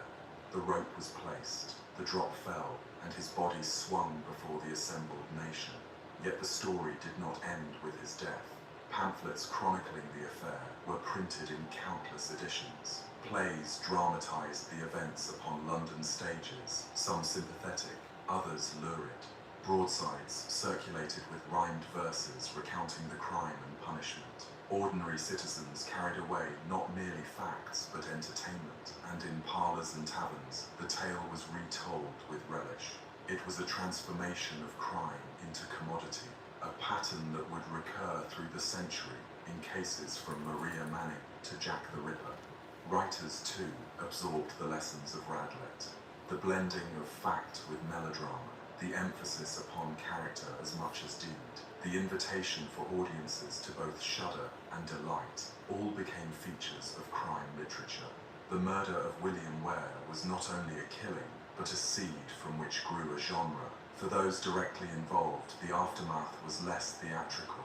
Joseph Hunt, transported to Australia, lived out a life of obscurity, far from the notoriety of England. William Probert, shunned for his betrayal and plagued by his own failings, descended into further disgrace, his name a byword for treachery.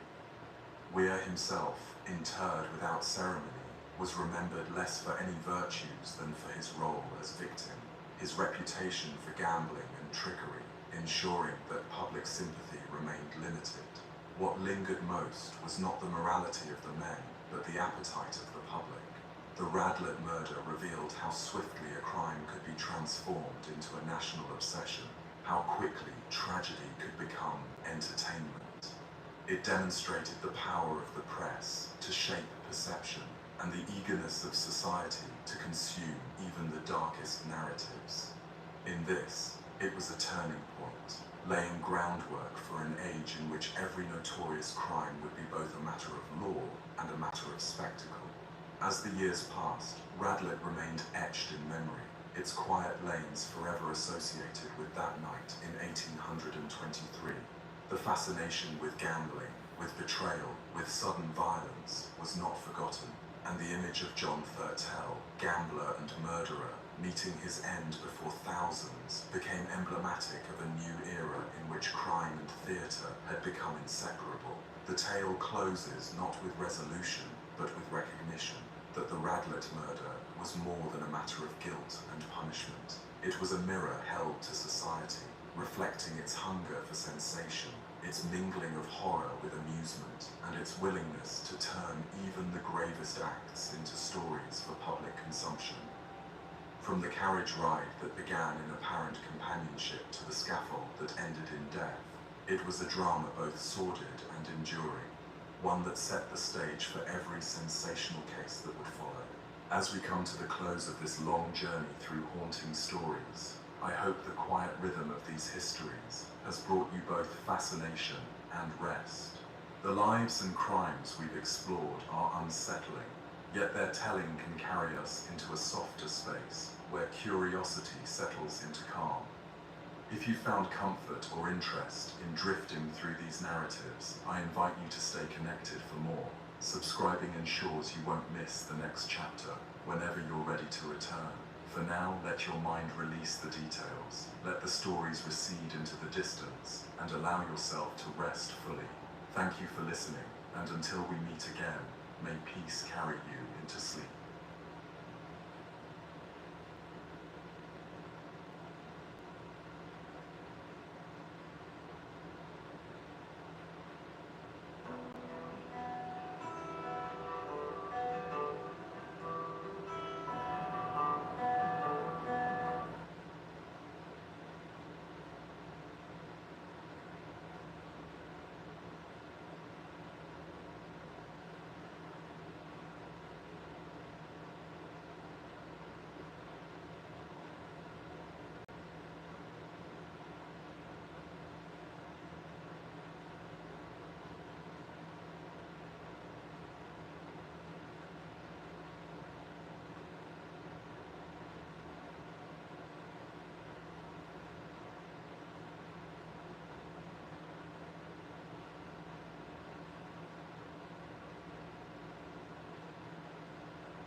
Come on, come on, come on. Monkey.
Good morning, everybody.